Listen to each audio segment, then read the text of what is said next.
Step 1, wake up early, gonna rise with the sun. Step 2, get some good, some food in you. Step 3, think real hard about what you wanna be.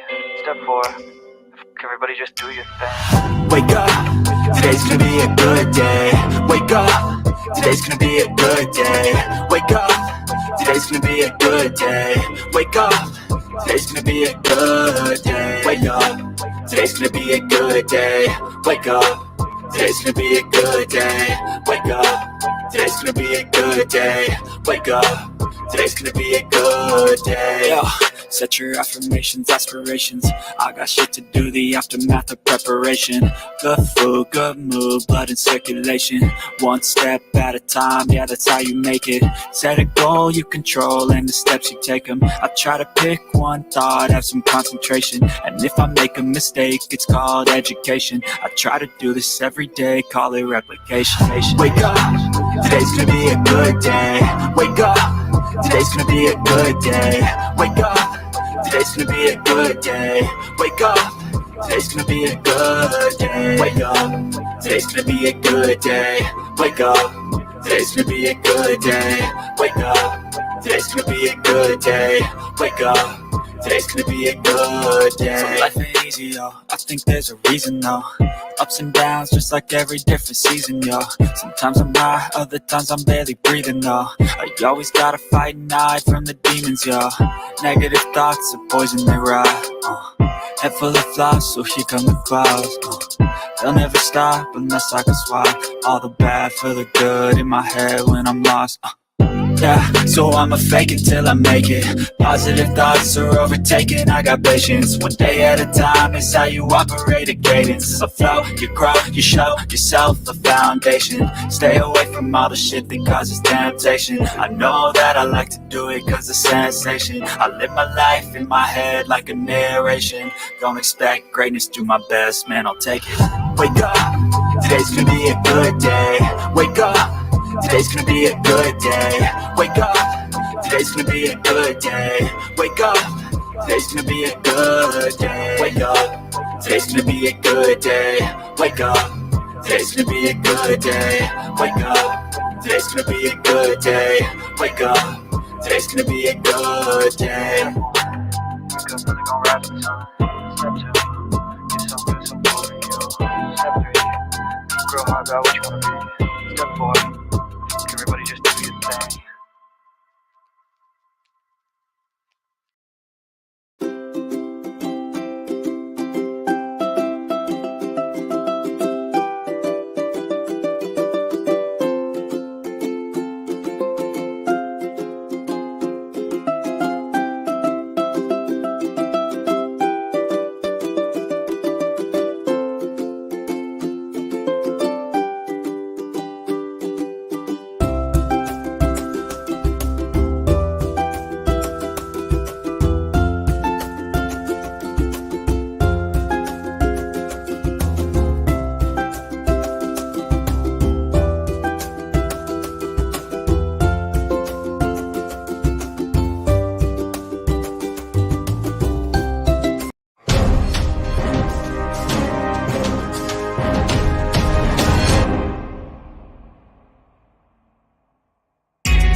Have you heard what happened to Janet? No, I didn't, but do tell. First of all, she's not all that, but she really thinks she is. I swear, she comes on here every day talking her shit and being condescending to everyone. Now, I'm not one to gossip, but I hear that YouTube is about to take her fucking channel, and I'm glad. Now see, most of you would say I'm hating because I'm talking about her while she's not around. But let me tell you, she wouldn't appreciate the intellectual conversation and discourse that I would put forth. You know what? Fuck her for real. That's all I got to say about that. And this is what Janet did. This is what Janet did. This is what Janet did. This is what Janet did. This is what Janet did.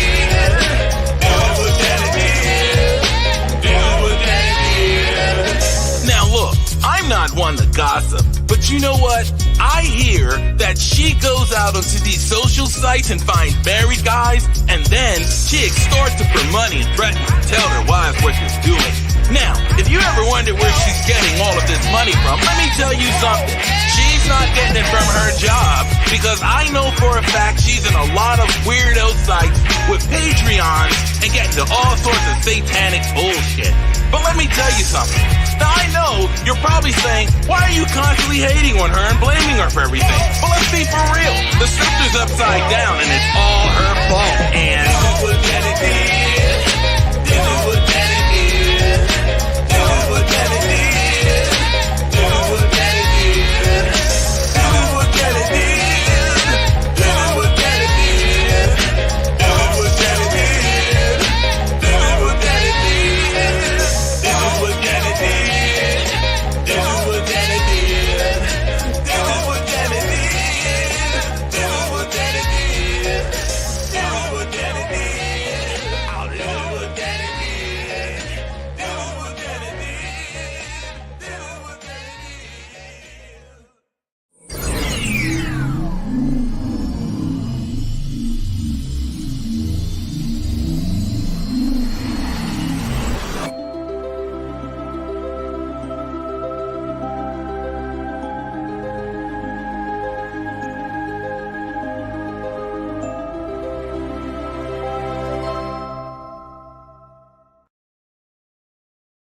I would love to share my nuts with Janet.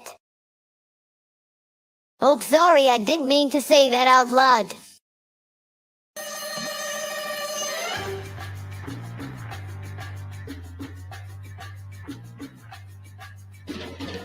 Where is she? Where has she gone? I gotta find her.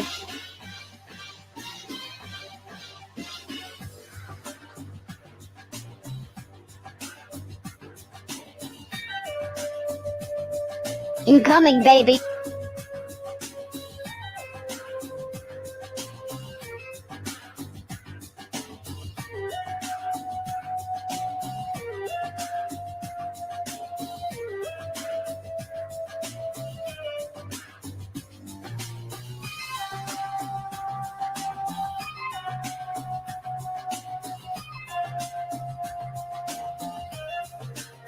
Where is she? Where has she gone? I gotta find her.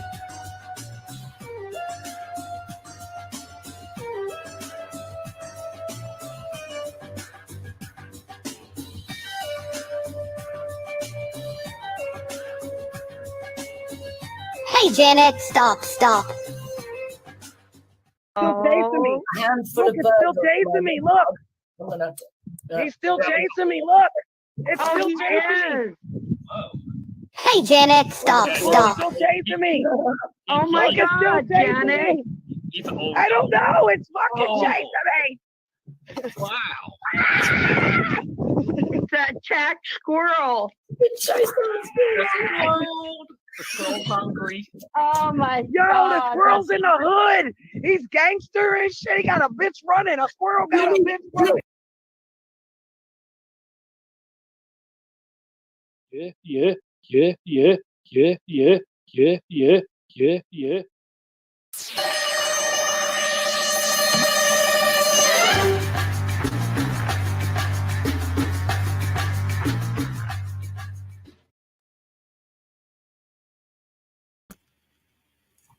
Hello, everyone, and welcome to Wonderland. I'm your host, Empress Janet. I didn't even change my clothes. It's been a long night. Was out partying with Rico last night. Let me get my outfit together here. So today, guys, we're going to be talking about 3D, 4D, and 5D people. The reason that this topic was brought up is because people are living on low vibrations and they want some expectations. They want you to tell them what to do and how to be.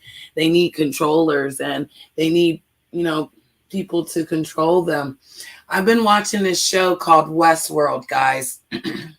And I would advise you guys to look at it. Maybe you may not understand it. Maybe you will. I will tell you that my coffee is just right. So shout out to everybody in the building. Yeah, it's this show called Westwood. And basically what they've done was they've created a simulation. They created a town with fake people in it, which were actually looking like they were real. And they basically play out and act out these skits. They can be whatever they want to be. But in this land, they're killing these robots, these AIs, but the AIs think they're real. So then the AIs start fighting back and they want to take over. So my question is, do you know what 3D, 4D, and 5D people are? Do you know that the world is actually in 5D right now and people are still stuck in their 3D? You know, 3D people need help, like to the point where they don't comprehend, they don't see, they don't acknowledge. They actually complain and argue and fight and copy. Anybody who can copy somebody, you have to check and see why they couldn't come up with that themselves. I don't copy outfits, I don't copy dresses, I don't copy shoes, I don't copy anything. I don't copy your attitude, I don't copy nothing. I don't want my house to look like yours. I don't want to be the same. There used to be a show called Weeds. I don't know if anybody watched that, but it was like in the beginning, they showed all the houses the same, all the people the same, everything the same, because that's how people are. People rather have things the same, be the same, look the same, copy each other, rather than to be different. The reason we're going to talk about this 3D, 4D, and 5D is because we've got to transition. The Great Awakening is here. Things are changing. You've got to be able to see it. I know you cannot tell me that if you look at a picture, you can't tell the difference if it's fake or real. Something's got to be wrong with that. I've been looking at this picture of this person pregnant for like a couple days now, and it's like I'm never going to not look at this picture and say that it's not real. I'm never going to look at something and be like, oh, somebody stopped doing this or did this. Oh, it's because of this. No, it is exactly what you're thinking. They're doing it for a reason. And you need to know that if someone's trying to control your emotional state, you need to get your own consciousness together. Okay? Because the consciousness is the state of being. Okay? Oh, thank you, Bex. You definitely need to pick me up today. Girl, today is the hump day, Wednesday. It's like one of them days that work where you're just like, oh, can we get through this day? I've actually got 2 channels going. I'm going to put some content on the Just Janet channel because we're going to go live on Just Janet. I'm going to get that one monetized. I'm going to be working on that one. I'm going to start next week. What I'm going to do is I'm going to just start going live on there, putting content on there, cleaning it up, making sure the copyrights. I think I need about 2,000 more watch hours, maybe less. I need to look. But yeah, no, we're going to go live on the Just Janet channel. So if you're not subscribed to her, let me see if I can get the link. It's called Late Night with Just Janet. And yeah, we'll be going late night. So it won't be in the daytime. I'll still do this channel in the daytime. And then we'll do Late Night with Just Janet at night. I want to talk about some saucy topics. Here's the other channel so you guys can have it. Because again, like here, I'll show you. It's going to look like this. Yep, Late Night with Just Janet. We're going over there, guys. We're going live. But nope, I'm going to monetize both of these channels. And then that way I'll have 2 monetized channels. I'll have 2 non-monetized channels. I do want the Hot Topic channel monetized. I have to do some more promoting for that channel. I think I only have like 400 subs. I've been sitting on that one. If I got to go back over to Hobby and spend some time with my Philippine friends, I know they'll help me. But I'm going to work on it. See, one thing about working on it, I worked on all the subs, and then I didn't get the watch hours. You got to work on the watch hours and the subs at the same time. You have to balance it out. Hey, Stefan, how you, love? Hope you're having a wonderful day, love. You know, I love you, darling. Kisses on both cheeks. Mwah. Yeah, I heard somebody's channel went down because they were messing with the LGBT community, and I just want to tell people, like, you better stop. Y'all better stop. Like, I'm not even going to say that out loud again because I am not a three-dimensional person, so I'm not following that. You know, like, you don't mess with people. You don't talk about people. You don't talk about their religion, their sex, none of that. People are just so, like, they wake up not happy. I wake up on a good vibration. Such a sweet sensation. Like, I see people copying. I see people loving to talk about narcissistic people. Like, they don't even know the definition, but they want to be like, narcissistic people are bad. Like, do you know you're one? Do you know you're one? Do you know you're one? It's so ridiculous. Like, talking to 3D people now. I get it. Like, I refuse. Okay. I refuse. And I'm going to show you why, because 3D people will talk about this, and they don't know what they're talking about. And again, you just don't do that. Oh, I heard that this person was talking real bad about the LGBT community, like so bad that the channel went down, like really bad that the channel went down. So, yeah. If you guys don't put good content on your channels, YouTube's taking it. Just saying, you got to sit there and come up with a topic. You got to be able to sit there for an hour and talk about it. You got to be able to bring a crowd. Hey, TMK. Janet pronounced Ja-nay. Like Ja. I know that's right. I love Ja, honey. That's his real name. But big ups to everybody in the building. Hi, Stanley. Stanley's in the house. I put the link at the top if you guys would like to even start off early talking. I may not go 2 hours today. My daughter's dog had to get 2 doses of high intense medication yesterday. She will be bringing the animal over to me tonight so that she can go to work tomorrow, which is kind of weird. I think that the animal should have just stayed with me, but it's, you know, I got to get out of here, I'm just going to shut it down. So we're just going to get to the basic of this topic today. We're going to go down the rabbit hole. Everybody grab each other's arms. Oh. The reason that, again, I brought this topic to the platform is because I feel like I keep talking to, like, dumb people. Oh, it's a girl, Mama. Dolce's a girl. She's a girl. She's doing good though. We got the call this morning. She's taking the medicine. She's like, moving around. She's eating, so she's good. She is. But she's just got cancer. Basically, what they're doing, and I see what they're doing. They didn't tell my daughter, and I love her. I feel like we have to have this conversation, but because of the cancer being so bad, they're just giving her pain medicine to live out the rest of her days. So eventually we're going to have to put her down. I'm not sure like that time, like now or nothing, but they're giving her pain medicine because of the pain, because of what she's gone through. So I hope that the pain medicine works. I hope that she's, can give us a couple more months out of this. But like, honestly, it's kind of selfish to want people to stay or want animals to stay if they're in pain. I'm just saying, that's my own opinion. You guys can do what you want with it, but you don't want nobody staying around that's in pain. That's unfair. That's selfish. Why would you want to keep somebody around that could, again, be set free from the pain? Everybody's waking up painful, I see. Everybody's waking up unhappy. Everybody's waking up with a drama story. Everybody's waking up into yesterday. I'm not in that echo, so I'm not waking up to that. Whatever happened yesterday, honey. Whatever's happening today I'm on it. And that's why the time has arrived for us humans to work together. It doesn't matter if we're gay or straight, purple, black, or orange, male or female. We need to work together. And I'm not saying that, we're all going to get along.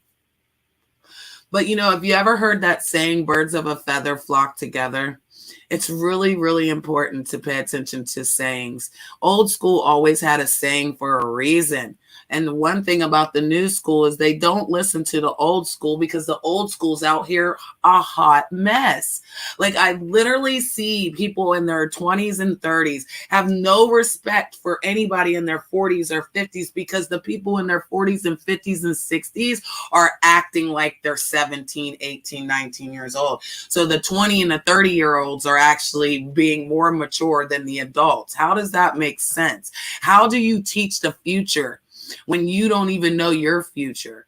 How can you give somebody a word of advice when you are steady going through it? The hypocrisy for me, guys, because these people are messy and old and miserable. They're hollering and screaming like wild banshees and then expect somebody to take them serious. Also, when you're lying, okay, if you tell your child, I don't care if you're gay or straight, and then as soon as your child says, Mom, I'm gay, you just say, oh, you can't be that way. You're a freaking hypocrite, okay?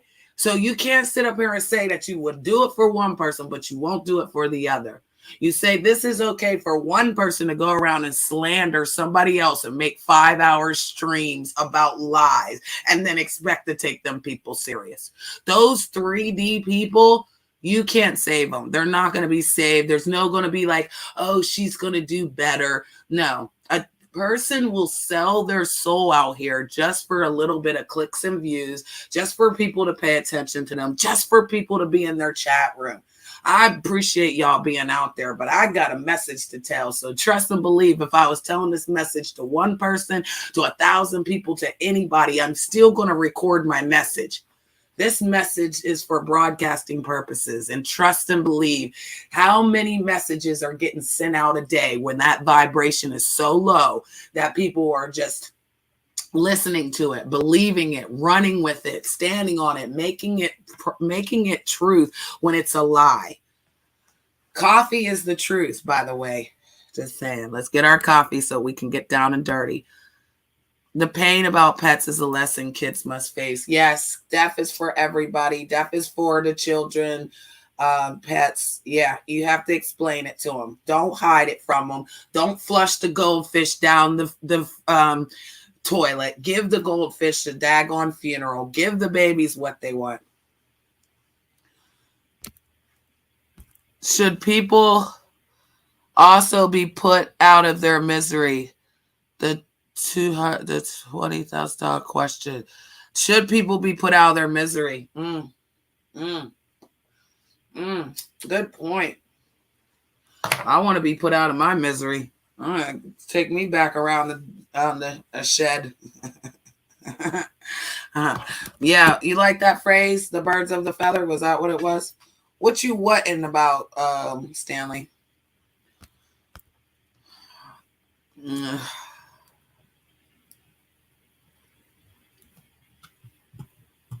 Oh, Stanley's talking to TMK Media about that.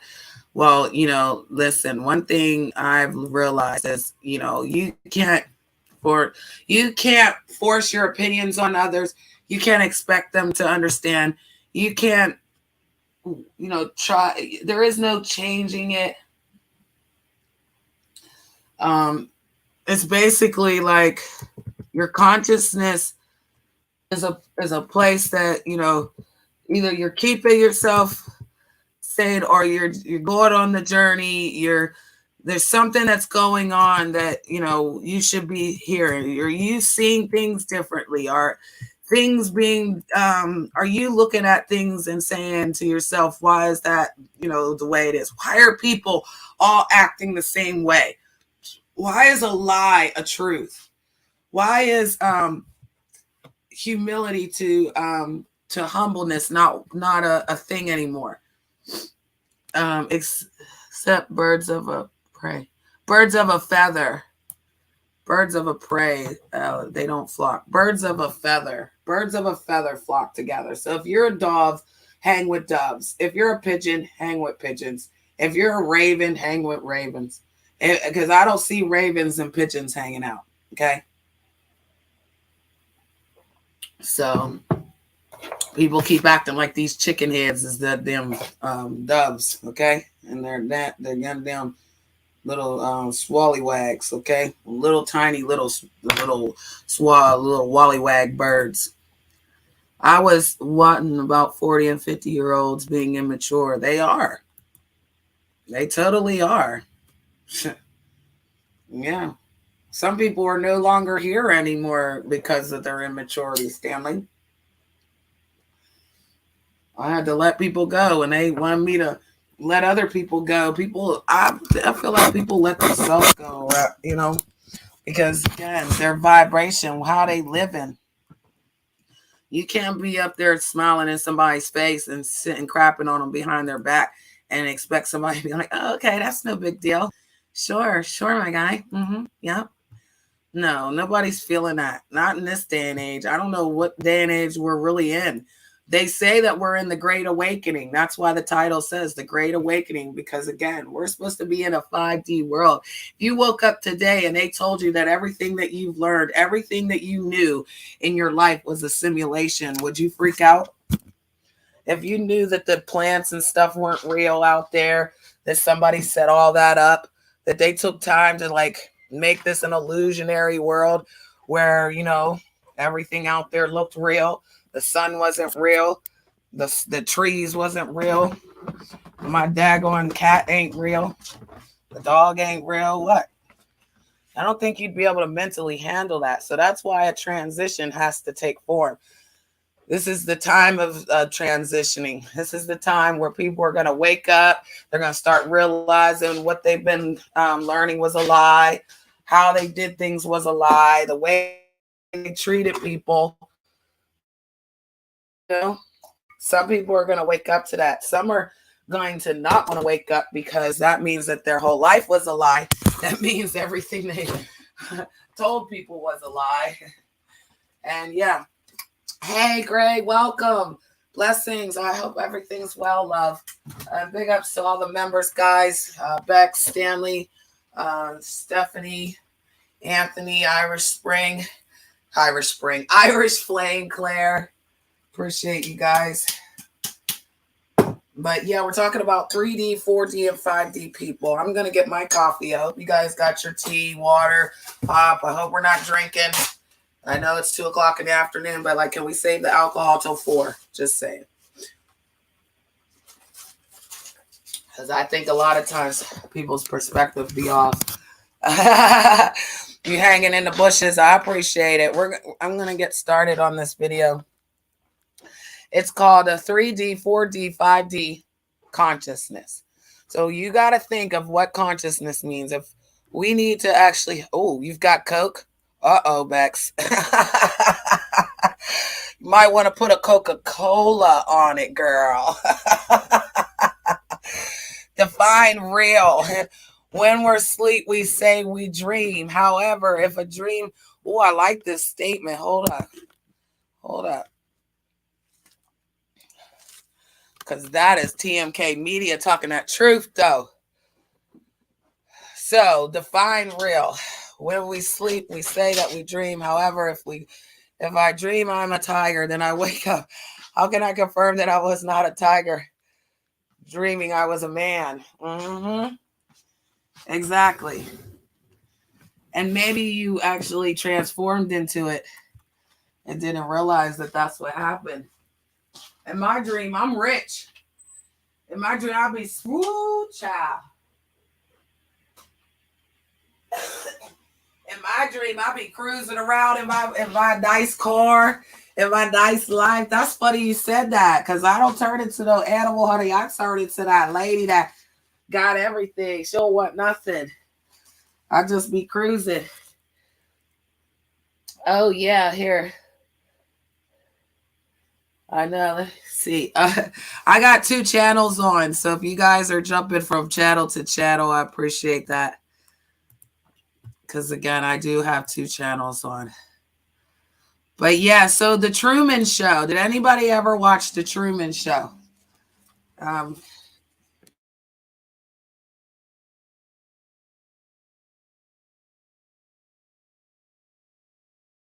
Sorry, I had to blow my nose. So The Truman Show is a great point about what we're talking about. It was a show about a gentleman that they recorded his life. They built his life for him. Basically, out of a Hollywood scene, they created a life and stuck him in this life to see how his daily life was. He never knew that his life wasn't real. It wasn't real until things started to happen. It was called a great awakening. When he woke up, he tried to tell other people, hold on now, I gotta get me a water. He tried to tell other people that it was happening, and they kept denying him because they knew that it was an act. Hello? Hello, how are you, Janet? I'm good, Al. Thanks for asking. How are you? Happy Wednesday. Happy Wednesday to you. I'm fine. Now, it's interesting. I heard you mention the Truman Show. And it's interesting because, oh boy, I hate plugging, but I will plug a little here. I actually, when I had a show I used to do on my channel called The Live Show, I used to analyze movies and TV shows, right? And I did an analysis of the Truman Show called The Conspiracy of One. And so my take on the Truman Show was that it was, or my analysis of it was, I looked at it as a conspiracy film. Mm-hmm. The conspiracy, of course, revolves around Truman. So this entire, that entire show is built around him, right? So the whole point is that there is a conspiracy, there is an effort to make sure that he doesn't understand that what he considers to be his life is a TV show. Right. Right. So that was a take that I did, analysis on it. Well, what were you saying about Truman? Well, I was saying about that show was that they analyzed his life through TV, like you said, through a show. But in reality, it's like we do that with TV. So you take a TV show, you take something you see, and then you try to emulate it, or you want to be like that, or something affects you. Like, for instance, a romance show on Hallmark. They're the perfect example because I always watch Hallmark shows because they always show love. They always showing family. They're always showing happy times, people getting together, loving each other. I never had that family environment. So I will never have that family environment. So I watch the Hallmark shows and I get that energy. I feel what they're going through and I can either empathize or just, cry because like she's going to get the ring. She's going to get the prince. She's going to get the happy ending. But I also learned, Al, that is what that's kind of what they want you to do. They want you to look at the commercial and buy what they're selling. The only way they get you to buy that product is to relate to you somehow. And somehow everyone wants to be connected by these material things or something to relate. One thing about you, Al, you said I don't experience any of this. So when you see other people thriving off of that, you can tell the difference. Like, for instance, let's say on the commercial on Christmas, this is a good one because they used to get me with this one. On Christmas, they would show all of the toys that are popular. Okay, they're not going to show you the unpopular toys, right? They're going to show you the Hungry Hippo game. They're going to show you Candyland game. They're going to show you the new wrestling toys because those are the items that they want you. I remember those toys when I was a kid. I know, right? No, you're fine. Those kids, yeah. Yeah, when I was a kid, wrestling was the hottest thing, right? So like they program these commercials and whatnot so that you will start saying, I need to buy my kid that toy. He's got to have that toy. That's the hottest toy right there. In reality, it is a mind manipulation, because then if you can't afford that toy, then you feel like less than a parent. You feel like you've let your child down. But see, one thing that I learned quickly with 4 children, you're not going to please everybody, and you're not going to be able to just buy them whatever they want. You have to keep them grounded in reality that if mama's going to buy you this, you know, then you're going to earn it. You know, you're going to work hard. You're going to be a good kid. You know, ain't no Santa Claus coming in my house. It was just like, be good and you can, and I'll get you that. Right. But like adults do that too. So adults put out a dream world, like this guy is amazing. He's the best thing for you. Then when you get with him, he's not the best thing for you. But where was your perception when you was looking at that person? Did you lower your standards to look at that person? Did you up your standards to look at that person? Was you looking at that person? Because if this person has an injury and they've been through abuse, then, oh, I can relate to that. And sometimes that causes us to stay in a dimension that we don't understand. I always pick the bad guy because I've been through so much, right? But like now thinking about it, why didn't I never want to pick the good guy? Why didn't I want to pick the corny one that has an education, that goes to work and just does the basics? That's not corny, right? That's what we want.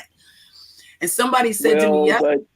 Go ahead. But here's the thing, since we're talking about relationships now, the point that I make is, and this is one of the problems that I have, is that people, especially with women, what gets set up is this idea of, oh, women are into the bad guys or the bad boys early on, and they fall for the wrong type of guy. And then when they get older, they want the good type of guy or the good guy.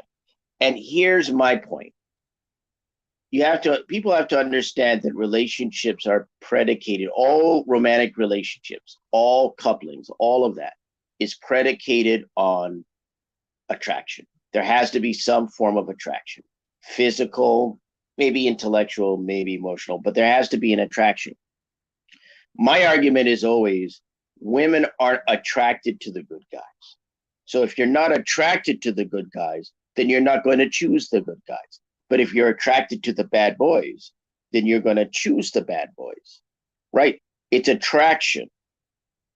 And that's what you can, and to a certain extent, you cannot change or fight attraction. You don't have to give in to attraction, but you can't fight it. So when I keep hearing this I consider it nonsense of, oh, women go for the bad guys when it comes to earlier in their lives, and then they want the good guys, and then it's too late. No. They went with who they were attracted with. You could argue they shouldn't have gone with those bad guys, and they paid a price, and some of these women paid a price for it. Maybe they did, and that's true. But they went with who they were attracted to. If they weren't attracted to these good guys, these so-called average guys, then there's no way they're going to be with them. You have to look at the way life really is, as opposed to these convenient narratives and these complete convenient archetypes and stereotypes that people put up. Is there that, do some women go with the bad guys and then, shrug off the good guys and they could have been with them? Of course. But they went with who they were attracted to. They went with who they were interested in. Let's be brutally honest. A lot of women are not interested in so-called good guys. They're not interested in average guys. They're not interested in nerds or geeks or any of that. Not necessarily that nerds and geeks are average guys or good guys. Some of them are, some of them aren't. But they're not interested in that. Women are interested in what they're interested in. If they're attracted to guys who are dangerous or reckless or bad, then they're attracted to that. And there's nothing you can do about it because you cannot interfere when it comes to attraction. The only thing you can do is not give in to your attraction and not get involved. So meaning not get into a relationship. You're still going to be attracted. That's the basis of relationships. You go with who you're attracted to, who you're interested in. If you're not interested in a guy, you can't go and say you should be with a guy who's a nerd or a geek who has a good job because he has a good job. That's his job. That's not your job. We're living in this all hands on deck economy. Women can't be concerned about just what a guy has to make. They've got to get out and work. They've got to make money. They got to get educated. That's what a lot of women have done. So this kind of reliance on, well, I got to be with, I've got to look at what this guy is and everything he's got. No, you don't have to, right? You take that into consideration as the kind of guy you want to be with. But this whole idea that women are with the bad boys because, I don't know, because they just are, and then they want the good guys later on. Some of them may want that, but they were with the bad boys and those guys because they were attracted to them. They were interested in them. Those were their kind of guys. The good guys, the average guys, all the nerdy, whatever, they weren't interested in them. They're not their type. People have types. People have preferences. People are interested in certain types of people. It's just the way it is when it comes to romance, when it comes to relationships. You can argue against it all day long, but it's reality. I've seen this over and over and over and over again, with people. And it's like attraction is the basis of all romantic relationships. You can't say, well, you should be with this person because he has a job. So what?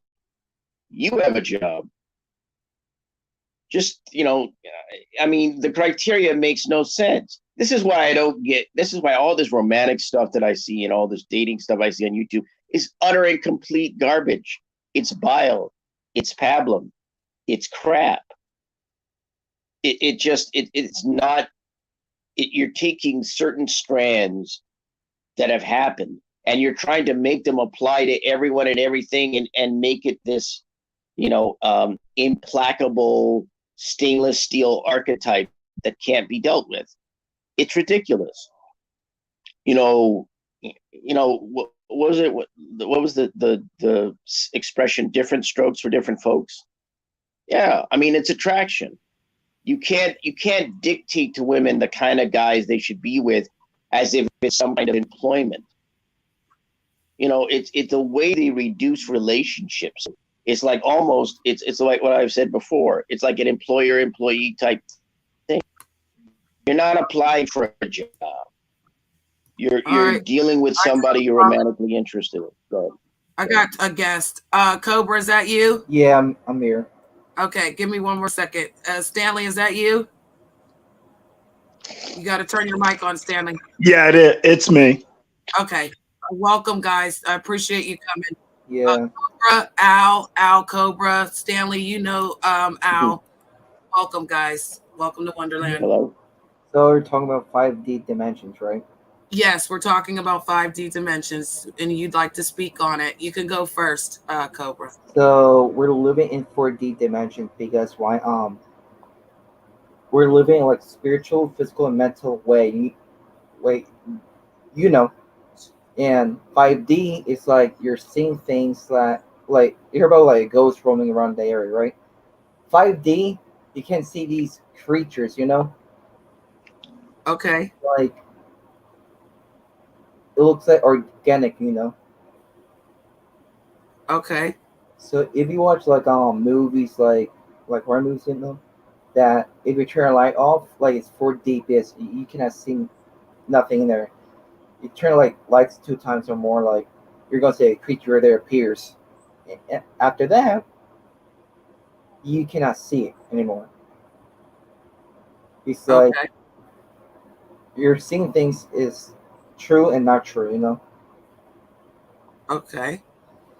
I appreciate that.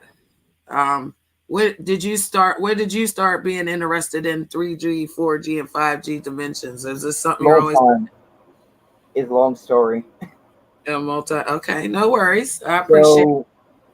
We're living in a multiverse. I'm gonna tell you that. Yes. So if you dream and you're in a different place, you're in a multiverse. That you're in a different planet, Earth, So we're living in Earth 616. Have 167. Have another one, like a billions, Right. The numbers matter. Yeah, I've heard that before. That people will keep seeing numbers. They're not sure why.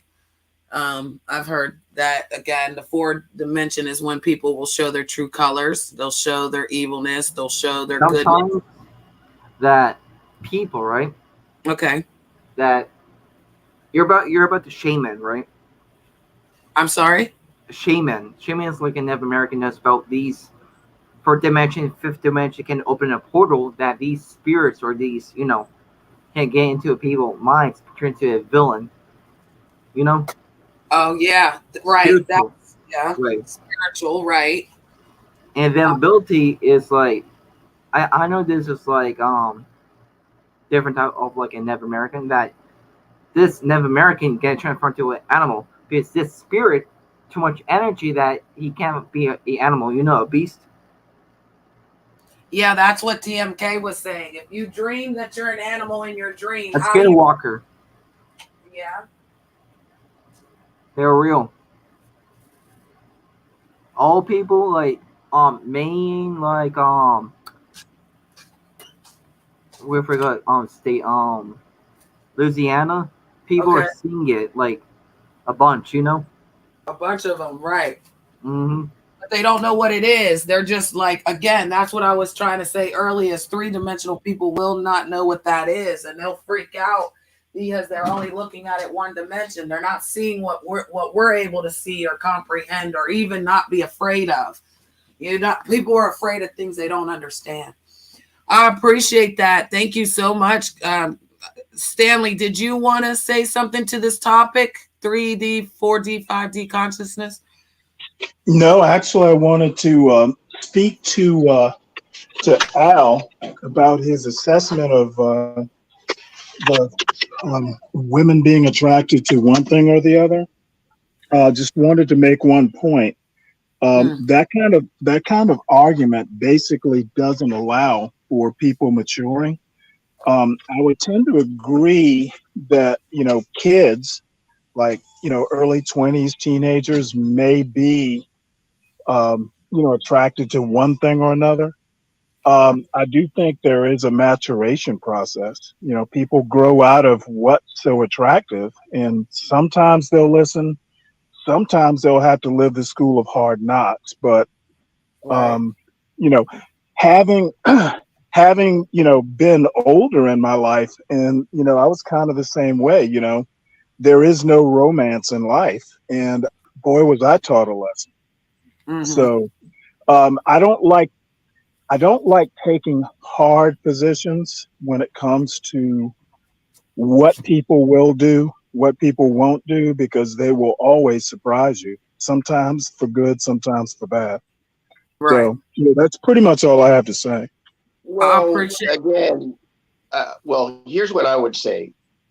It's that's the opposite, because the beliefs are the inherent belief is, that's why it's ridiculous, is that somehow women should be interested in these other guys. And you can't say that. That's why I said that's a hard position, because attraction is attraction. People are attracted to whoever they're attracted to. And so you can't dictate to a person who they should be attracted to. And that's why I noted and that was my point. My point was actually attraction is the basis for all romantic and all these relationships.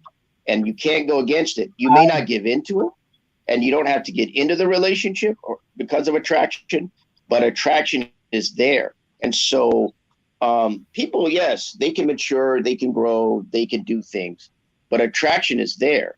People don't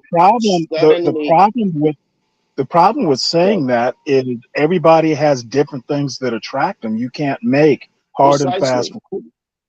Well, but that's the point. People are making hard and fast rules. They're saying you should be with this kind of person. Okay, that's I misunderstood you. If your point is you should not make hard and fast rules, especially when you're judging other people, then I misunderstood you. My bad. Right. My point is people are with people they're attracted to. So the hard and fast rule is women made a mistake by being attracted to the bad boys and the thugs and all this. But my point, or being with these guys, and my point is, yes, but that was who they were attracted to. So if you're telling them they're dumb or they're stupid or they shouldn't be they shouldn't be with this guy. They should be with another kind of guy. Well, if they're not attracted to the average guys, if they're not attracted to the nerds or geeks or to the good guys, then they're not going to be with the good guys. So if you're making, well, I misunderstood. My bad. Right. And so that's my point, is that it's based on attraction. And that's the difficult part. It's hard to deal with attraction. The best you can do in regards to attraction, in my view, is not have a relationship. You're attracted, but you don't have the relationship. That's the best you can do. But I think often it's a lot of what I see on YouTube, or what I have seen, is this idea that women choose the wrong guys and it's all their fault and they needed to choose better guys. Well, yeah, that's simplistic nonsense. Everyone should choose better people if they're going to get into a romantic relationship, but people choose to be with who they're attracted to.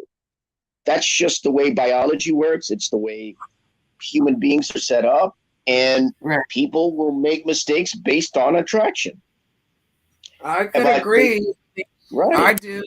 I do sometimes, that not even looking that we're not compatible.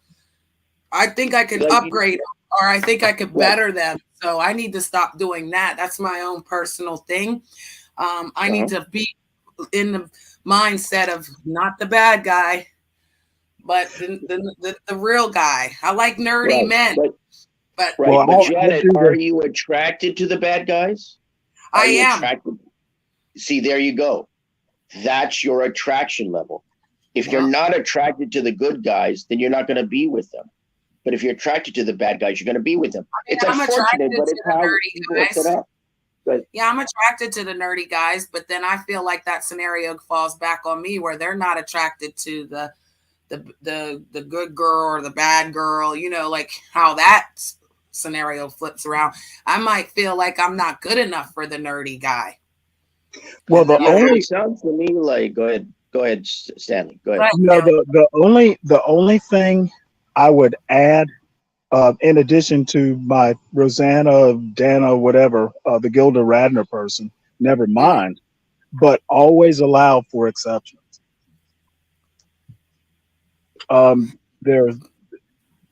Don't do hard and fast in judgment in yourself. I mean, you may be attracted to, a nerdy guy who's a bad guy. People come in many different combinations. There's not a quote nerdy guy. That nerdy guy may be doing some shady stuff on the side. So people are way more complicated. Right. See, that's a different argument, because it's how people are seen. So if you just say that there are bad guys and there are good guys, or there are these average guys and there are above average, dangerous guys, well, the good guys may not be all that good. They may be bad guys too, although they are productive and they're hardworking and they're seemingly decent. They could be bad guys as well. They may not be bad boys, but they could be bad guys. So that's a more complicated argument. Because I actually like very strong men, very opinionated men, but I think they're intimidated by me. And I like that, but they don't pick me. They pick the soft talking girl, the one that conforms real quick. I'm the one that laughs and asks questions, and then I might do it, because I still have to have my own mind. It's like one way or the other. Either the good guy wants you to be exactly like this and do as he tells you to do. And the bad guy don't care. He's just like, hey, we're free spirits. Let's ride out together. So I'm a free spirit. I don't want to be controlled. I don't want to be changed. If you don't like me for smoking my cigarettes, then you just don't like me. Well, you could be complicated. A good girl with a good girl with a bad streak. I mean, that's possible. Look, Stanley already knows. Yes, I'm a good girl. I like to be on the good path, my guy. But sometimes I will fall off the railroad track. I'm just saying, But in Janet's case, it's more like I think it's more of a gender sex dynamic where she doesn't want to be, as you mentioned, controlled. She doesn't want what I call this employer-employee type relationship, which is the guy always feels like he runs the company. The relationship is the company, right? The marriage is the company. And the guy has to feel like he's the president or CEO, and you, the wife, or you're the girlfriend, have to work for him. So I call it employer-employee type relationship. So you don't see, it seems to me like you don't want to be in that kind of a relationship. Or it could be like a passive aggressive thing. You know, I've met women who, you know, I will play a role, but secretly behind the scenes, I'm kind of controlling that guy and vice versa. So, you know, there's, I guess what I'm trying to say is people can tend to be convoluted. Oh yeah. There are always exceptions. No one is one way or the other. We're what's the word? We're a continuum or what is the word? A spectrum. You know, people tend to be. I think that's something that that desperately needs to be said to all these relationship experts and dating gurus and all these people, because that's what they do. They keep making all these. I mean, I understand the need for some degree of generalization, but it's all this kind of aspect of you need to get with this type of guy and this kind of individual, and you need to get away from this kind of guy. And it's like, well, life isn't that simple.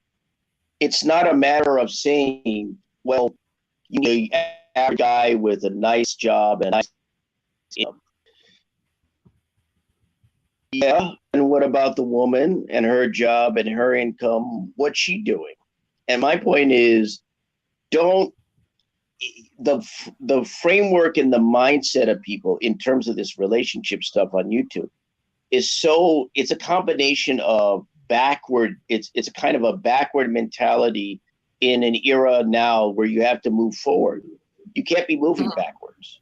Right. You know, we got an economy that's probably in recession. So right. You're coming into this, the 5D world is here, guys. And that means that there's other things in this dimension that we can't see if you're not opening up to it. We can't even get past this part, like we're saying, we're not going nowhere, because we're looking, like you're looking at the person and you're not evaluating this whole thing. Like I'm going to give my own personal here. I'm not looking for the bad guy anymore. I'm not. I'm going to find out why I'm not looking at this good guy. And then I'm going to take that into consideration in my growth. Maybe I need to stop being the bad girl. Well, it's attraction. Partly, you're attracted to those kind of guys. And, you know, unless you're attracted to other kind of guys, it'll be difficult. That's the way I see it. See, that's why, for me, it's very simple. Attraction is the basis for all relationships. You got to have the attraction for the other person. If the attraction isn't there, you can't have a relationship. It just can't happen. And that's what's so difficult. It's so difficult with human beings. It's difficult with everybody. If you're not attracted to a person, then you're there with them for the wrong reasons, right? Or reasons that have nothing to do with being a relationship or your average type of relationship. Right. TMK Media said YouTube is not real society, although some treat it like it is. I would agree it's not a real society. It's a real space, but it's a real platform, but it's not a real society. And I think that's an interesting point. It isn't a real society, but people really regard it as real. I mean, it is real to an extent, but I call it surreal. Well, I call it the Matrix anyway. I call YouTube the Matrix. So it is, and this is why we need to prepare for the 5D world, because that is exactly what it is. They're going to show you what they faked to you. They're going to show you what reality really is, and you're going to have to accept it quick, fast, and in a hurry, or you're going to malfunction. A lot of people are already malfunctioning. They can't get their life together. They are, again, we talked about this, putting YouTube before their real world. They're losing their homes. They're losing their life. their world is in a disarray, because this is the time to remember the past, to fix what happened in the past, to move forward. Some people can't move forward because of past injuries. And so therefore, in this time now where we need to heal, where we could find our soulmate, as they say, you got to prepare. I'll never forget my foster mother telling me, when a man finds a wife, he finds a good thing. You need to be that good thing. And I always hear that in the back of my mind, like, what is the good thing for this good man that she was talking about? What do I have to do and change inside myself? I learned quickly that I need to be more appropriate with my emotions and behavior. You can't be screaming and hollering at men. They don't understand all that. You need to communicate in a relationship and certain techniques. I get that. But when you can't let go of the past, or something has injured you from the past, I have trust issues. So I don't know how the hell I'm going to be with someone if I can't get through these trust issues. This is the time to work on that for yourself, so that when you move to the next stage, that person is actually there. And I don't think it's going to come from me looking at them. I don't go off looks anyway, but I don't think it's going to come where I'm going to look at them and be like, are you the bad guy? No, I'm going to be prepared to say, I want the good guy. I want that guy that fits these criterias, that I know that are going to make a good friend, that he's going to be loyal, that he's going to have understanding, that if I'm a little loud, he's a little quiet. If he's a little funny, I'm the one to laugh. Like I need that balance. And I feel like balance is where we're going in this 5D, where you will come to realize what you've done in your life to change something, to be that person for what you're looking for. Some people want to stay alone. I get that. But now I believe in deep down inside, we don't want to be alone. Humans don't want to be alone. I don't think that's true. You think you want to be alone? Yeah, of course. Because some people function better off alone. I know I do. Because you don't have all that crap. I've been single for years, and I don't have all the nonsense. And, I look at what people go through and I go, thank goodness it's not me. I'm happy, you can have that. You can have all that nonsense, but that comes from the ability to be independently self-sustainable emotionally and mentally and all that. It's like you're geared to function alone. And that's why you have men and women who never marry and aren't involved, because they're geared and shaped to function alone. What is it I've said in other, in another panel somewhere? I said, I'm like Clint Eastwood, I ride alone. Men do not read our minds. When they think they should know, they truly do not. My husband told me this. This makes me think, okay, I need to communicate better. And this also helps with relationships. Yeah, they don't know what you're thinking. Men cannot read your minds. I've learned that one the hard way too. You expect them to know exactly what you're thinking, but they don't. You have to tell them. And you can't be like all emotional and crying, because again, some of them will run away from all that. But I feel like crying just helps you relieve some of the things that you're unsure about. I've been this hardcore gangster lady for like 8 years now, and it's the first time I did it alone. I raised my children with my husband. I had my children with my first husband. Like, I always had a husband telling me what to do, and those husbands didn't work out. So for me to go back into anything like that, I need to fix myself before I allow another human to try to, again, control me.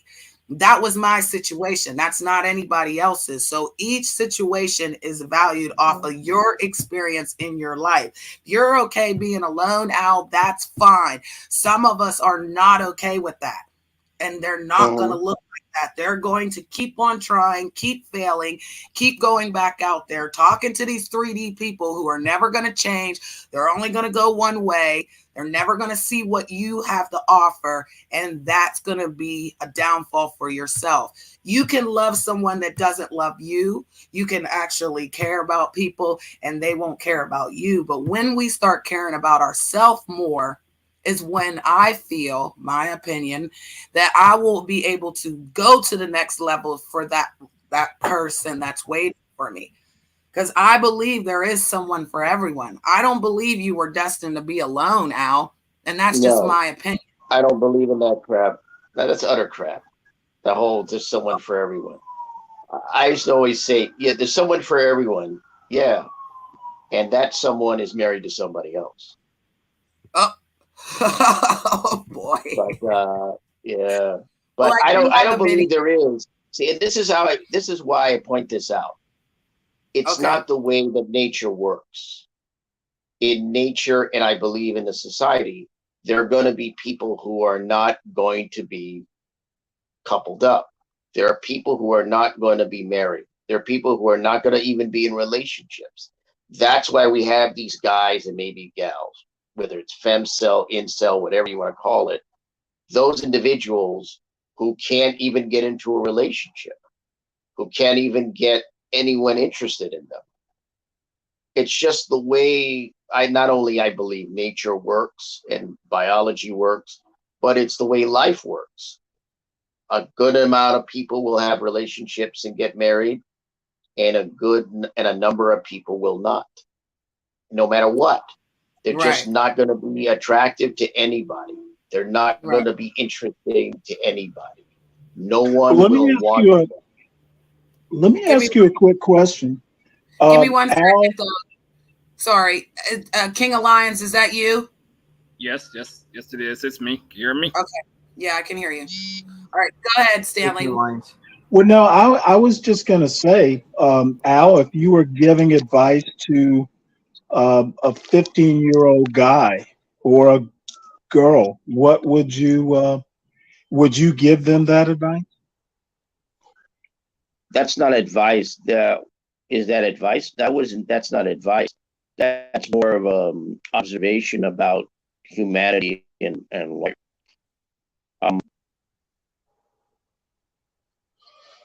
Okay, well, I mean, it kind of doesn't change my question. If you had a nephew or a niece who said, "Hey, Uncle Al, what do you think?" How would you advise, someone that young? And I mean, that's a good question because I wouldn't know. Not in this stage of life, I wouldn't know. King Alliance wants to speak to me for a second, guys. Go ahead. So off subject, King Alliance. Yesterday, this gentleman came in here using your handle. Were you the one up here on the stage? Did you come up on the stage, King Alliance, and play music? Nope. Okay, so somebody tried to use your handle yesterday. I'm going to put it in the back chat because I refuse to say this person's name. Okay, but this person came from you a long time ago, King, and that person attacked me because of Black Irish.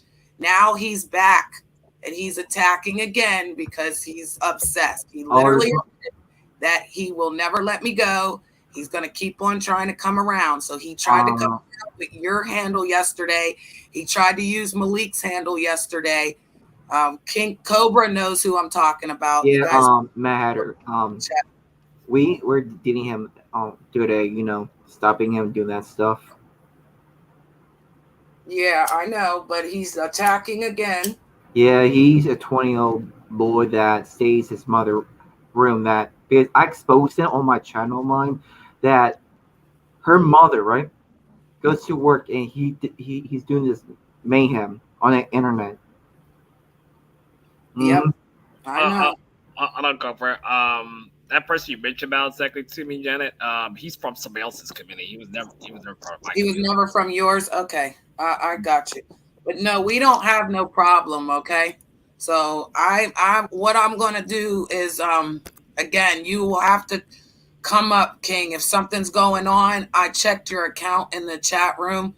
just to make sure that was you. But yeah, that's what was happening yesterday. So I don't know. You tried to reach out to me in the Discord. I don't know how you knew. So you're saying you came to the panel? Because the person that came to the panel yesterday used your handle and played music.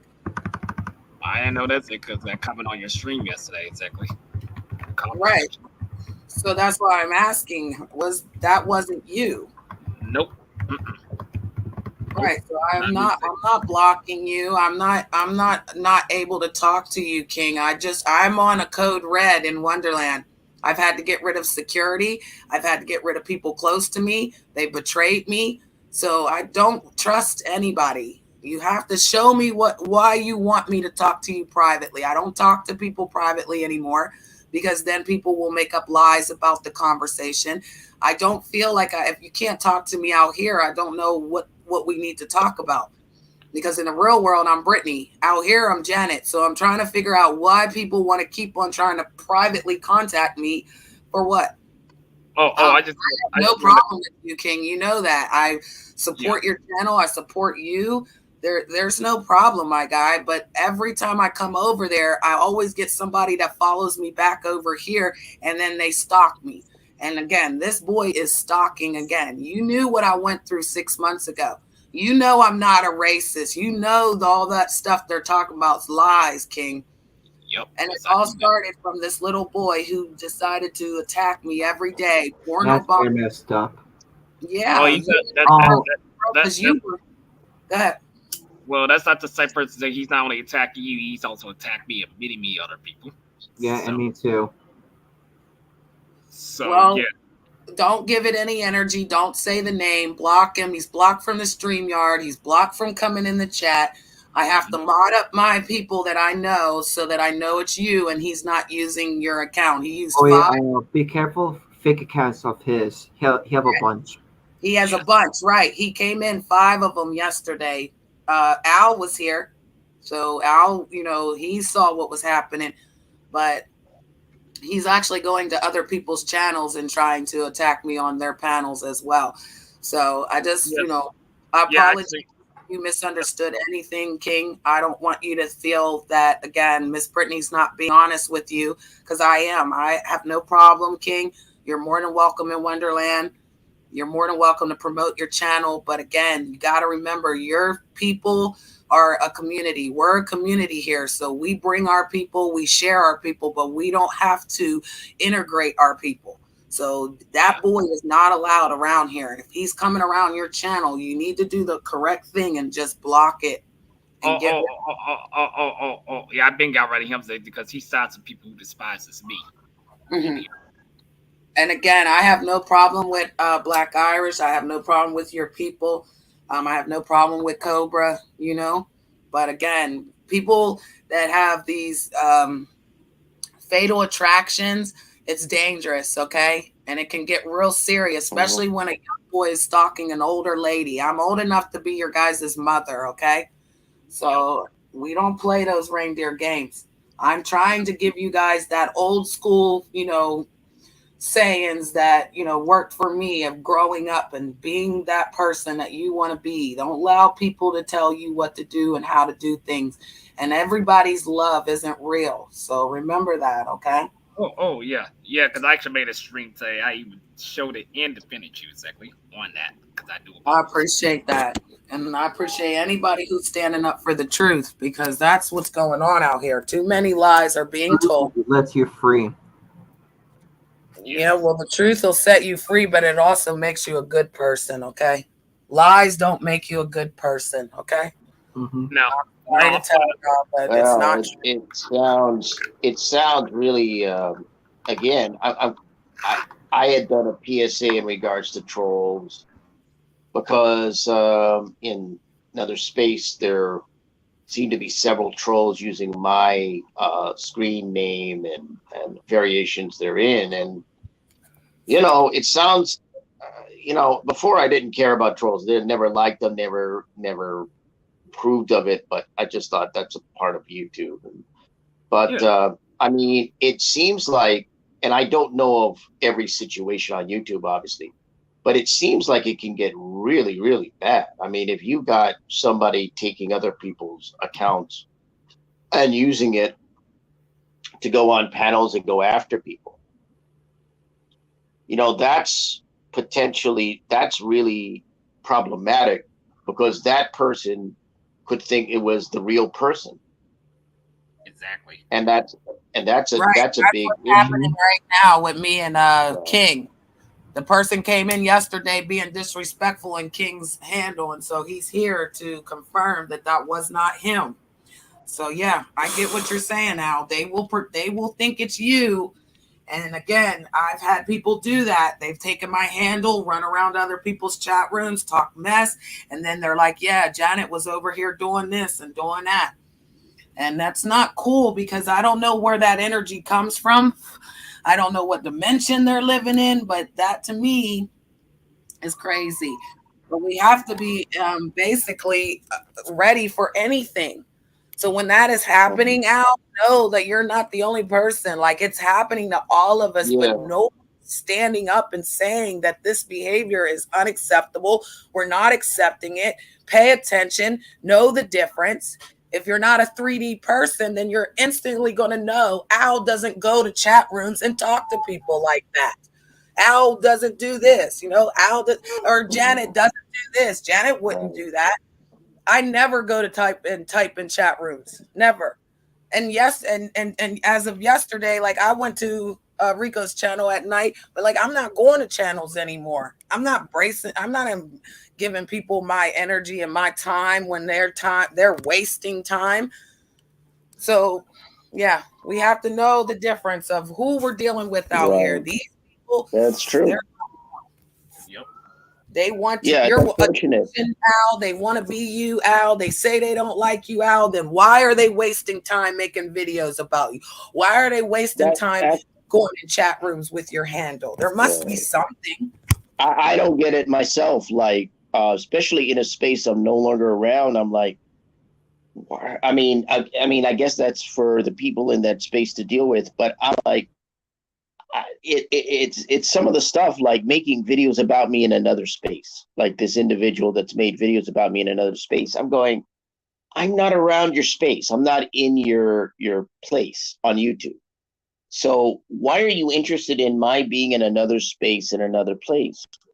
It's odd to me. I mean, I don't get it. Right? Like, if you're in a certain community and people make videos about you and they're in that community, I don't approve of it, but at least I understand it. I'm somewhere else and you want to make videos about it? I don't get it. It's odd to me.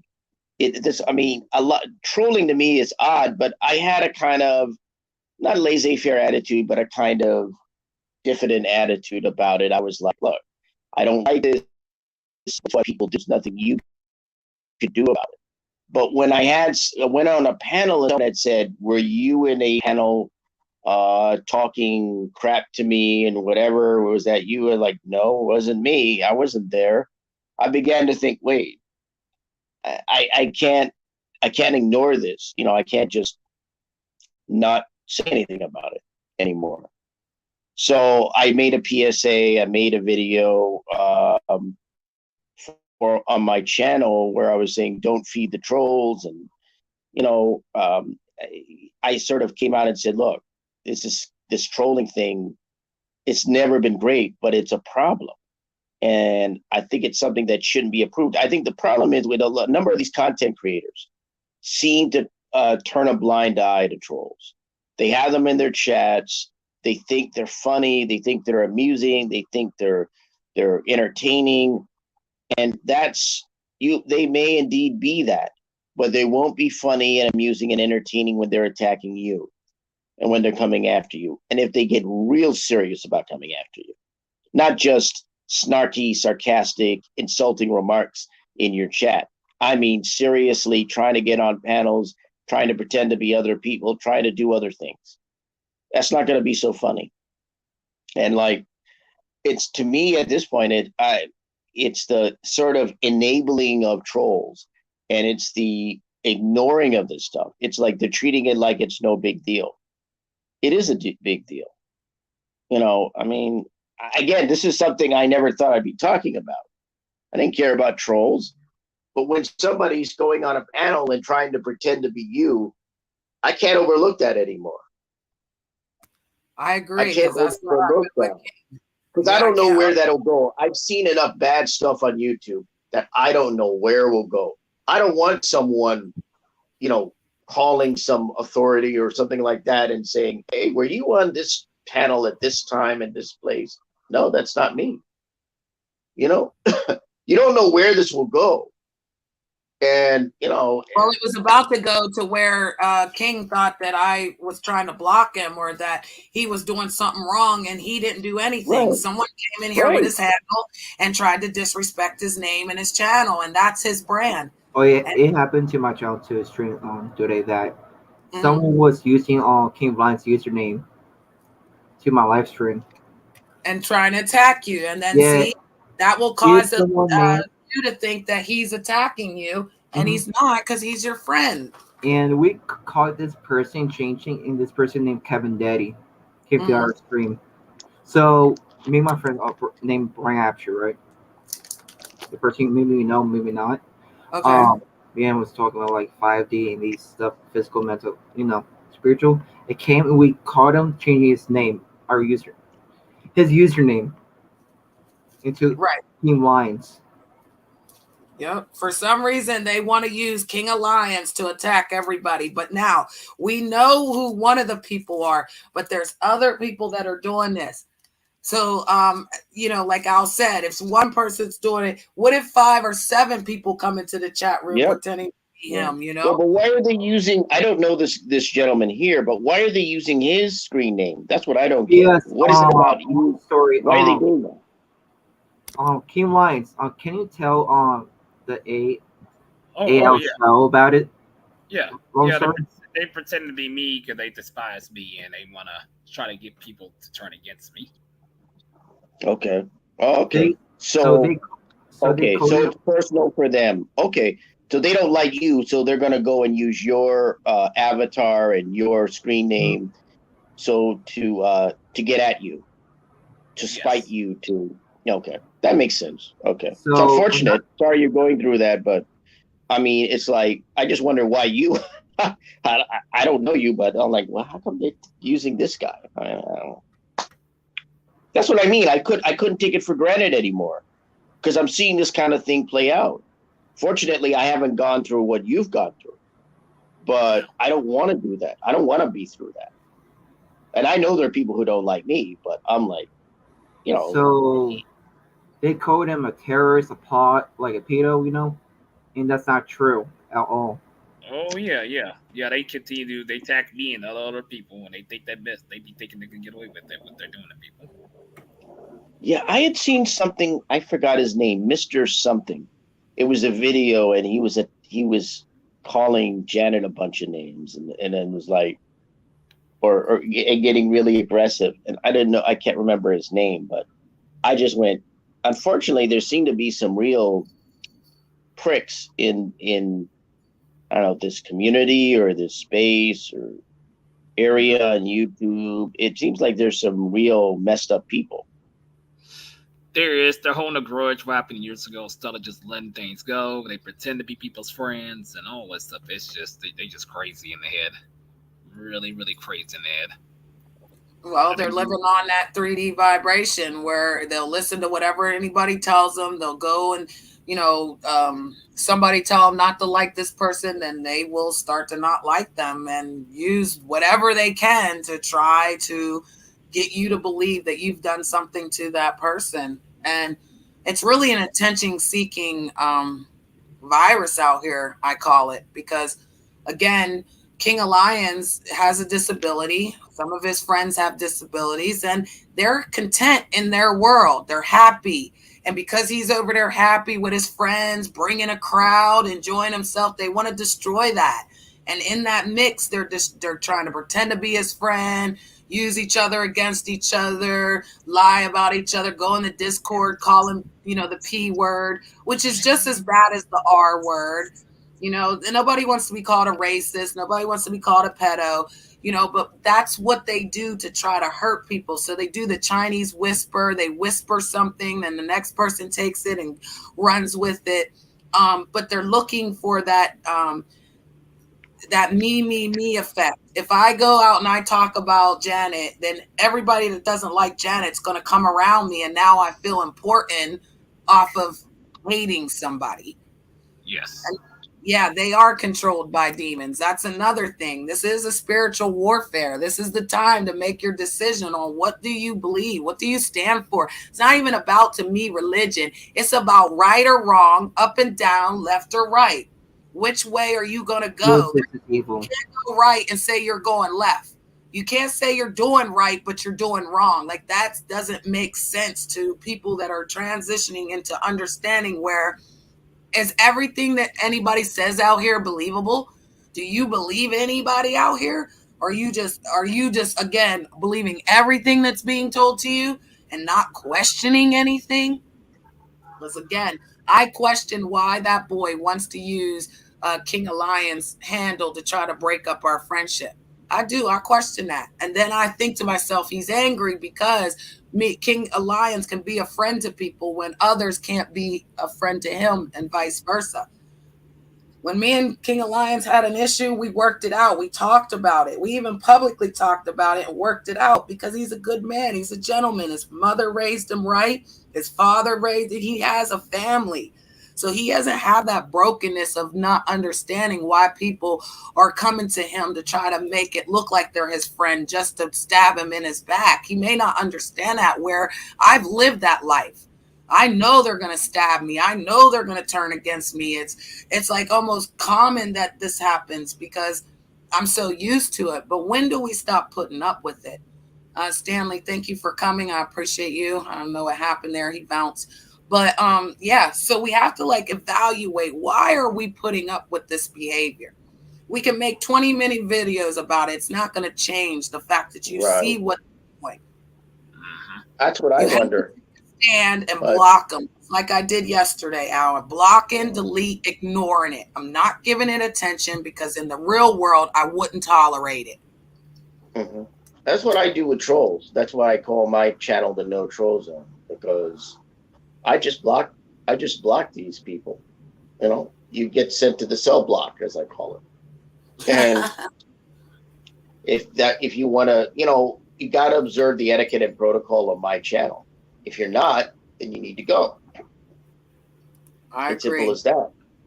But I guess in this case, you see the dangers of trolling and the dangers of these people that are expropriating other people's screen names and screen identities in order to sow all kinds of problems and create all kinds of problems. And some trolls can steal photos. Say that again. Some trolls we're dealing with, they're like using people photos from Facebook. Yes, they do. Yeah. Yep. They'll take your Facebook pictures, violate you and your family. I know. It happened to me, my real life face. So I did is report them to the company of YouTube. And that's what Al was saying yesterday. Like, isn't that crazy, Al? He has to go and report all of this to YouTube because they're violating to the point where they're trying to come into the real world and destroy your real life as well. They want us to destroy your reputation out here. Well, I'm curious, if you don't mind my asking, how are they trying to come after you in the carbon-based world, as I call it, the real world? Because they try to bring family and friends involved, exactly. Yeah, getting involved. They bring up my cousin involved, and I told my cousin about it, and they said like they bring you up again, just call the police at them. So they're basically attacking their real world people. They're calling their family members. Yep. And I have a specific person who will bring up my father cousin who passed away by heart cancer in Brazil.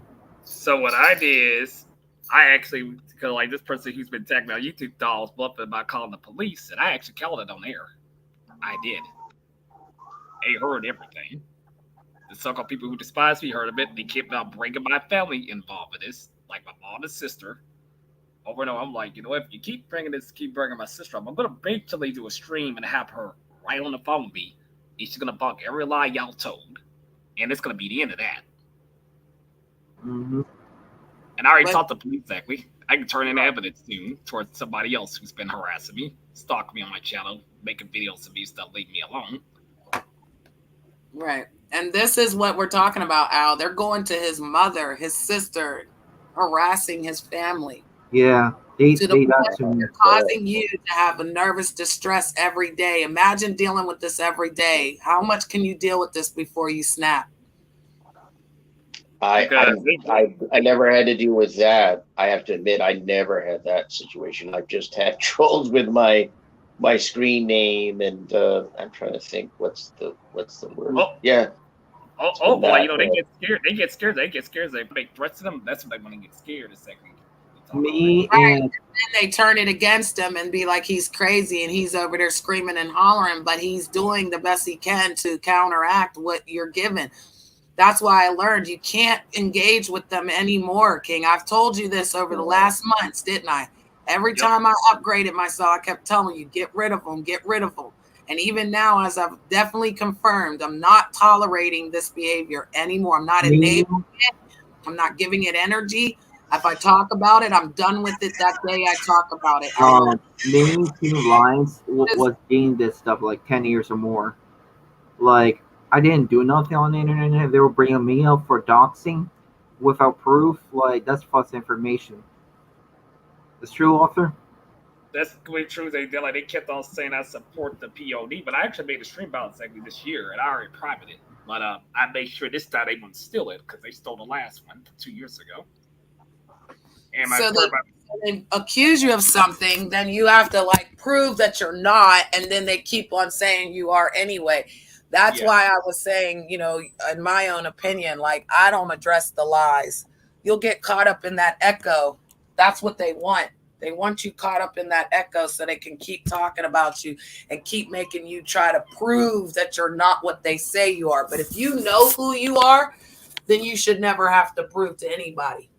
No. Well, my stand on that is that you have to respond to lies. But I think after a decent interval, when you said, look, this is not true, and here's the proof, or here's the evidence, or here's what's that, then you kind of just move on. And if the lie is still around, then it will either die of its own, you know, be destroyed of its own lack of substance, or will not be considered anymore. But the problem with not, you know, with allowing lies to go unabated is the lies can morph into supposed truth. People can believe the lies. And once they start believing it, it'll be very difficult to deal with them because now they've got a whole set of false notions and false beliefs about you that you now can't dislodge, that you can't get rid of because you didn't do it at the time. You didn't say anything at the time, at the very least. So they think, oh, well, since you didn't say anything, you didn't respond, must be true. And it made things even worse. Like I never committed a crime in my life. I have nothing on my criminal record, but these folks keep on trying to make it like I have something on my record when I don't. And I'm just gonna prove them wrong, period. And ain't nothing they can do. That's where I'm gonna turn the police evidence towards the person who's stalking me, who starts with the R, regardless. Right. I ain't getting him off. No, he kept on stalking me constantly, Janet, on my streams every time. It will not stop. So I was like, nope, nope, you're done. And ITV said he's still associated with these folks. That's what I just told him. I ain't come to his channel anymore. He's associated with those toxic people. True. Nope. No, I don't talk to ITV that much anymore like I used to. Because he surrounds himself with toxic people. He talks badly about me. I mean, I had somebody who was making videos about me in another space, and I had just mentioned this here. But somebody was making videos about me in another space. I had my 200th subscriber event recently.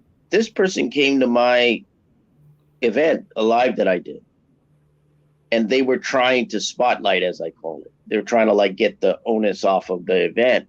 and onto them. And I'm like, the nerve of this person who, in a video about me, stated that I was an enemy to this person. Stated that. This is what this person stated. So you consider me an enemy, but you're going to come to my channel and you're going to try to get in my chat? Really? This is, I mean, you have to look at these people and you go, what is it? Why are you fixated? Why are you upset? Or why are you so overly interested? Why? Why? What is it? I'm not in your space. I'm not around you. I have nothing to do with you. And yet you're still making videos. You know, you still, and you have the nerve to try to come to my chat and to my channel. I mean, I think of, you know, I'm going, what? I mean, it's like, I give up. It's like, what can I do? I left your space. I don't make videos about the people in that space, never did, or any live streams. And yet still you have one or two people that are like, hey, we're going to do a bunch of videos about this guy. And hey, we're going to come into his chat. I give up. I give up. I just do. I mean, sorry. Go ahead. Sorry, no, go ahead. I actually agree with Sister Jenna what she said back then, like to distance myself from those toxic people, like what ITV was associated with back then. She was right about that. That's the reason why, you know, Elder, he used to come on here. He used to come on here, so he don't come on as much. But like he's been avoiding these folks and just block and ignore these folks. Because I used to be on ITV's channel at the time as mod and just try to block people, but ITV took it wrong. I'm like, I'm trying to ban. I'm like, no. They kept on starting this towards me, bringing me up. If I even went to his panel, they said they're just talking mess about me. Even Elder would do that. So, yeah. And like ever since we ignored them, they kept on and on, over and over again. I talk about top that nothing to do with them. Guess what? They'll still run their mouth. Right, because it's kind of what Al said. It's like, why are you wasting your time on someone you don't see, that's not in your space, that you don't care about? It's harder when you're in that space, King. And like you said, your friends, the ones that say they're your friends, are so quick to sit with your op. It's so quick to be with the ones that talk about you and that try to destroy you. I question that. Yes, I do. And I've had to let people go because of that. Like, even though I like you, I have to let you go because there's no way in the world I would have done that to you. There's no way in the world I'm going to sit around with people that are talking about my friends, talking about the people I care about, they're trying to destroy their channel and everything else that comes with it. You know how many people come to people's channels just to steal the people in their community? A lot of people. They don't have a community. They can't build people to come and be with them, so they'll try to steal those people. And that's what they tried to do to you the whole time. You had a crowd of people over there. You sat like 30 people over there just for fun, King. And you had rules and stuff, and they didn't even want to follow the rules to your channel. Like, they were trying to break down everything you were trying to build up. These folks like breaking author rules or saying author. Mm-hmm. Yeah, like I was deafening author all the time on the stream. It's true, author? It's true. And as for Sexy Slim, she was dumb enough to believe what they said about me. They didn't come directly towards me, even ask me a question. She was just dumb enough. Yeah, she was, you know, she was sitting there. Oh, God. You talk about Sexy Slim, honey. She's caught in the echo, honey. Oh, Lord, child. Not that one.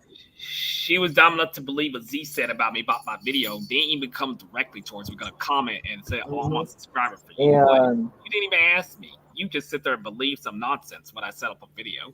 You didn't even see the full video. On Kim Lines. YouTube is something else. YouTube is something else. I mean, I gotta be honest. And I was having this conversation with somebody. You can't really do the things you would do outside of YouTube, like what I call the carbon-based world. On YouTube, you can't trust people here. You can't really be a kind of friend that you would be outside of YouTube to people here. You can't do those things because people come here and they think they can just take off any vestige of standards and morals and values and ethics and be whoever they want to be and do whatever they want to do.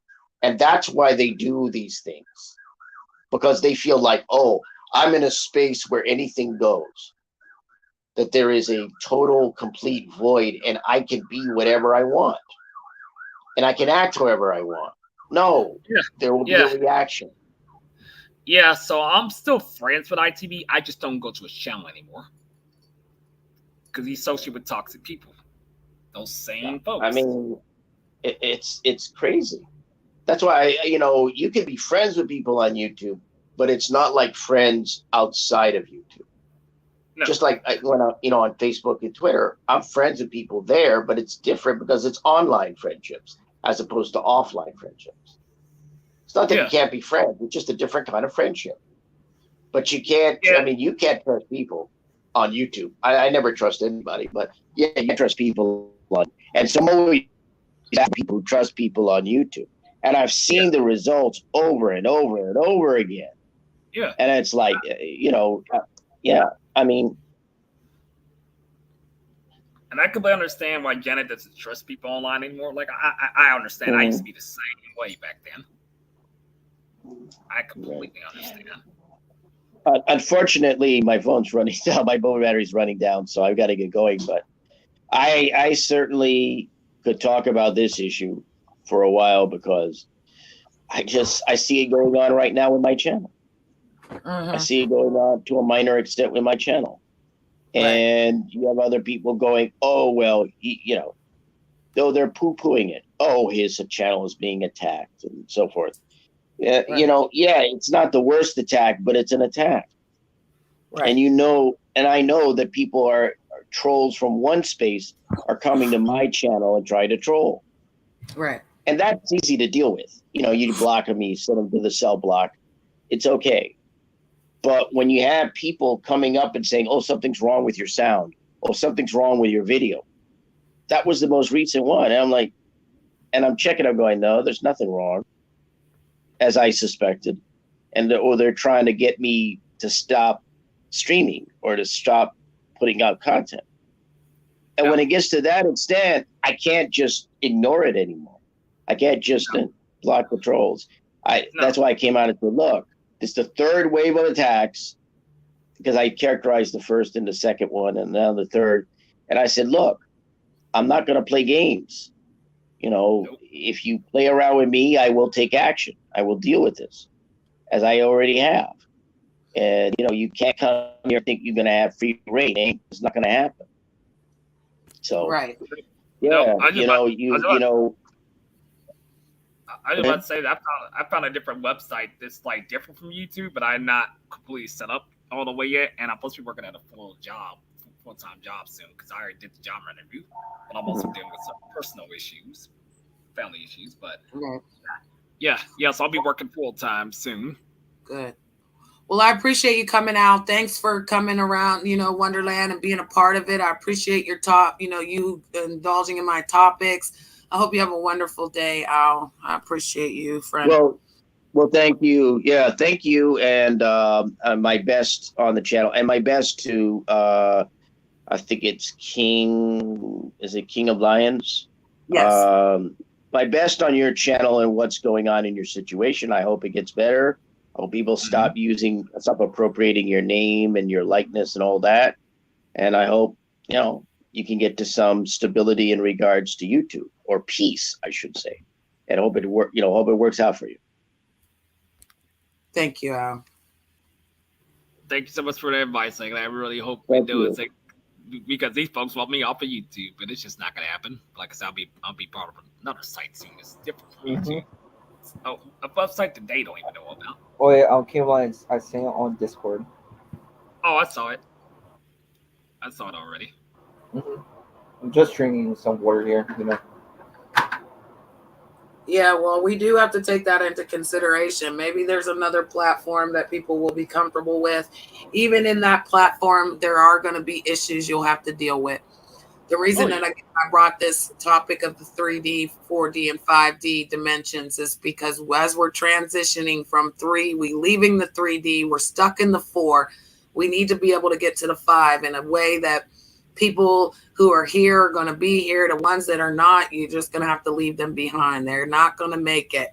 A lot of these people are not going to make it, and they know that. So they're trying to cause trouble for the ones that are actually trying to get to the end. We need understanding. Everyone has questions. People can ask, what does God look like? And what does the, spiritual realm look like? They could ask all types of questions. But in the end, we need to be talking to each other so that we can understand why people are talking and doing the mannerisms that they are doing, because there is a reason for all of this energy. There's a reason why they keep stabbing you in the back and keep lying to you and keep trying to hurt you. They're trying to break your peace and trying to make you become like them. Yep. That's what they're trying to do. So you love God. Both of you guys are, God-fearing people. You guys have to stand for what you believe in as well. You can't go against what you believe. You guys, both of you guys know that, there's the wages of sin is what? The wicked. Oh, I sent you the new website, Janet, on Discord. Okay, I appreciate that. So I have a video. Are you guys going to stay for the video? Oh, yeah. I can stay for a little longer because I got to contact that job and check see that I got the job still. Okay. Well, congratulations on that. We definitely want people working. We definitely want people back in providing for their families and stuff. So shout out to you for that. Definitely. Yes, I'm planning to move next year back to my hometown. Yeah, you did mention that. Big ups to North Carolina. Mm-hmm. Oh, yes. I'm moving back to the South where I came from. Yep. I know that's right. He said, I'm going back to the South to where I came from. I don't mind the Southerners. I'm not going to lie. I don't mind the West Coast people. I don't mind, but I'm always been a Northerner. I'm going to stay a Northerner. If I move down South, it better be good. I'm going to need the beach. Do you live near the beach in North Carolina? Is there a beach over there? Oh, yes, there is. Okay. Where I live is just like a public town, and just or it's like mixed with, Yeah, I know. I love that, Cobra, because your people are from Brazil, correct? Yeah, and my story came on. I was born in New Jersey, Mm-hmm. Oh, I didn't know that. Well, shout out to New Jersey. I mean, shout out to all the states, right? Shout out to all around the country. I mean, people, listen, guys, no matter where we come from or where we, live, where we're going is where we need to be worried. And it's about to be a dark winter. People are not preparing for winter, but I would tell you now, forget summer, prepare for winter. Mm-hmm. And after that, when we moved to Pennsylvania, to Philly. Okay, so I'm in Pennsylvania, but I'm on the other side. I'm not in Philadelphia. I'm in Pittsburgh. Mm-hmm. But I'm going back to Memphis, Tennessee. Tennessee, that's deep in the South. Yes, that's where I'm from. At least King had a polite, peaceful manner to come up with an apology. Others have no guts. Exactly. Some people will never apologize for their behavior. And this is what we're talking about. When we're in our transition, you need to acknowledge the things you've done. You need to acknowledge why you've done them. If you need to apologize to people, just apologize and move on. No one wants to live in the past. No one wants to live in past mistakes and keep reliving it. If God forgives you and he doesn't think about it, why are you thinking about it and beating yourself up about it? Why are you allowing people to beat you up about something that happened yesterday? We're in right now. Did anybody do anything bad today? Did anybody go make a lie today? Did you wake up this morning and start a good path today? Because that's where I'm at. And I feel like, again, a lot of people I'm around are not like that. They are living in yesterday. Their echo is still going strong. They can't forgive themselves. They can't forgive others. They want to make other people hurt the way they're hurting. And I don't live like that. I forgive you for you know not what you do because you're allowing something to control you. Like brainwashing. Right. Yep. And that brainwashing is bad because that allows people to gaslight you, to make you isolated, to feel like those people it happened to me. Care about you. Don't listen. A dog will take pain and and punishment and still will be loyal. I've watched people hit their dog and hurt their dog, and that dog will still protect that human that's hurting them. We are not animals like that. So if someone's hurting you and keeps telling you that they love you, that is not correct. Nope. And that's where we need to be. Why are we letting people hurt us when we wouldn't even do that to ourselves? Nope. And I even said to you in the Discord, is this really you, King? Because again, that injury of what that boy has done, I'm reliving this echo with him because he can't let go. He's trying to stick me in the matrix with him, pull me into that door room where he's at, and then keep repeating the same story over and over. I don't live like that. I forgave that boy yesterday in a serious heart that, again, block, delete, and ignore. That's it. There's nothing else I can give that person. I'm not your savior. I'm not your Jesus. No, there's no Jesus on this earth for us. Our savior and our salvation comes from redemption of clearing things that we've done in the past to make a better path for where we're going. Yeah, I'm just a lot more, compared to like the last time you talked to me. I mean, yeah, I'm 35, but I see things more, Right. And you don't want to be going to 40 doing the same things you were doing in your 30s, though, King. No. Think about that. No, I You know what I mean? Your 30s is a chance to be 30, all in the 30, right? But when you get to be 40, you're not going to want to do the same things that you were doing. It's ridiculous. It's redundant. It's like, again, an echo. Like, for instance, your girlfriend, are you still with her? Yes, I am. I'm still with her. And all the things that you've been through out here, what did Miss Brittany tell you? Stay with her, ignore these folks. Move forward. Yep. And look where you're at. So again, some people won't do that. Some people would have told you to leave her. Some people would have said, oh, do this for fame, do this for the YouTube. But in the end, when you shut this YouTube down, King, she's there for you. She's in your life. And whether it's good or bad or whatever you guys are going through, that's y'all business. You don't put your business out here. You don't talk about her to other people. If you have a support system, use your support system. Don't just think everybody has your best interests at heart when they're jumping into the story. Because 9 times out of 10, they've inserted themselves to mind your business to try to control something in that story. If I don't have a girlfriend or a boyfriend, I'm like, oh, yeah, sure, King. Go ahead, leave her. Go out there and be single again. That, to me, is not good advice. Nobody wants to be, well, my own opinion, nobody wants to be in the single lane. Nobody wants to be without. People that have relationships are just tearing their own relationships into the ground because they're not looking at the things that they have and be grateful for the things that they have. They want what other people have. They want to try to ruin what other people have. So I'm glad you guys are still together.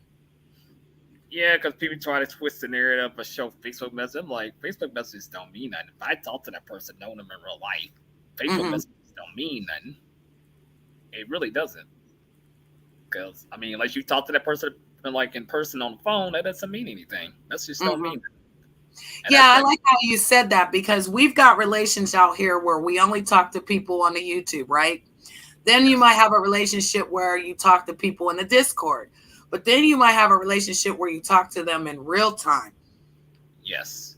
Right. I get you. Because a lot of these go ahead. So like me, Audrey, like we call each other, talk about like real stuff. He has my phone number. Corporate has my number. Yeah. So most people in my group has my number, including my girl, exactly. But I don't listen to my folks. My brother, my youngest brother, Punkfly, is friends with those folks who talks back about me, but we don't get along. But he's associated with people. Like Manhattan, like I join Audrey's stream and people will be like, who's that person? And I told them, I know what you're doing, and they get scared by me, Okay. Because I bring up receipts and proof these folks are doing. Right. And even when you bring the receipts and proof, sometimes, Cobra, they don't care. They've already have in their mind what they want to think because they feel as though if I use this, if they feel as though if I use this, I'll become important just by talking about this story. Okay. He wants to reset his audio, he said. So again, I appreciate Al for coming. I appreciate Stanley for coming. Thank you, Cobra, and thank you, King, for being here.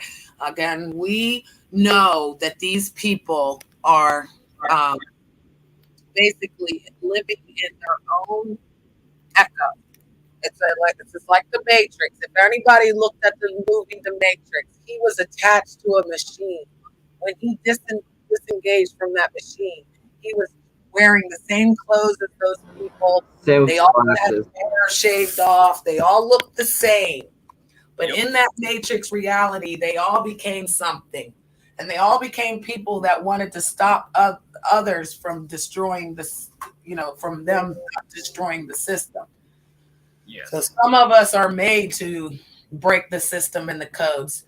Some of us are not into just being another number or a letter. Oh, no worries. Hi, Drama After Dark. No worries, Stanley. I understand. You're more than welcome to come back up if you want. We're going to get into this video, and it's called A Complete Guide to Shifting from 3D to 5D. So if you guys are ready, we're going to get started. Oh, definitely.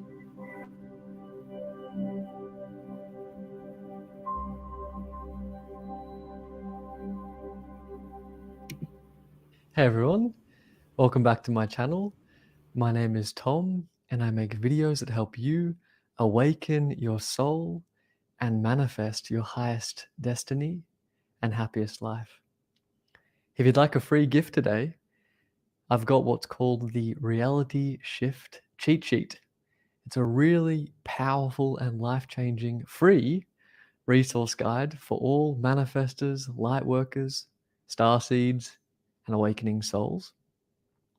And it's basically just got very powerful information, the secrets to shifting to your desired reality. So if you'd like that free reality shift cheat sheet, just click the link below and you can get it. And also don't forget to check out my one-on-one coaching and also my online courses on manifestation and spirituality, also in the links in the description below.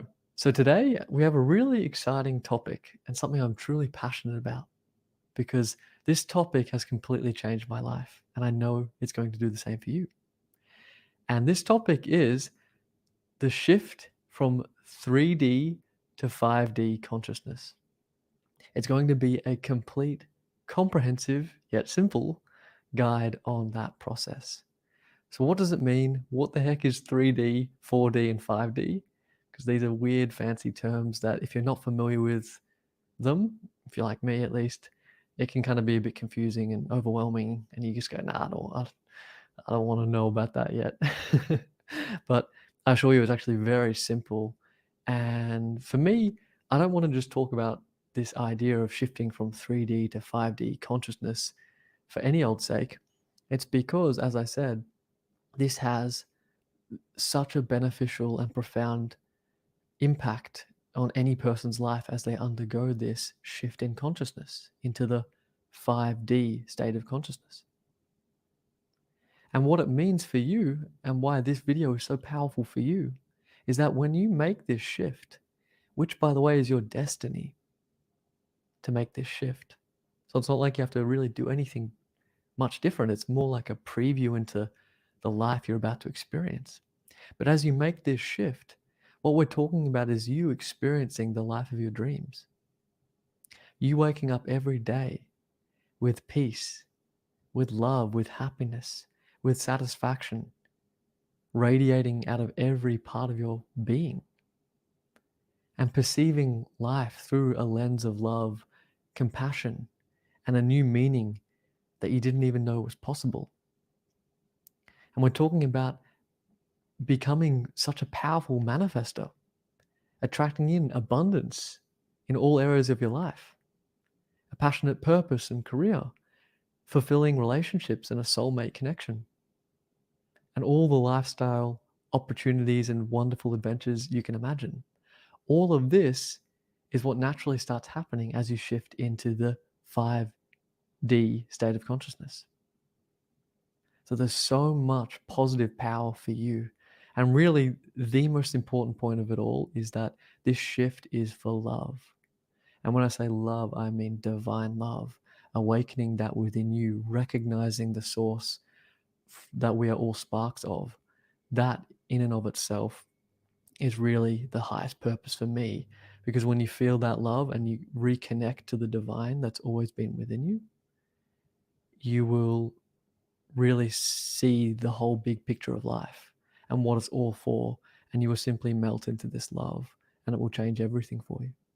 So really, it's your external life, your human life transforms, and then you open up a new divine connection to the universe, to reality itself. And well, that's what all these spiritually enlightened sages and mystics all over the world, and that founded all the modern religions in the world, that's what they're all pointing us to, is that kingdom of heaven within us.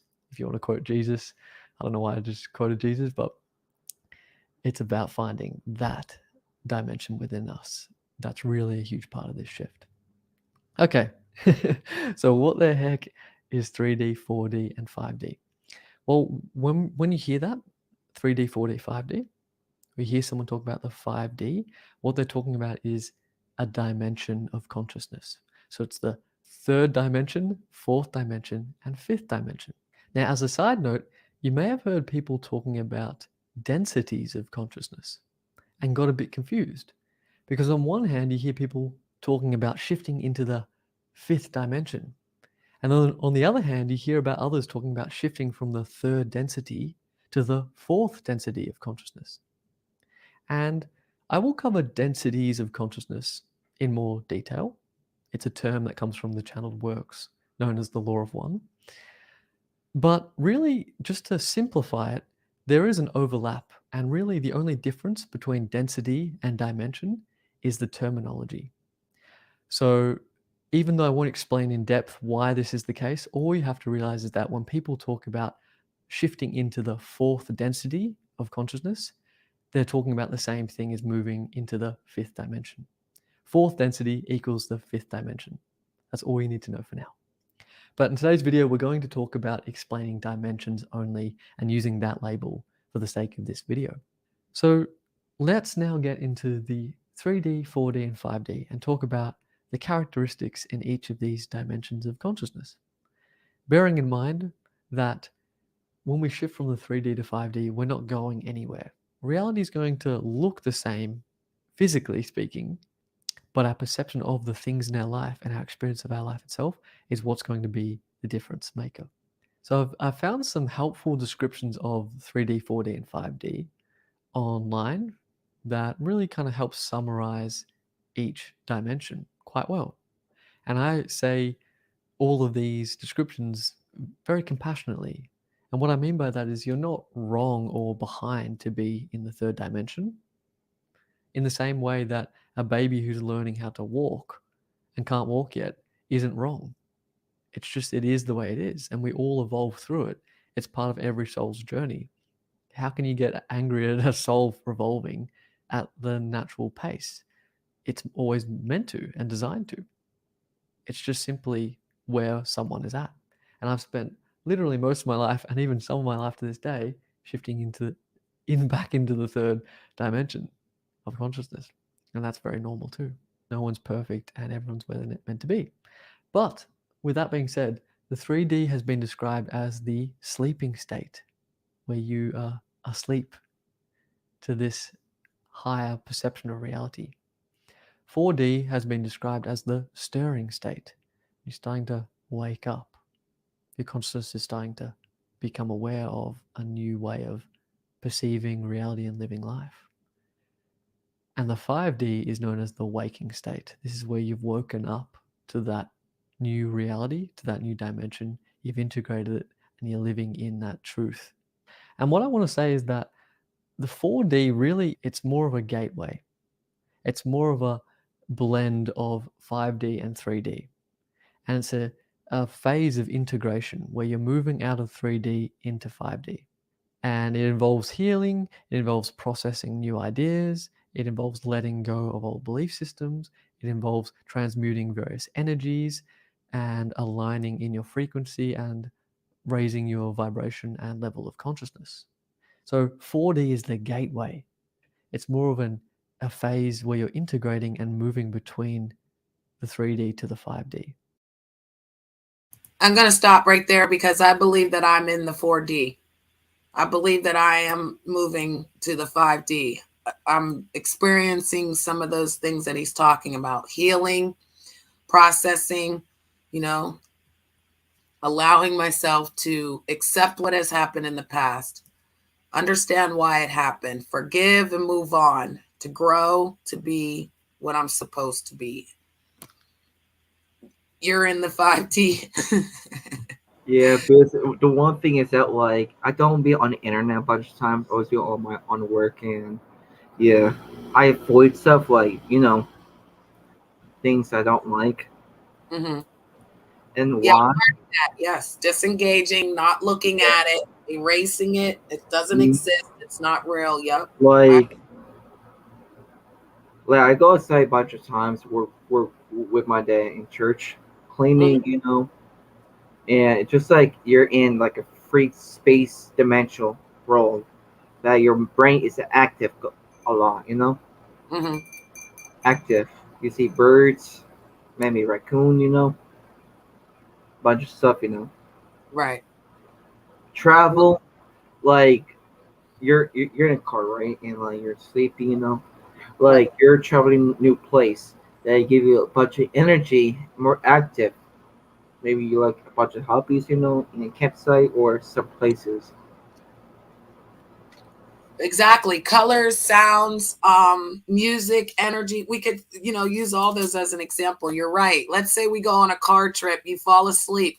You know where your destination is, but when you fall asleep, you have a dream and you dream you're somewhere else. When you wake up, you're in that new spot where you were traveling, but you can't really remember where you were traveling because you were already in another dimension having something else going on.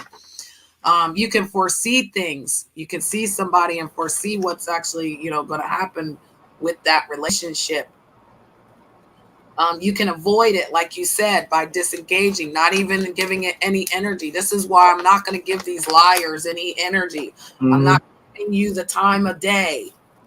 If you lied on me and you lied on me, that lie is eventually going to be proven in time. That's why time is everything. Mm-hmm. God is the father of time. So why wouldn't you think that in time he's going to vindicate you, that he's going to make it work out in your favor? You don't have to push it. You don't have to make it happen. I don't have to prove anything to anybody. I don't have to go prove that folks are lying. You're going to see it. And when you see it and you feel guilty about it, then you're going to have to deal with it. I'm not going to have to deal with it because I knew what the truth was. That's why we have to stay 10 toes down, meaning all our feet on the ground, knowing what we're standing for. If you don't stand for something, then you fall for anything that people will be telling you. We are in a transition mentally, physically, spiritually, emotionally. People need to get out of that negative energy. You see, the 3D says ego, separate, fear, unheal. So that's what people do with their ego. They will have you separate. They'll have you believe in that King of Lions is a bad person. They'll put fear and say he's going to dox you and stalk you. They're going to have you unhealed about this person. When really, when you talk to King of Lions, he's a gentle, calm lion. He's a very good man. He'll listen, but you don't give it a chance because you're too busy limiting yourself to something, which is the next one, limited. So your strategies are limited, your physical's limited, I think he says linear is limited, and locally, materialistically, and emotionally, you're going to fall apart. You're going to believe this person when they lie to you. You're going to be devastated they lied to you. Then you're going to go and get angry about that person lying when you should have asked yourself, why did you believe that person in the first place? They misalign people. They dramatize things. They make people disconnect. They make it harder for people to trust. I know some people can expose the truth about the G stuff because these people have high level of thinking without the internet. Exactly. A lot of groups are getting together because they they're doing what you said, Cobra, but we got to have safe places to talk about this. Mm-hmm. Yeah. You ever watch the movie They Live? Mm-hmm. Do you remember when he went into the church and they were in there acting like they were listening to gospel music, but they were in there planning something? Yeah. Right. So you can't tell the left hand what the right hand's doing. You can't tell everybody what's going on because they'll use it against you. And in the end, they're going to try to destroy what your main goal of. Like, go ahead. So like, I'm just like alone, alone. Like, because why? I can't think a lot of things, like the government are doing. Like the people say, oh, start watching this video. It's like, I'm not watching the video. What are you talking about? And the news, why sometimes I use my mental brain that to expose the truth, Mm-hmm. because people are in 3D, we believe stuff. Yeah, like, to open up our minds. We have to listen to other people when they've experienced something. And I heard and like I listened like a story about like people seeing stuff like the government creating these experiment animals, And I was thinking, if that's real, do my mental mathematics, Mm-hmm. How were they here, Because Right. I can use it against the government, Right. And again, something's against us too. Humanity is not going to make it.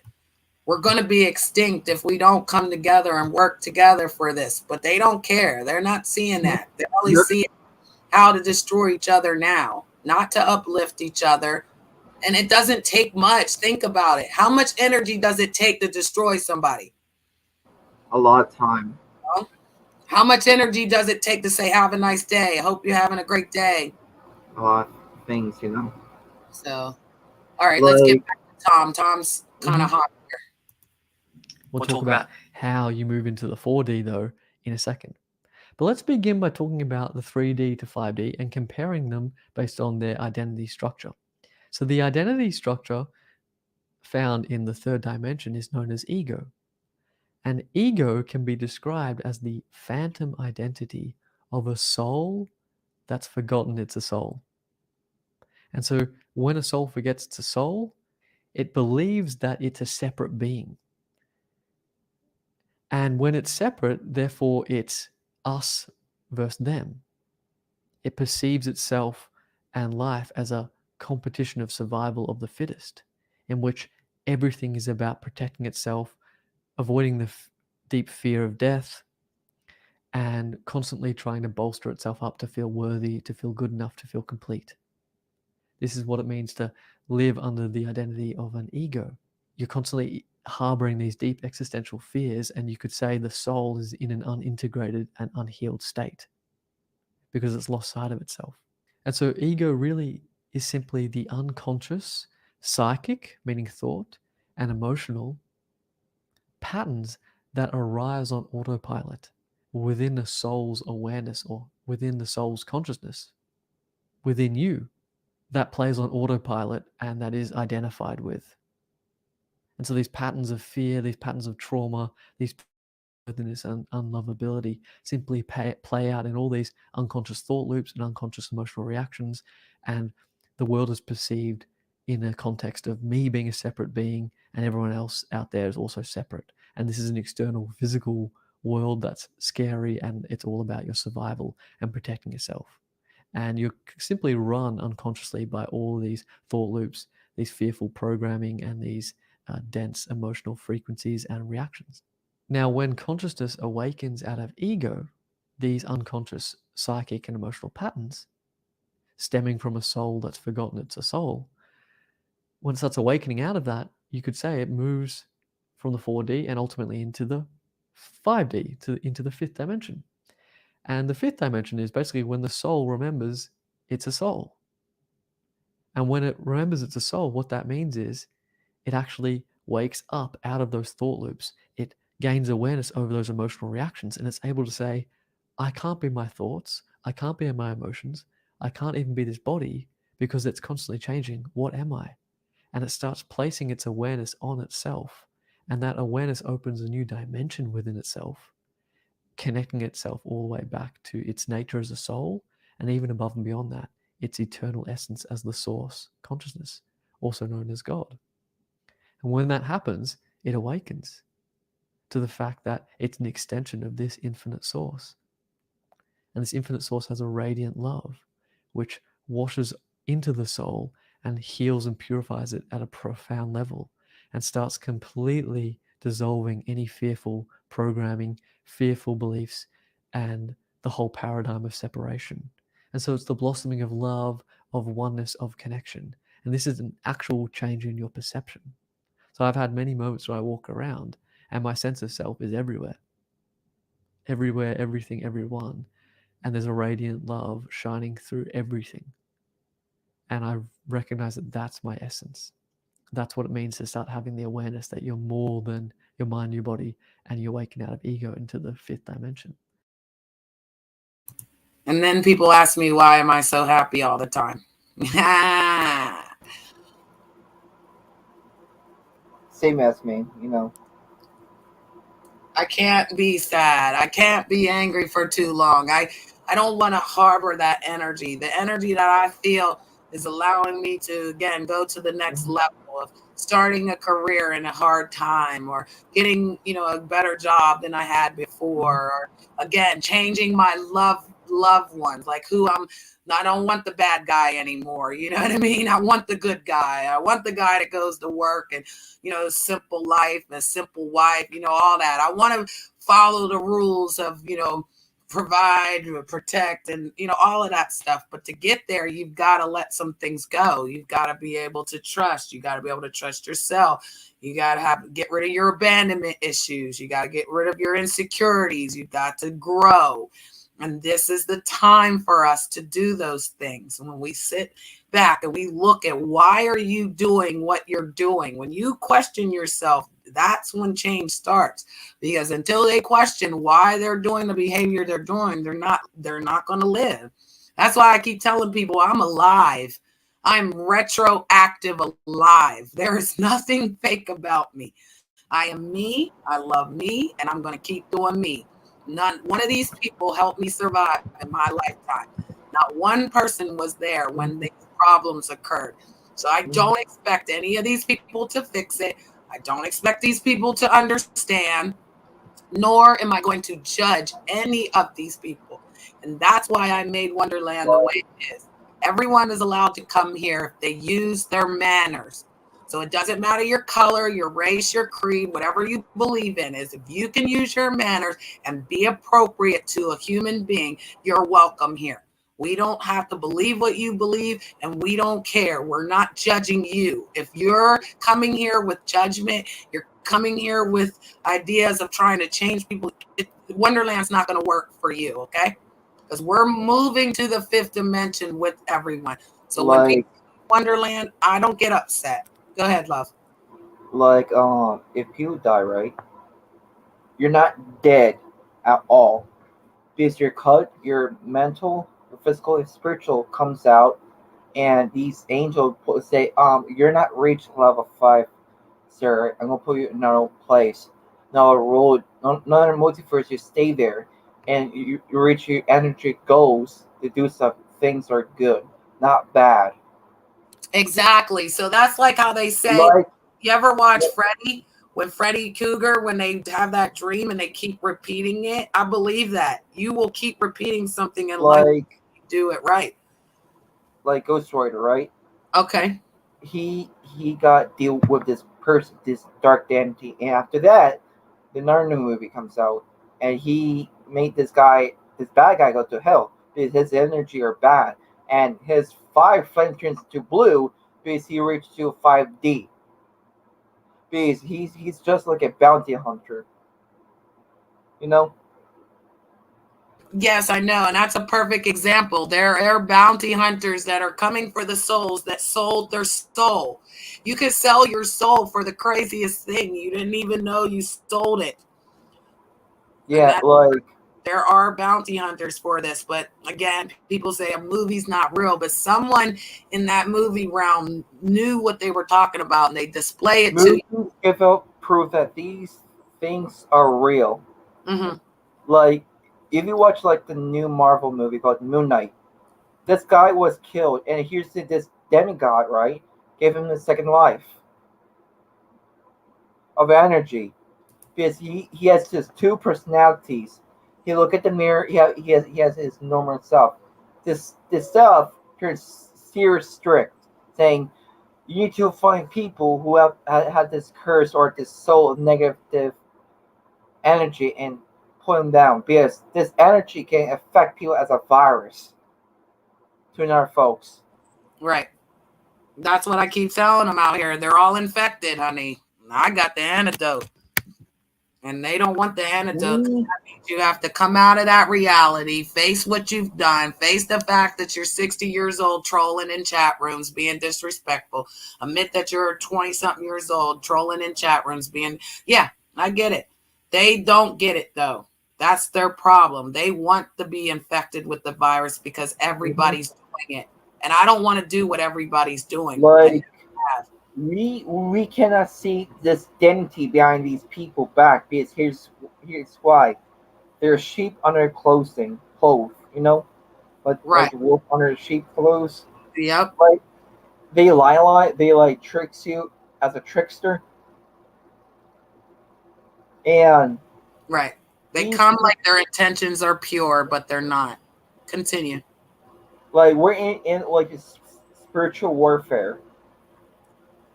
That things you cannot see are real. So do you see people like they're possessed, right? Because this energy are like demonic, you know?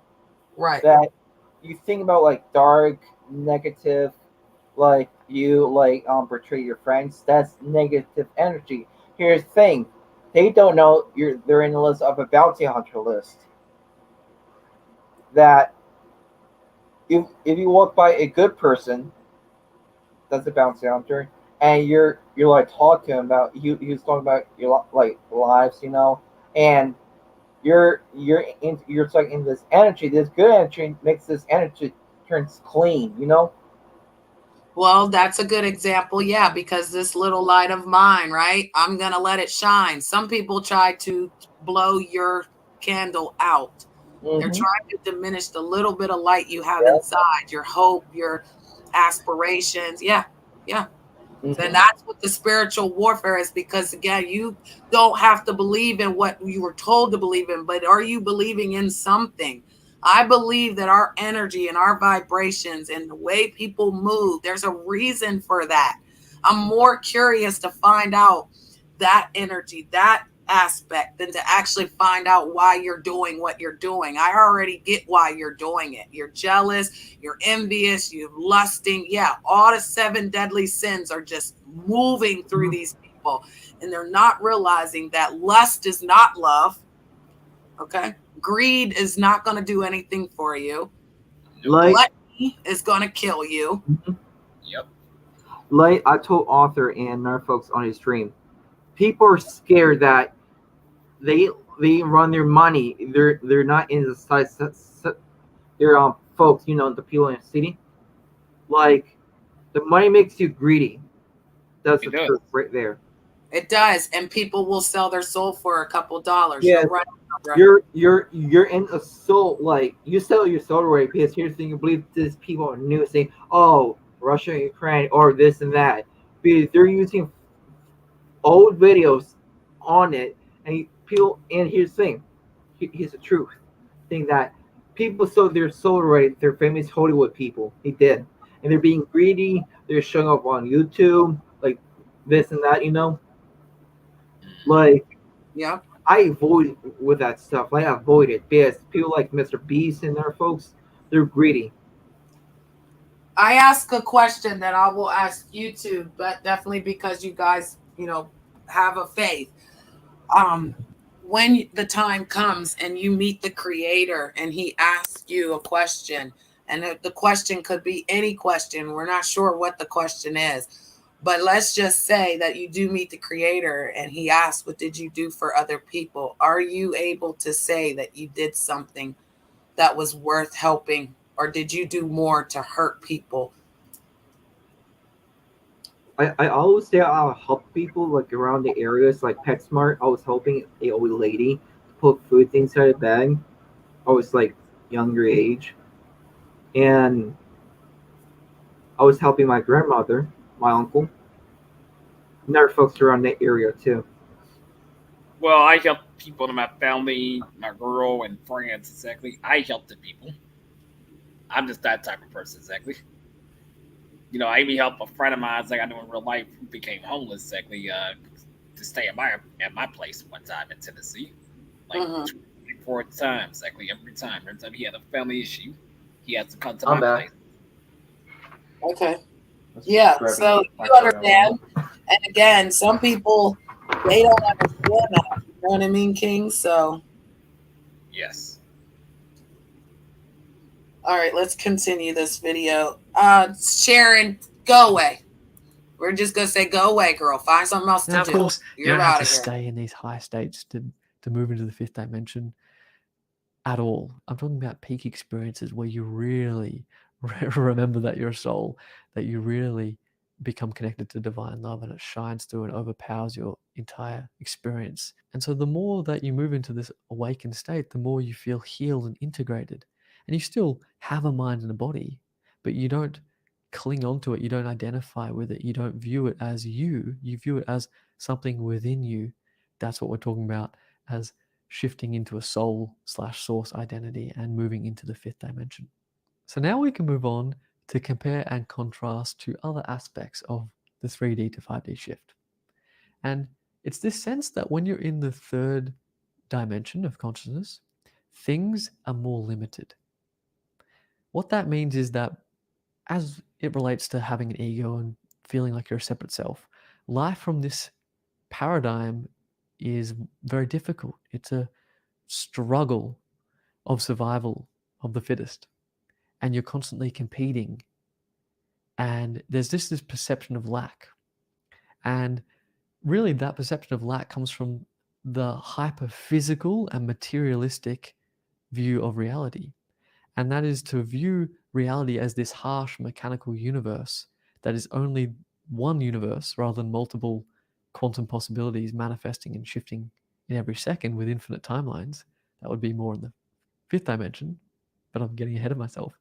But rather, in the third dimension, you view this as the only universe, and there's therefore a limited number of particles in this universe.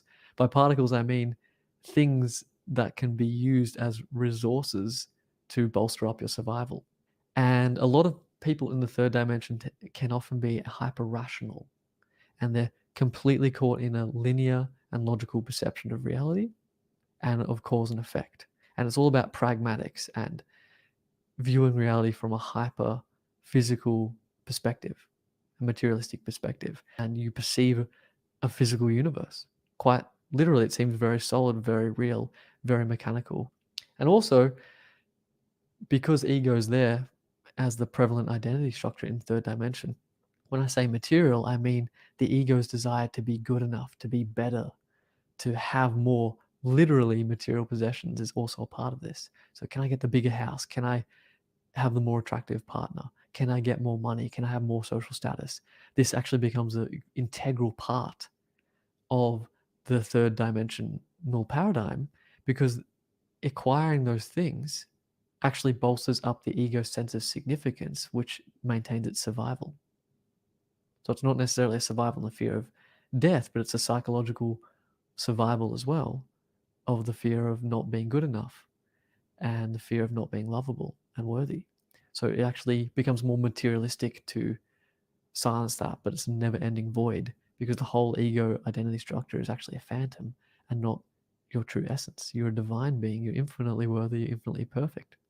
And so I'm starting to move you into the fifth dimensional perspective, which is that of moving from the limited to the unlimited in your entire perception of reality. So when I talk about things being a struggle, things being a competition, things being about hard work and survival in the third dimension, on the other hand, as you awaken in your consciousness into the fifth dimension, you recognize, not just as a belief, but in your actual perception, that there are infinite timelines, that there are infinite quantum possibilities. And so it's all about alignment and the use of imagination, which is simply consciousness, connecting to another aspect of itself and drawing it into its experience as it merges into that reality. So you start recognizing that there's infinite abundance, infinite timelines, and that you don't have to compete, you simply align. So life becomes more about effortless and ultimately, I believe, instant manifestation, the higher and higher we awaken into the fifth dimension over the next several centuries. But nonetheless, it's just this sense that life has more opportunity and it's faster and it's instant and it's effortless.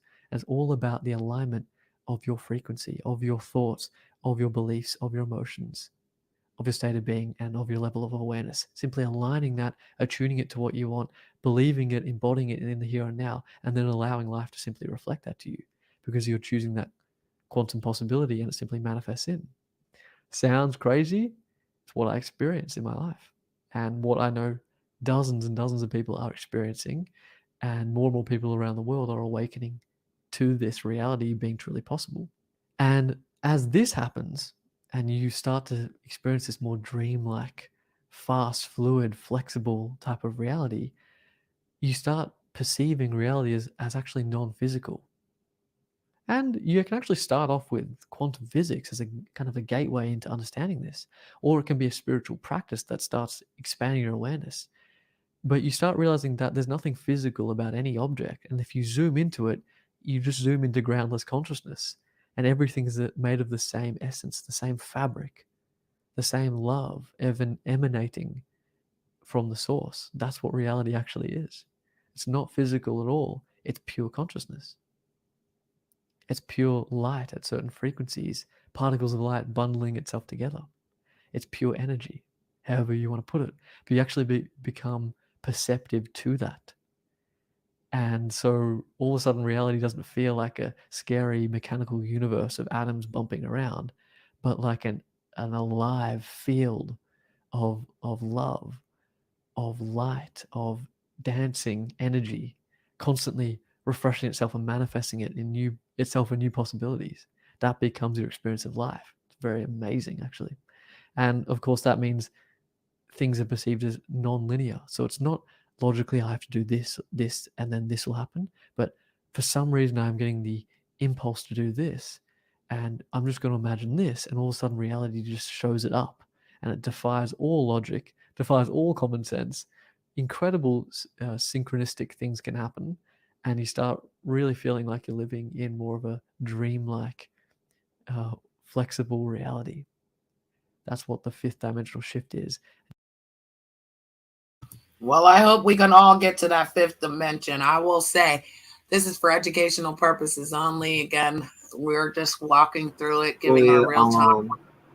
I forgot I'm going to say, do you know how people see aliens? They're in 5D dimensions too. Right. I know. Mm-hmm. Well, we don't want to scare people because, again, some of people are not going to make it. So that's why we're not having a cold heart. We just need to have an understanding of self. Because not everybody's running the same race. And some people are trying to stop you from even running your own race. But your race is your finish line to your success on where you're going to go in life. And right now, I believe it. They're everywhere. And so it's time to wake up to, again, if you can't even get along with a human, how are you going to get along? You know what I mean? Like, how are you going to understand? A lot of people are afraid of what they don't understand. So, again, this may be boring to some people, but I am actually intrigued. So thank you guys for being here. Mm-hmm. Appreciate you. We're going to continue. We've got about 10 more minutes of it. You're actually starting to become more unlimited, more of a divine co-creator, more connected to the source and how powerful you are as an extension of this source, as the soul you are. And so life starts becoming more of a limitless celebration in ever greater depth and ever more amazing, adventurous ways. Sounds a little bit crazy and out there, and I'm not claiming I always live from this place, but I've seen it in my own life. It actually is entirely real, and your consciousness can perceive the reality in this way. It's what the fifth dimension is all about. And the final key area of comparison between the third dimension and the fifth dimension is to do with that of authenticity. Now, when I'm talking about authenticity, I'm not saying you can't live a quality, meaningful, purposeful life in the third dimension. I'm not criticizing anyone, even if you don't believe a word of what I'm saying. I totally respect and accept that. It's absolutely fine to be in the third dimension. But when I talk about authenticity, I'm talking about with truth, with enlightenment, with your ultimate nature. I'm talking about being authentic with that. Because fundamentally, in the third dimension, being run by ego, well, ego we know is not our highest, most truthful nature or essence. As Eckhart Tolle would say, it's a phantom identity. It just means it's an inauthentic identity because it's not who we truly are. It's not our highest nature.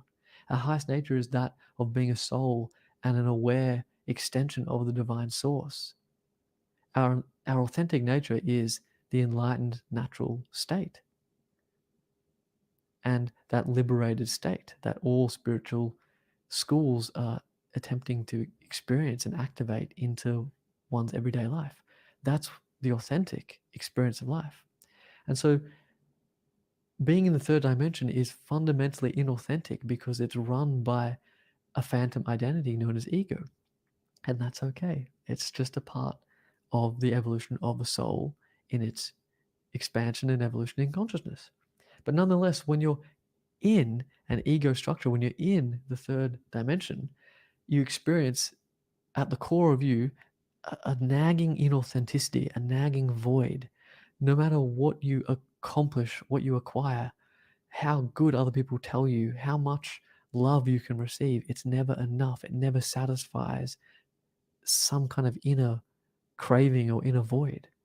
And there's this sense of being misaligned, often completely imperceptive to one's awareness for many years or decades until the third dimension really wears you down and the suffering becomes apparent. You're finally willing to look within and say, this isn't working, something's missing here. And then that misalignment becomes more obvious and that disconnection from the source becomes something that one feels driven to solve. That's where you start to open up into the 4D and 5D as you start saying, how do I find that connection? How do I find that deeper meaning, etc. But until that point, when you're run by ego and all the psychic and emotional traumatic patterns and unconscious patterns of the ego, which limits you, which binds you into the third dimension for a time being. And so you become completely immersed in this state. And when you're immersed in this state, one final point is that you see things through the lens of duality. So you see, I'm here, they're over there. I'm good. These are my allies. They're bad. This is the enemy. You actually see through a hyper moralistic right and wrong perception of reality, a dualistic perception of reality that actually in the awakened state falls away because you just see the unity of consciousness as it is, manifesting one present moment at a time. There's no judgment attached to it. Those judgments start falling away and dissolving as you come into the unity consciousness. That's not the case in the third dimension. That's all part of the inauthenticity of the ego and being in the third dimension. Nonetheless, I'm not saying that ego doesn't become integrated. It does. That's what it means to be healed. You integrate your ego. You recognize the ego was always simply the inner child longing for love all along. And that ego inflammation and all those tendencies simply become integrated into a functioning inner child and unique personality that's connected to your soul's unique expression. And that's totally fine. So it's not about disappearing your sense of self. It's about healing the inflammation of ego and creating a connection and an alignment. So as you move into the fifth dimension and your soul awakens to this deeper connection to life, this deeper dimension of itself, your life automatically starts reflecting that and becomes filled with more passion and purpose. You move out of the difficult transition period of moving from 3D to 4D, the gateway, into the 5D. And as you move through that, your life starts aligning with your soul's unique gifts and your purpose. It just sort of starts happening. You seek that meaning as you move into the fifth dimension. You seek to know yourself. You seek to live authentically in alignment with your soul's gifts, your innate expression, etc. And so your life becomes more authentic on all levels. The lovers that you have, the friendships that you have, the food you put in your body, what you do on everyday life, how you treat others becomes more authentically aligned for you and heart-centered. And instead of living from a logical point of view, you live far more from your intuition, from that higher self connection to that wiser part of you that can kind of beam impulses out of you, and you simply follow them with divine trust. And you're liberated, and you actually literally do become a divine extension of the source. That's why so many spiritual teachers are revered, or their aura alone can completely transform a person. Simply being in the presence of a true enlightened being can awaken someone's heart to a dimension of life they didn't even conceive would be possible. It's because in the fifth dimension of consciousness, you're liberated and you're connected back into the source, and you're integrated in your ego. And so it's all functioning from this authentically aligned space. So with that in mind, how do you move out of the third dimension to the fourth and ultimately settle into the fifth dimension in ever greater power, alignment, and depth? Well, if you're watching this video, you're already shifting, because the fourth dimension is that phase where you're gaining awareness. As we said, you're stirring from asleep. You're starting to recognize there's more to you. You're starting to seek something more to you, a new dimension of life. And this is where I think people are having a problem, because if you're transitioning and you're moving away from things, things aren't going to make sense, and people aren't going to understand why you're moving away from those things.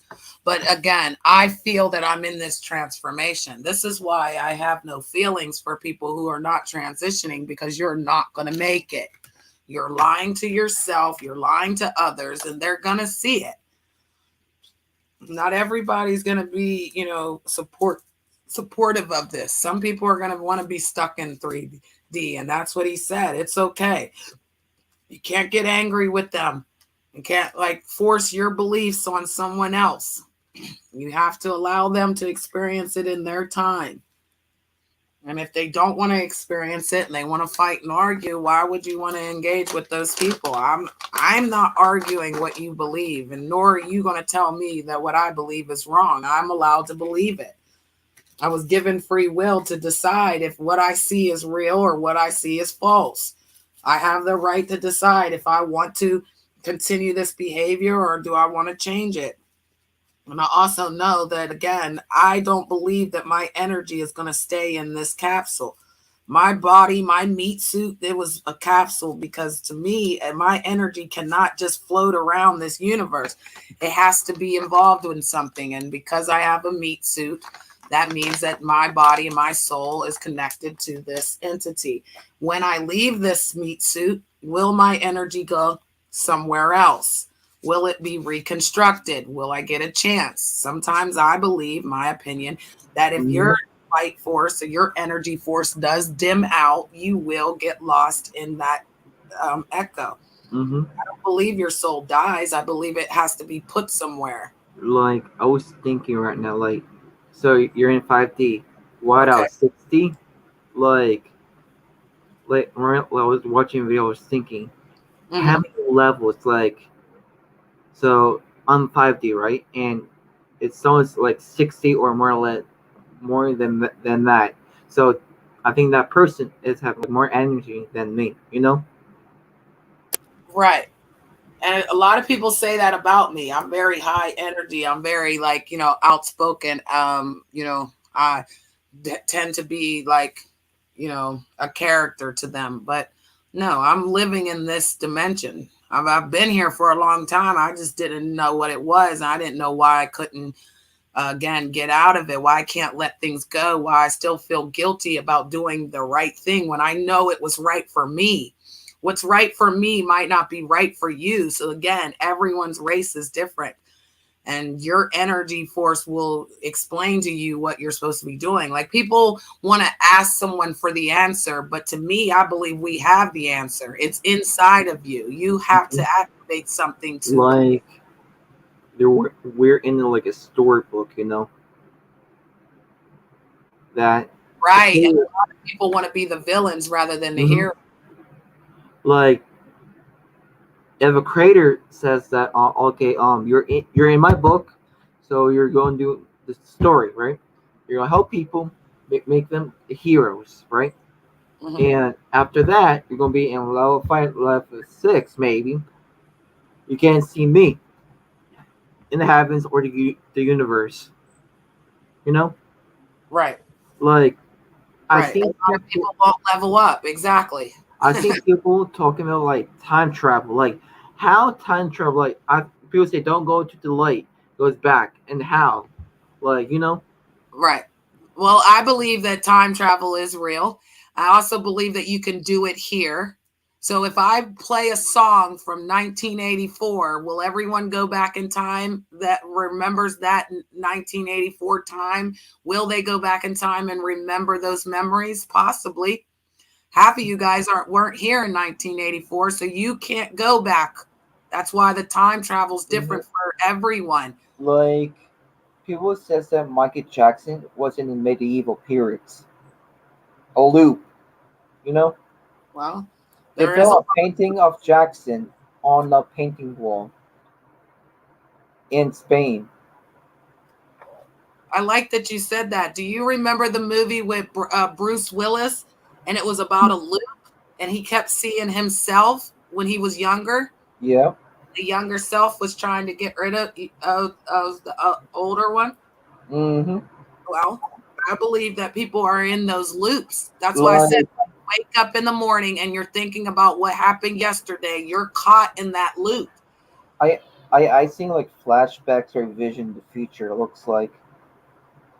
Well, sometimes I have dreams that I was on the Titanic. So make that make sense. Like, I always have this dream. I was in a castle, like a throne, and I was searching by my name, and my name was in Portugal, King Crusader. And like, how? Like, you know? Like some of the pictures that of the famous people, like you said, they have those pictures like from back in the day till now. They look like the same person. But if I could tell you that people, and that's why I like the show Westworld, because people are really being made. It took them 2 years to construct what they've done. That's why it's 2 years later. And now this dark winter is coming, because now you're not going to know who's human and who's real. They're replacing the real ones and putting in the alternate ones.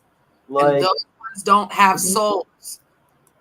Like, people, like, I've been talking to people like who play like Supernatural and that stuff. I'm into that too, and they told me that if a creator says this, okay, don't do bad things, don't open portals that you don't know, you know, like the energy, because it can't make a mistake on a timeline. The people in Egypt, they did it. They opened a portal and these things came out, you know. Well, they're doing that now. That's why they like hour. They like to worship darkness. They want to conjure things, and they don't know what they're doing. Because again, I know that I can create energy where I can go somewhere and I can give people good energy. I can make them smile. I can make them happy. I've learned that. I can also make them angry. I can make them bang their head off the wall. I learned that. But where do we find balance in all of this for self? I know that if I keep speaking things into existence, it's going to come around. Like I always like doing my work or doing art, and this energy goes my hand. It opened this, like, it's just like you're holding like a stick in a rock. What are you gonna do with a stick of rock? Create like a castle or something, you know? Like, I always thinking like, multiverse. Like, people say, okay, you're good at robotics, right? Create something like something good, you know, like a time machine. And every time I think about it, it's just like a spaceship, like a model, you know. I agree. Or like a like people who didn't do biology, if makes people's dreams come true, you know.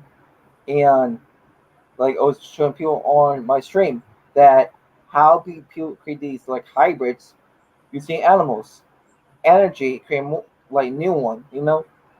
Yeah, they can actually take your life force. They can harbor it. They can put it in a computer. They can put it in a microchip. Yeah.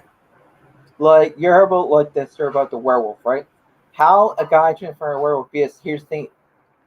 If a sorcery have a like an energy magical thing, can take a wolf, like the wolf's almost dying, and say, okay, time to go, and we'll pull this wolf soul into soul as is energy, right?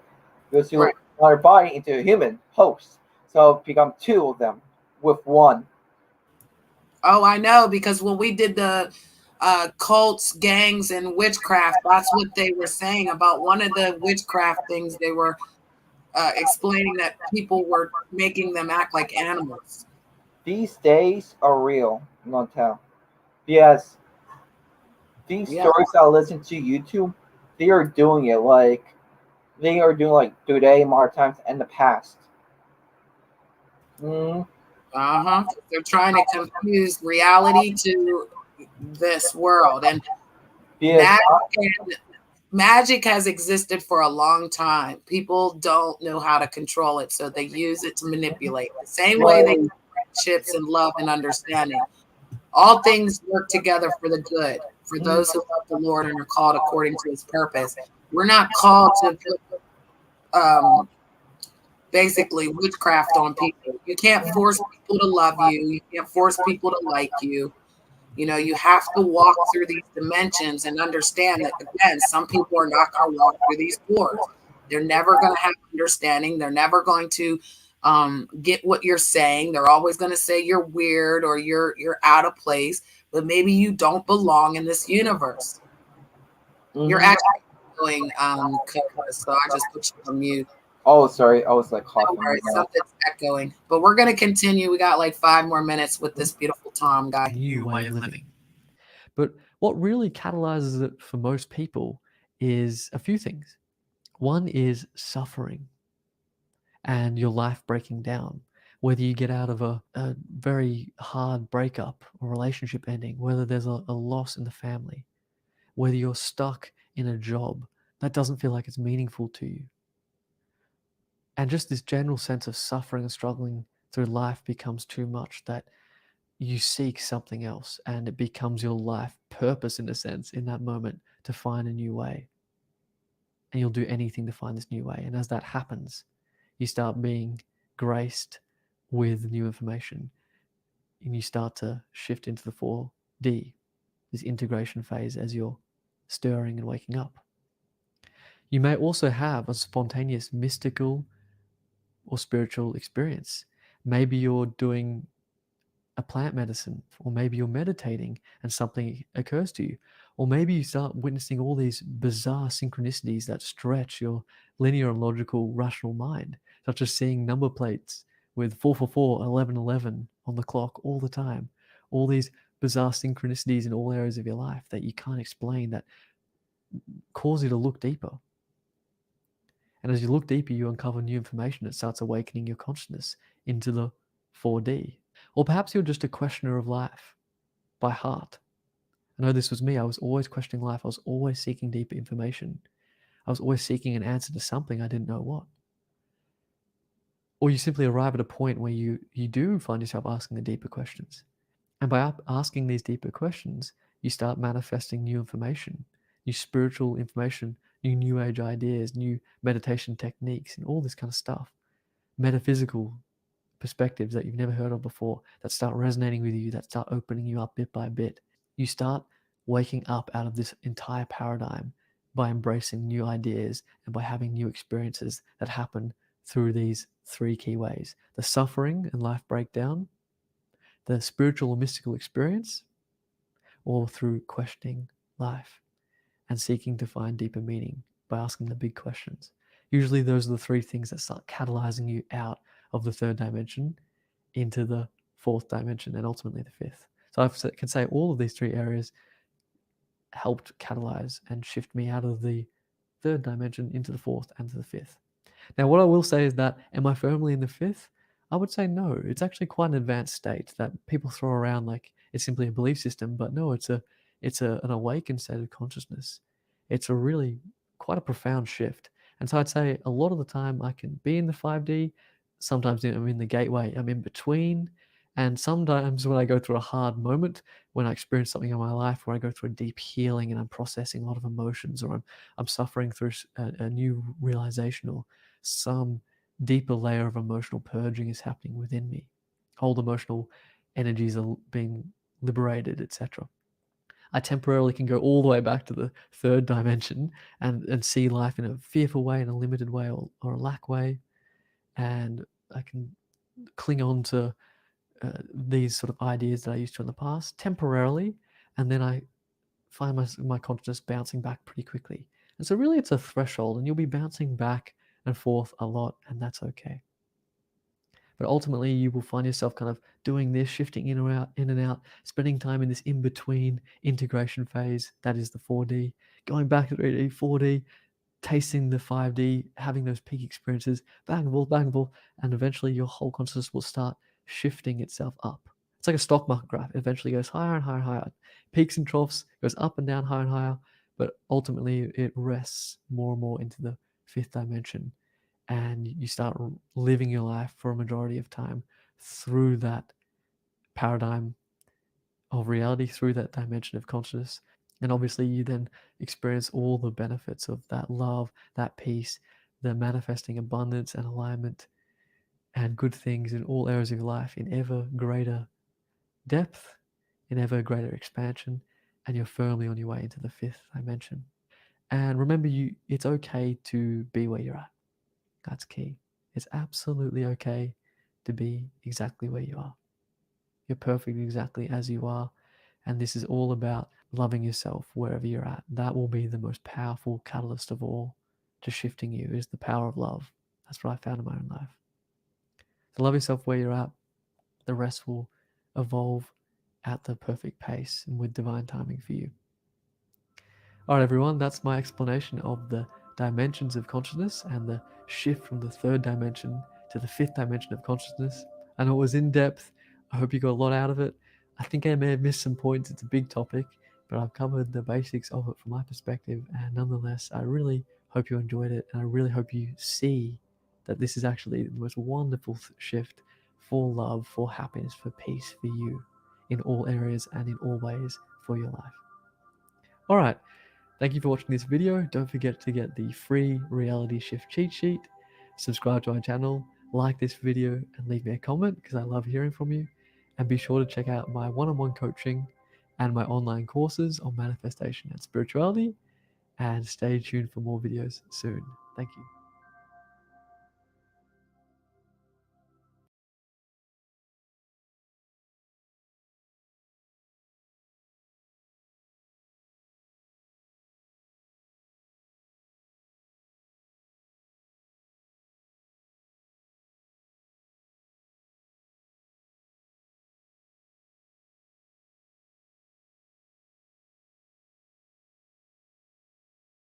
Oh, I'm still talking on mute. Is everybody okay? Did everybody understand what was said? I might have gone too fast. You might not experience it. You might not know what's happening.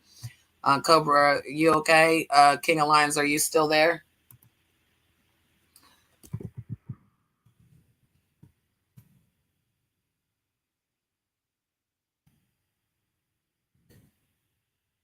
Hello?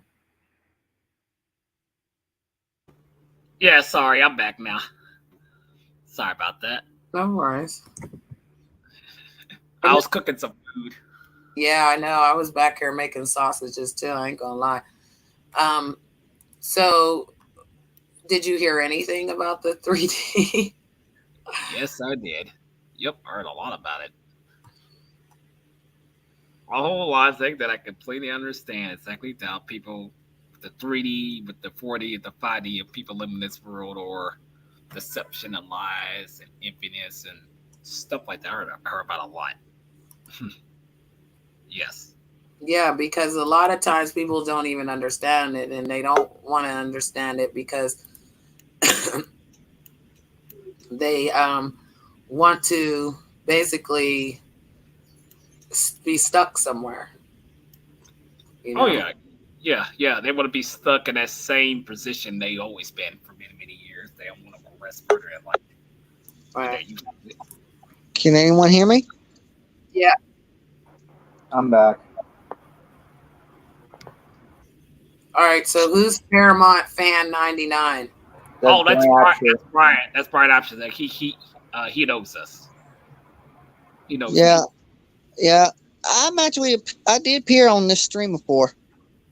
Okay, well, welcome. Last Because week- somebody used your name yesterday coming up here. Do you know that somebody was using your handle yesterday coming up and trolling my channel? So. Oh yeah. The last time I was on your stream, I was called Remote Tripod. Okay. That was last December, and I'm sorry for being mean to you last December. I apologize. I accept your apology. Thank you for doing that. I appreciate that. That means a lot because innocently, people do things they may not, understand. So I appreciate that. We're talking about 3D, 4D, and 5D. Did you have anything you'd like to talk about in this topic? 3D is like you got glasses and you see things in 3D, like you see, like movies. You watch Jaws, you see a shark come out of the TV. That was in 3D. That is a good example, but there's a little more that they're talking about, and it's kind of more of our consciousness of what we believe in. So if you ever believed in everything that everybody's told you, have you experienced things where you kind of question what's going on, questioning your reality? Yes, ma'am. Okay. Welcome back, Cobra. Yeah, it's my audio. It happens a lot, It's okay. No worries. Mm-hmm. What's up, Brian? Not much, Cobra. How you doing, brother? I'm good. I was just on I shouldn't say it. Yeah, you don't gotta say it. You were somewhere else and then you came over here. Did you see the stream? How did you know we were live? I went on your channel, Empress Janet. Thank you. Seen it. A lot of times I'm getting shadow banned, so people can't see when I'm live. So I just want to know. I appreciate you coming and again your opinion in the topic. You're cool, Empress Janet. I'm cool with you. I have no issues with you. I appreciate that. So I have another video, guys. It talks about the 11 signs of living in 5D and why you're chosen for this 5D. A lot of people are not going to transition to the 5G. They're never going to experience, the 5D.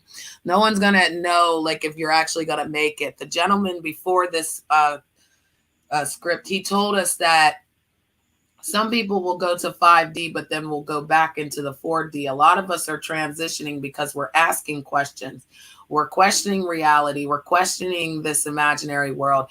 You're questioning what people's intentions are. You're questioning yourself. Is your loyalty real? Is your love real? Do you know what love is? All of these things could be a transition for the new world that's coming, because the new world that's coming, everything's upside down. So why do you think a lot of these people are using that P word and the R word so much? Because in their reality, they feel that if they can just say something, it becomes real. And it's real. Like, people can actually manifest something so bad that it will start to become a reality. But that is not your reality, because in your reality, you know who you are, you know what you're capable of, but people will change you into something you don't want to be. So if you keep believing what they're saying about you, eventually you're going to think that you're one. There's no other outlet that will allow you to look into and say, why is this person calling me a P? And we already know that word is horrible, that nobody would accept that. You didn't want to be hurt as a child. You would never let anyone else hurt as a child. Why are we accepting these people to be able to run around, take people's family photos, take pictures of children, and use them as avatars and think that's funny? Like, logically, that's insane, because you wouldn't do that in the real world. You wouldn't dress up as somebody in the real world and walk right up to them and be like, hey, I'm your child, I'm your mother, I'm your father. I mean, just to come out your mouth and say that, you know, F somebody's mother. I remember when I was growing up as a child and somebody talked about my mama, they were quick to get a punch in their neck. Now it's just so common for people to say what they want to say because they think they can get away with saying it and it'll become reality. But in reality, they're lost in their own insecurities, their own troubles, their own perverted ways. Okay? Because a lot of these people are perverting the truth. And that is dangerous, especially with the younger generation coming up. Brian, I appreciate you being here. Cobra, I appreciate you being here. King Alliance, I appreciate you being here. And again, guys, your reality is not my reality. But in this world, we are all just little avatars. We're all just little voices. We're all just little names that become something. If I keep telling you my name is Brittany in the real world, but out here I'm the Mad Hatter, I'm Empress Janet, I'm EJ, then you've got to know that those are two different entities. They're not the same. I'm not going to show you Brittany because Brittany is protected by this character, this person. So when people, you're always going to be Empress Janet in my books. I appreciate that. And again, Empress means the controller of an empire, and that's what I've created. I've created an empire where people can come and be free and be themselves, and there is no judgment here. There is nobody's going to say you're wrong. You're allowed to believe what you want to believe, and even if your thinking is not the way of others, we don't judge you for that. I created that empire because I'm tired of this reality that someone can say you're a bad person and that everybody runs with that, and then they start to believe that you're a bad person, but they never once talked to you. And when they did engage with you, they never felt that from you. So their perception is off because they're listening to someone say Empress Janet's bad, but when I talk to her, that's not what I get from her. That is what they're trying to distort. I will be back. Okay, no worries. I appreciate you, Cobra. I will be ending the show after this video, though, so I appreciate everyone coming and everyone that listened. And like I said, they're shadow banning me. They're talking about me. They're trying to drag me into the ground. You can't drag something that's not there. So in their reality, I'm still there with them as they're holding on to that last little piece that they're trying to make themselves relevant with. But you're only as real as the last person that remembers you. So remember that. Thank you again, guys, for coming. This is 11 minutes. Let's look into it.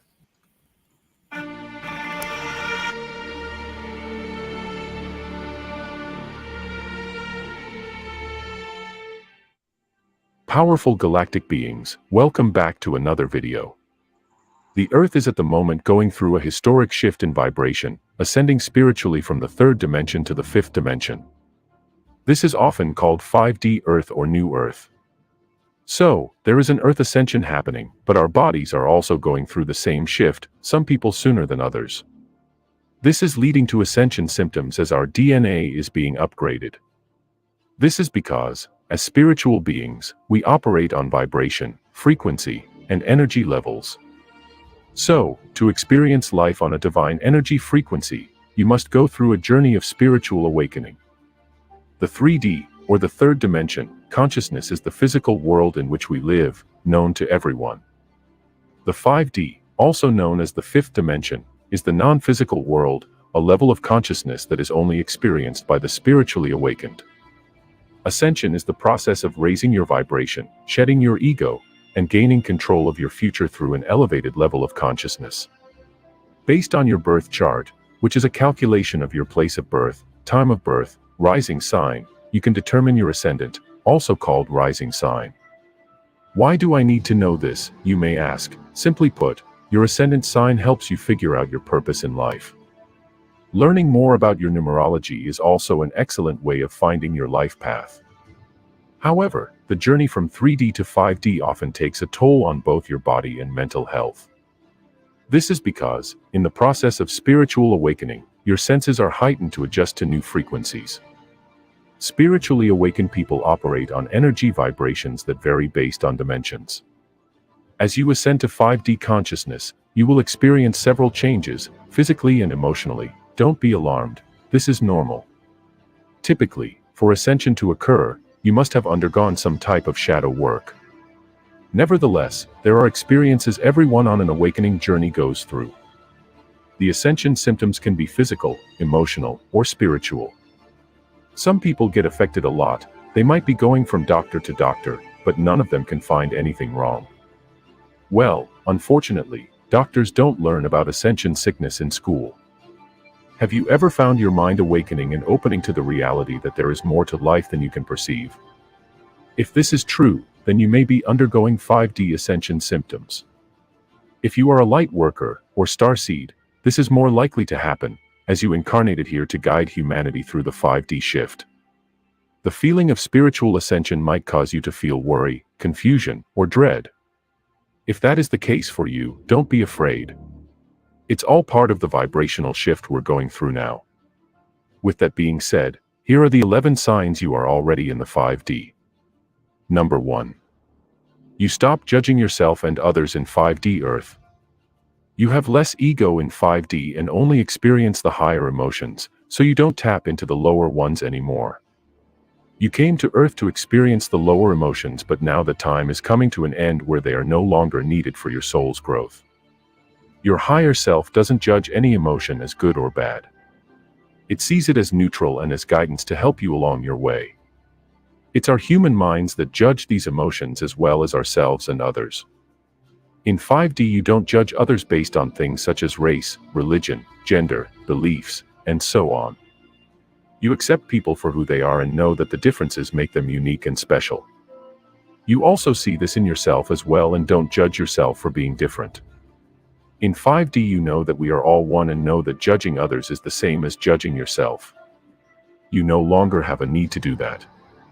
So, if you notice that you are having more compassion for others and less judgment, you are moving closer to 5D Earth. Number 2. You trust all your needs are met. 5D Earth is all about trusting and knowing that you are always supported. You know that the world is safe and that everything that you need will be here when you need it.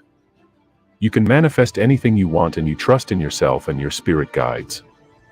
In 5D, you know and trust that everything is going to be okay, and all your needs will be met even if you can't see how yet. Number 3. You understand everything is energy. In 5D, you understand that everything is energy vibrating at a different rate. So, your hand is vibrating at a different rate than your computer, which is why they are recognized as two different things. Everything is energy. It cannot be created or destroyed, but you can change that energy. Once you get to 5D, you will be able to manifest anything you want in front of you almost instantaneously. It will take some time for instant manifestations, but they will continue to speed up as you move more into 5D. Number 4. You manifest much quicker in 5D Earth. You will notice that your manifestations are much quicker as you move closer to 5D. If you are manifesting a lot quicker, it's because you are closer to 5D Earth. This is where the magic happens. Have you ever noticed that when you feel really good, it's easy to manifest and everything starts happening for you really fast? I'm going to stop there because I want to tell you that all those things that they said, that's what I'm experiencing. I am definitely experiencing all of this. Where I told you, I've created a place with no judgment. Doesn't matter what color we are, as long as we have manners so that we can speak to each other as human beings and respectful of a person. I also believe that you can speak things into existence. The more that you push out that things are going to work out, that I'm going to be okay, that no matter what comes my way, I can deal with it with poise and respect and understanding, that we don't have to get angry and nasty. And even when that energy starts to form, you've got to learn to control it. It's like a ball that comes around you, and that force field will start changing you, and you'll get angry when they get angry, rather than understanding that that's what they wanted you to do. They wanted you to get angry so you couldn't see what was in front of you. Your growth and your level of how you're running this race is different than others.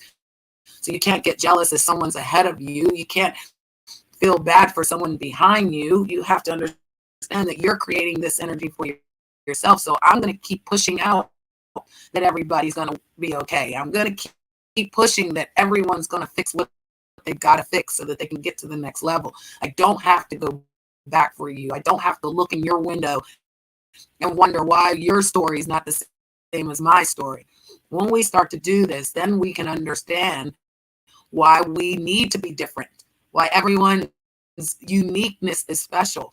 And even if you have a disability where you may not be on a so-called, normal spectrum, who wants to be normal in these times? I don't. I want to be where I'm at. I'm Mad Hatter. I'm insane because I can't believe that I've tolerated so much of this negative energy for so long. I didn't get it. I know they're hurting. I know that you're in pain. I know that days are not going to be good and people are going to malfunction, but support systems matter. Giving someone have a happy day, have a good day, that could change their life. I'm never going to stop pushing that good energy for all the humans that are in pain.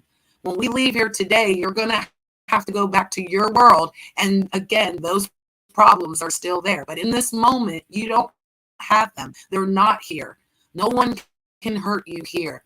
And that's what I want to create. Because again, I'm not into this business of fixing people. I'm in the business of fixing myself. If you want to take that journey to fix yourself, to find out what you've not learned before and that you can grow with other people, there are going to be people on that path running their own race that can encourage you to continue. I'm not a low vibration person.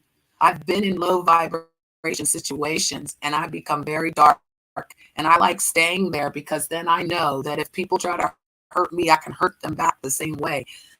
I moved from that vibration because I don't want to live there. If you hurt me, I forgive you, but I'm moving on. I'm not going to keep remembering it. I'm not going to keep bringing it up. I'm not going to keep manifesting it to be the reason why I hurt other people. The Creator has given us energy to change the energy on this earth. And again, Cobra agrees with me. He even said it in the back chat. Creator give you people energy that change the earth's energy. Exactly. The earth is hurting. Okay, we're hurting it because we're doing too much. There's too much pillaging, too much destruction, too much of that energy is going on that there's not a balance anymore. To be happy, to be hopeful, to have love. That's what Tom was talking about. The end goal. Things can be fixed with love. You can't fix anything with anger and frustration. You can't even understand if you're angry. And I say, I'll give an example. Cobra and I have an argument, and I keep being angry at Cobra, even though he said what it was or why he did what he did. That is me now. That is not me and Cobra tied together with that rope that we were tied together with in that incident. He broke the chain. He broke the rope. He gave it back to me, just like Brian did today when he came and asked for forgiveness. He broke that rope that held him feeling those feelings. He doesn't have to feel that way anymore. He's set free from that. He asked the person, he gave it to the universe, and it is what it is. If people don't accept the forgiveness, and even if people do it falsely, know that, again, you can take that energy and move forward. Some people think sorry means something. Sorry doesn't mean anything if you don't have actions behind it. So let's continue. I appreciate you guys being here. This is because you are tapped into the higher vibrational 5D energy. Things are vibrating faster and therefore you are manifesting faster. If you have noticed that your manifestations are sped up, then you are moving closer to 5D Earth. Number 5. You are eating lighter. Once you are fully in 5D, you won't have a need for food as you will have a light body versus the carbon body that you now have. Your body is gradually shifting from a dense carbon-based one to a lighter crystalline one. This is a gradual process that takes much time. If it happened all at once, then your body wouldn't be able to handle it. So, you've been receiving energy waves that have been helping to transform and upgrade your body ever since you were born. In these new bodies, there will be no disease or pain, and they will feel much different than your carbon body. Once you are fully in 5D, you will be able to survive through sunlight alone. If you raise your consciousness and as your body transforms to crystalline, at some point you won't need food to survive. I think certain people are already doing this. If you notice that you're eating lighter, and you feel like putting fewer heavy things in your body, that is a good indication that you are moving more into 5D Earth. You may notice that your body is not able to handle as many heavy dense foods and it is craving lighter, more natural foods. Number 6. You have started to eliminate toxin. As you move more into 5D Earth, you will start to eliminate toxic things in your life. Whether that's toxic people, toxic substances, or toxic thoughts. You can no longer handle this type of energy inside of you, as it is no longer a match to your vibration, so it leaves your reality. In 5D, you really don't have room for any of these toxic things anymore. This may be toxic people, lower vibrational emotions, substances such as alcohol, or toxic food such as highly processed food. Whatever it is, you begin to eliminate it as it doesn't feel good to you anymore, and you can no longer tolerate the dense energy. Toxic emotions can't even stay in your experience anymore because you've upgraded so much, and those emotions don't exist in 5D. So, you can't even hang on to them anymore. If you experience this, it's a very good indication that you are moving closer to 5D Earth. Number 7. When you are in 5D Earth, you feel a deep need to connect with nature. If you feel a deep need to connect with nature, you are moving into 5D Earth. You may want to get outside more and ground yourself to the earth and really feel the energy of Gaia. You may even find yourself wanting to leave the city and get out into the country, or perhaps move to a smaller area. The craziness of everything in the city and of being indoors just isn't working anymore, and you really want to be outside and connect to the earth and everything it has to offer. Number 8. You feel a oneness. As you ascend higher into 5D, you feel a oneness with everyone and everything in the world. 3D is very much about separation, and 5D is very much about oneness. You will begin to feel like you're connected to people more. You'll also feel connected to the earth, the trees, the sky, and animals.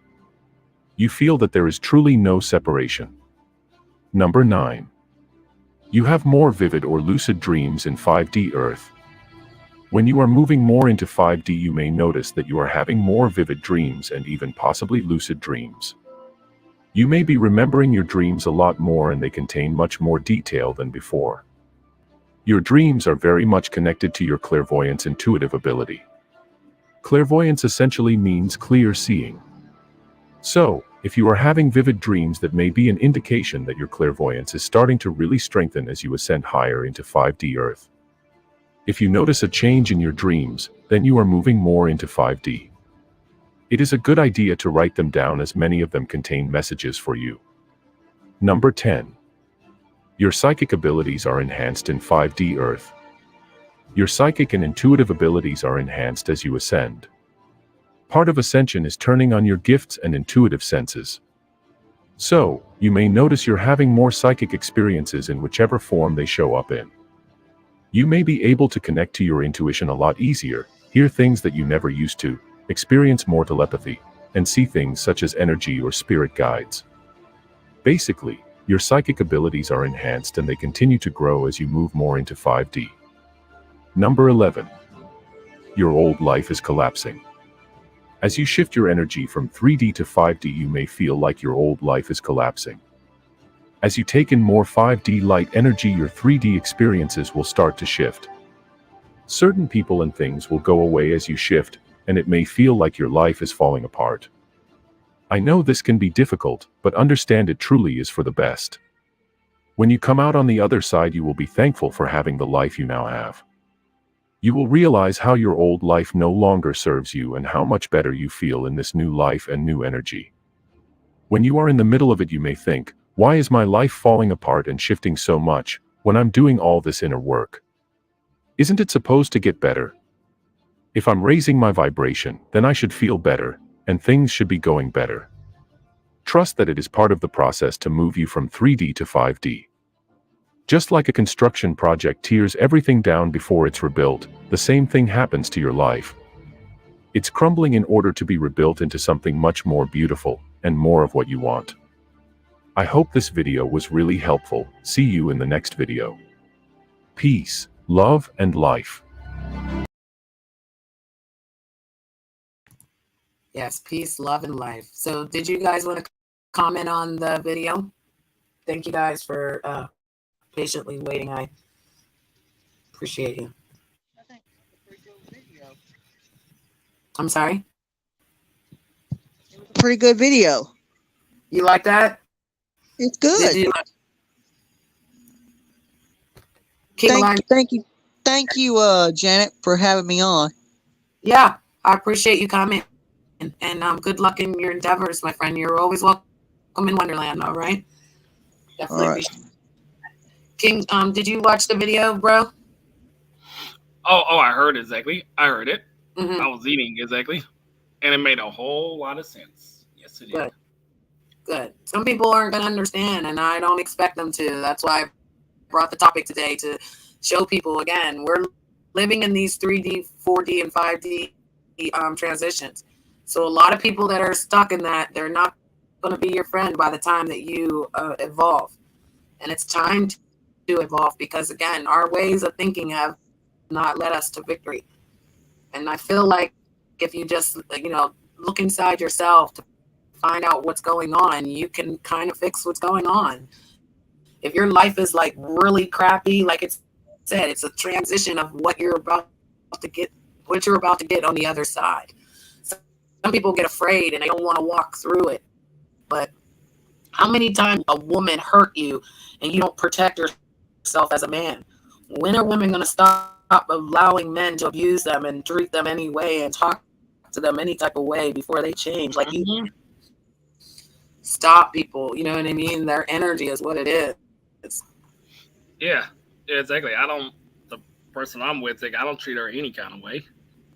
Nope. Treat her with respect. And love her and all that stuff. Right. It's important to. And this is what you call a good relationship with your friends and your family and everything else. Right. Yes. Arthur's got his family. I got my own family. Right. And I have my own family. And I've been through a lot with my children transitioning into this new world. So I definitely believe this stuff. I definitely believe in our energy, Mm-hmm. I'm letting my children be adults. They're not children anymore. They're the future of adults. And I have to respect that. My old ways may not work for my children coming up in this new world. So I have to be able to evolve with them, to have understanding of what I need to do to, continue my relationship. Because I was a mother, I was their provider, their protector, all of that. But I don't need to play that position anymore. My position changed when my children grew up, and I had to learn that. I know, like, them leaving the house, that was a big change. Not making breakfast on a Saturday morning, watching cartoons, that changed. Like, some people get stuck in that echo and they won't let go, and they'll continue to treat their children like they're, young. They'll keep treating their friends like how they treated them when they were young, and that doesn't work. Yeah, exactly. My mother's did that when it comes to that disability money. That's the reason why I'm doing what I'm doing, for a reason. Mm-hmm. To get away from that for good. Mm-hmm. And only I'm gonna do that is by working full time. Right, being more self-sufficient. You live alone, don't you? Yes, I do. Right, and you take care of yourself. You provide for yourself. You know what it takes to take care of yourself. Do you know what it takes to take care of you, a woman, and some children? Oh, yes. They're going to need clothes, food, all that may stuff. not experience that, King. They'll never know what it feels like to take care of a woman and a child and that aspect. So they barely can take care of themselves. Exactly.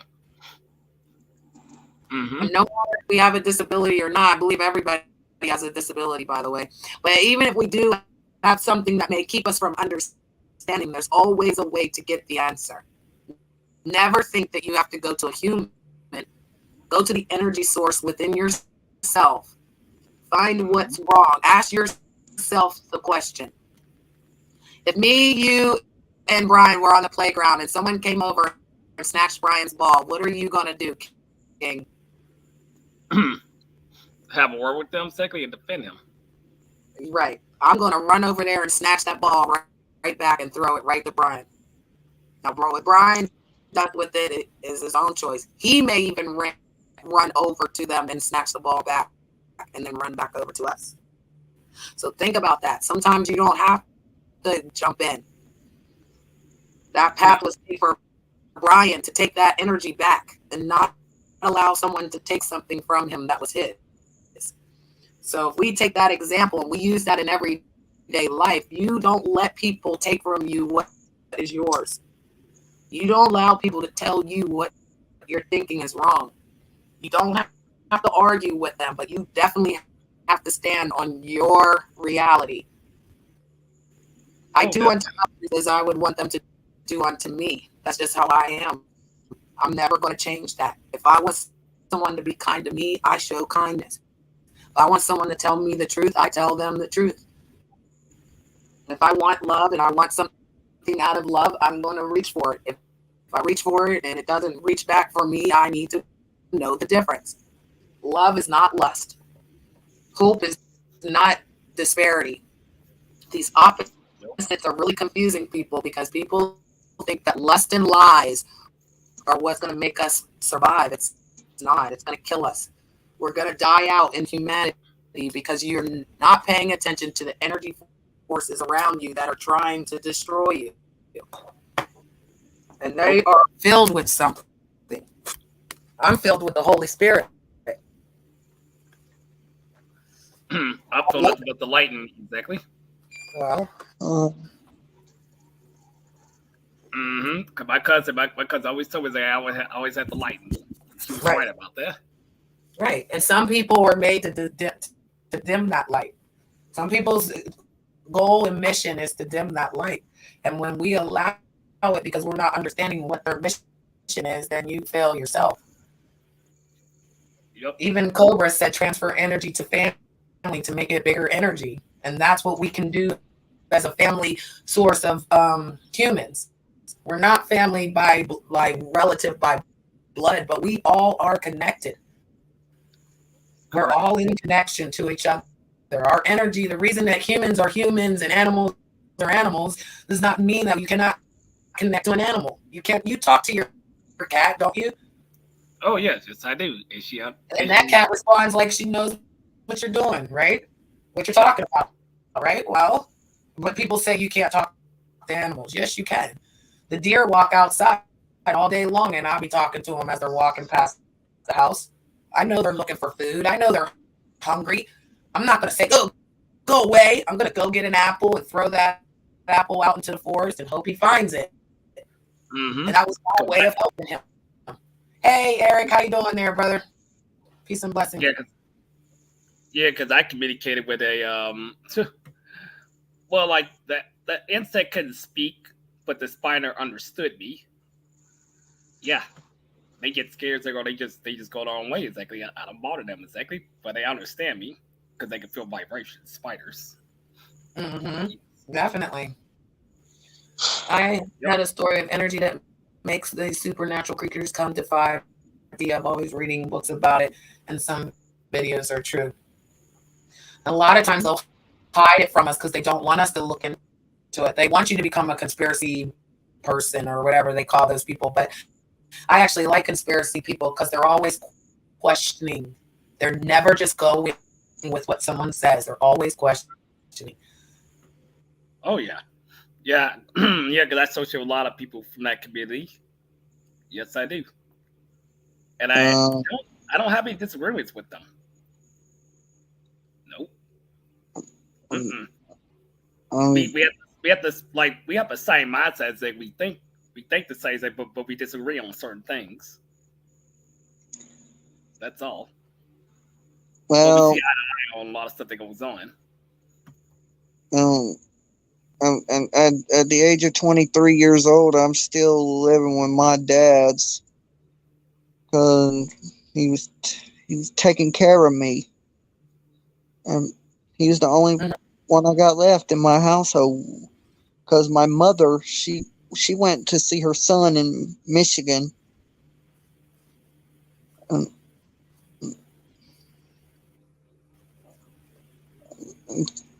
at the end of the day, my dad takes care of me, and I take care of my own dad too. Right. I appreciate you sharing that.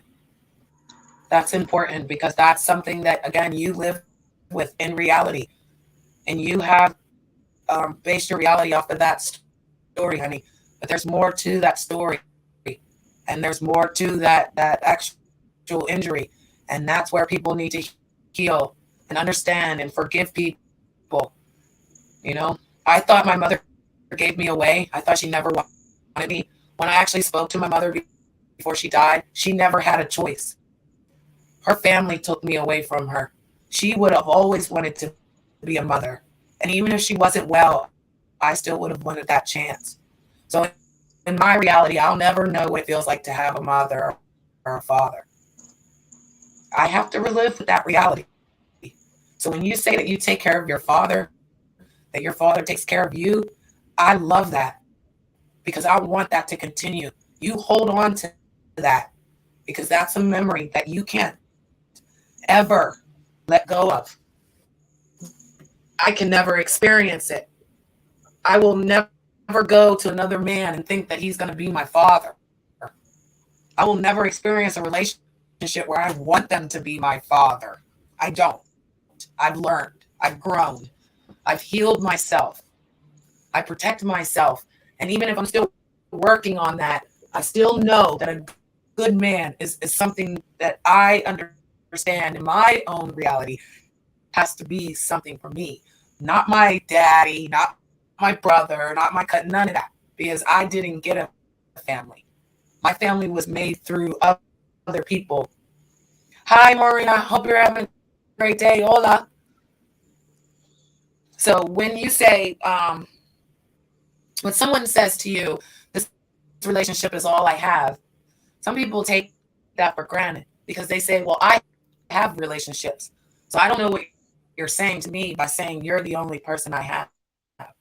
But some people don't even have a person. They don't have a support system. They won't never have anybody to care about them, Brian. They will never love the way that you love your father. But there's love in different directions where, you know, I've got love for King. So our friendship means something to me. I will love that boy like he is my brother. If he was in my family, I would support him, love him. I wouldn't talk bad to him. I'm not going to try to hurt him. I'm going to always be there to give him that inspiration that he needs to keep moving forward. I've chosen that in my reality. I don't know what his reality is because I didn't ask him. So when we start asking people these questions, why are you in my life? Why are you here? What is your purpose? If your purpose is just to talk bad to me every day, bring me down every day. Every day you've got something to say, like your life is so perfect and mine's just so horrible that you have to critique it. Who's to say that something's right and something's wrong? That's what it was saying. Once we start opening up our minds into another dimension, you will not look at things one-sided. You will start looking at it from all sides of it. I never understood why people like the drama. I never understood why people like to go and make lies about people and then, you know, laugh while those people were hurting. I get it now. Do I want to be a part of that? No. And not only that, let me give y'all a little backstory of what happened to me. I almost lost my dad last November. Whoa. And some of you may know, last October I was involved in a car accident, in a car wreck. I'm glad you survived, my love. Yeah. And my dad overdosed. And I called the paramedics on him that day. Mm-hmm. He took too many pills and put him in a hospital last November. How did you feel, may I ask? I was feel sad and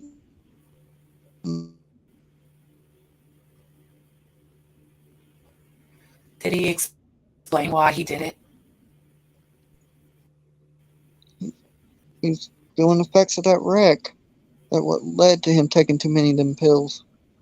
Yeah. The pain was too much. Yeah.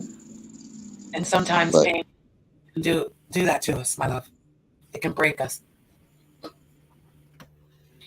And he's okay now? I'm glad he's still alive to this day. Right. So his time wasn't his time. The energy in the universe was not, and the creator wasn't going to allow that, because he needs to still be here to do what he's doing now for you. No, he's the only one I got left. And so if something was to happen to him, how will you live? I won't have nobody. And see, that's just one way of thinking about it, though, don't you think? Because you do have people, you have other people, don't you? Or is he the only one that you trust enough in your life? Do you have friends that are close that know that if something happens to him, that they will still be there for you? I got my grandmother and my aunt. Do you trust those people? I trust them. So when you make the comment that you only have him left, you actually have other people as well then. At the moment you thought maybe all I have is him that will be left, but now you just said you do have other people. They may not be, they're never going to replace that person, sweetheart. I understand. Because that's what I had to do. When I didn't have a family, I actually had to replace a real family with the people that I love and care about. I had to put them in the positions that I didn't have anyone to play that part. I know. I know. So when you say that you're going to be alone, you're not going to be alone. There's going to be people in your life that were put in your life for the transition that you're going to experience. And as you live your life with your father, you're not going to take one time for granted. One moment, there shouldn't be an argument. There shouldn't be a disagreement, because no matter what, he's doing the best he can to make sure that you make it. I will give up my life for my children. If my life being given up is to make their life better, I would sacrifice that. If I gave up my life for every human on this earth so that you guys could be happy, I would do that for you. I would. Because my life has been what it has been, and I'm okay with that. So if I have to go out here and prove something to someone, no, never. I would never sacrifice my life for someone else. But then when the time comes and I see it happening, yeah, I would. If I could go and show you guys that this has been a false reality and that we've all just been living a stupid simulation, I would do that. I wouldn't want you to hurt and feel like you don't have anybody. There's so many people out here that will love you and take care of you and that will keep you going, to keep your light shining. Mm-hmm. I mean, I'm not gonna say this. Like, I don't want to have family. I just don't get along with certain of my family. But there's certain people I do get along with, because they're always against me, or it's on this, or it's towards the person I'm with. So I only keep it to a limited of how many family members that I speak to, and just I just don't talk to certain people anymore, personal reasons. Because every time I talk to them, it's always something try to put me down or put the person down or say something negative or bring up something happened years ago. Like, I'm not gonna listen to this. You get to this, say one thing, you care about me, and also you speaking negative the next, and like, no, we're trying to control. That's the reason why I get rid of certain people in my family. I just don't speak to anymore for personal reasons. Mm-hmm. Well, say that Arthur and Empress Janet. At the end of the day, we are family. Right. Yeah. We're the human race. We're family through our human race, honey. That's right. Could be And connected in genes, like your ancestors could be my ancestors, vice versa. Yeah. We could go down that rabbit hole. But you're right. We're family out here in the YouTube land as well. yep, Arthur and Cobra, they're like my brothers. Cool. And you have that. And you, Empress Janet, you're more like my sister. I appreciate that. And actually, your age, I probably would be old enough to be your mother. Yep. Well, yeah, my oldest child is 25 years old. My youngest child is 20. So I would say to all the children that don't have a mother or that haven't experienced motherhood, to have a mother is priceless, okay? To have that engagement and that nurturing and that love, that is something that, again, when you're broken from that, there is no going back. No one's going to ever replace that. But just like you said, if you need a sister, you need someone that can help you get through something, that can give you a woman's perspective, I don't mind playing that part, because I would never steer you wrong. I would tell you that you deserve happiness. I would tell you deserve someone to treat you right and treat you with respect. And I would tell you, don't listen to everything everybody tells you. Question why they're asking you that. Question why they're doing what they're doing. Just like King said, his family goes against him. They talk bad to him. They say, he's not doing it right. But he is in his own lane, in his own path. And if you love someone, you don't push them in their path. You don't push them down. You don't kick their feet out from under them. You stand with them and help them understand why they're stuck in that rut. Yep. Hi, Alan. Welcome. Yes, like the only person I talk to is a brother of mine and a cousin of mine. That's it. Mm-hmm. Barely speak to my father. My mom, I don't talk to her anymore. My youngest brother, don't talk to him. We don't get along, so there's just certain people I just don't keep in contact with. But they still claim, oh, but they love you. Yeah. Here's the thing: is they're still like to put me down or put my girl down, put anybody down that's in my group. So I'm like, no, no, you keep that same energy. You stay over there. I'm gonna stay where I'm at. I'm so sorry to hear that. I don't want to get too much into your business, but why don't you have a relationship with your mother, may I ask? Me and her relationship is very complicated. She tries to control me. She tries threatening to get the law on me because I don't do things her way when it comes to my disability money. If I sit there try to help my girl out, she has a problem with it. Always bring up old stuff that she did years ago and other people. I'm like, nope, I'm not gonna deal with this anymore. So I said some things to her that I shouldn't have, but I was like, I'm not dealing with this anymore. You gonna keep putting me down and stuff? I'm just gonna get rid of you completely, and you come and get your animal too while you at it. Because I'm not going to deal with your nonsense anymore. Yep, my girls exactly don't agree with it. People in my group don't agree with it. I even talked to El about it. Well, I don't talk to him yet about that much. But he's going to know about my cousin doesn't agree with it, what my mom is doing. Or the youngest brother who's against me. Yeah, like they'll say one thing and they say, oh, we care about you. And also they say, oh, I don't care. So if you don't care, don't come back to my life. Don't ever talk to me. Period. I don't care. I don't want to hear what you got to say. That's why. And my mom says always trying to control me. She always thinks she has the upper hand with the laws. Like, that's real. I'm like, nope. This is going to be the end of this for good. Nope. Because my second brother tried to claim they care. Like, no, y'all don't care. You say one thing, you say another thing. So, and my family be wondering why certain people just don't talk to them anymore.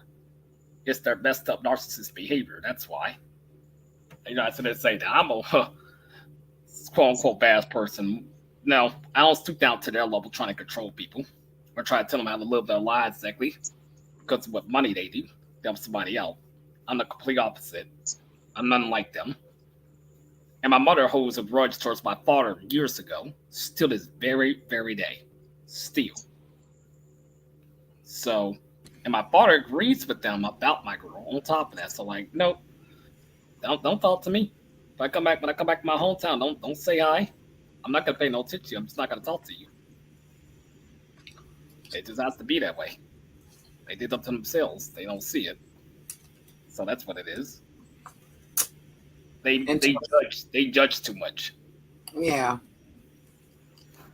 A lot of people get that, I bet. A lot of people probably get a lot of people in their lives where they're telling them what to do, how to control. Once you're grown, my love, there's really nothing the parents should be, controlling anymore. You have to allow you to experience what you're experiencing with the girl. As a mother, if there's things that would bother me that I would be concerned for my son, I would have a conversation with you and we would talk about those things. But that's not going to stop me from telling you to do what you've got to do, because you've got to experience it. And I will be there for you if it doesn't work out. And I will be there for you if it does work out. A lot of times people want to fix something that they've messed up. So they try to take you, for example, and try to dictate what you are supposed to do, because they are afraid and they see that that might be something that happened to them and they don't want it to happen to you. But when you're pushing people like that, it'll push them away. And so I would say to you that if you could have a conversation with your mother where you can sit down and just ask her that I need to speak with you about the way I feel. And if you don't put it on her, but you put it on yourself to say, I love you, mother, but I need to be this person. I know that you think that because of my disability, I'm not making the right choices, but I need to fail to succeed. If she really loves you and the mother that she is, she will understand what you're trying to say to her, and you guys can continue your relationship. Your relationship should not be broken by misunderstanding. There is a huge misunderstanding going on because, again, unless your mother is beating you and whooping you and tearing and locking you in a cage, I would never take for granted that you have a mother, King. And that no matter what, she's done what she could to take care of you. And her way, it may be the 3D way, my guy. And you may be transitioning into this 5 dimension where you may not bring mother with you, but you can forgive her. And you can tell her, this is who I am. See me for who I am and not what you wanted me to be. No, I've been telling myself I forgive the people. Like my youngest brother, her and stuff, but I'm just not talking to them. But I understand, Yeah, because if something happened to your mother today or tomorrow, God forbid, do you want these last moments to be the moments where you didn't communicate, where you didn't have an understanding, where you're going to be in guilt because you didn't talk to her? And I want you to think in that aspect, because that's the 5D realm. You've got to look past what's going on right now and think to yourself, something was to happen to your mother, father, or brother today or tomorrow, God forbid, and I don't want that. How would you feel if you didn't get to finish or get to close a chapter in your life that could help you heal with these people? No. You don't want your moments to be an argument, do you? No, I don't. I mean, I want to get along with them, but it seems like it's just never gonna work out because it's always something, and that's the reason I was telling myself, you know what, I just gotta cut the cord. I do what I do because my cousin told me, Arthur, don't be in that box anymore. I'm like, yeah, I ain't gonna be in that box anymore. But at the same time, she's like, well, you have to forgive and all that stuff. Like I already know, but I just feel like right now it's just not the time for me and her to talk at all, because she messed it up.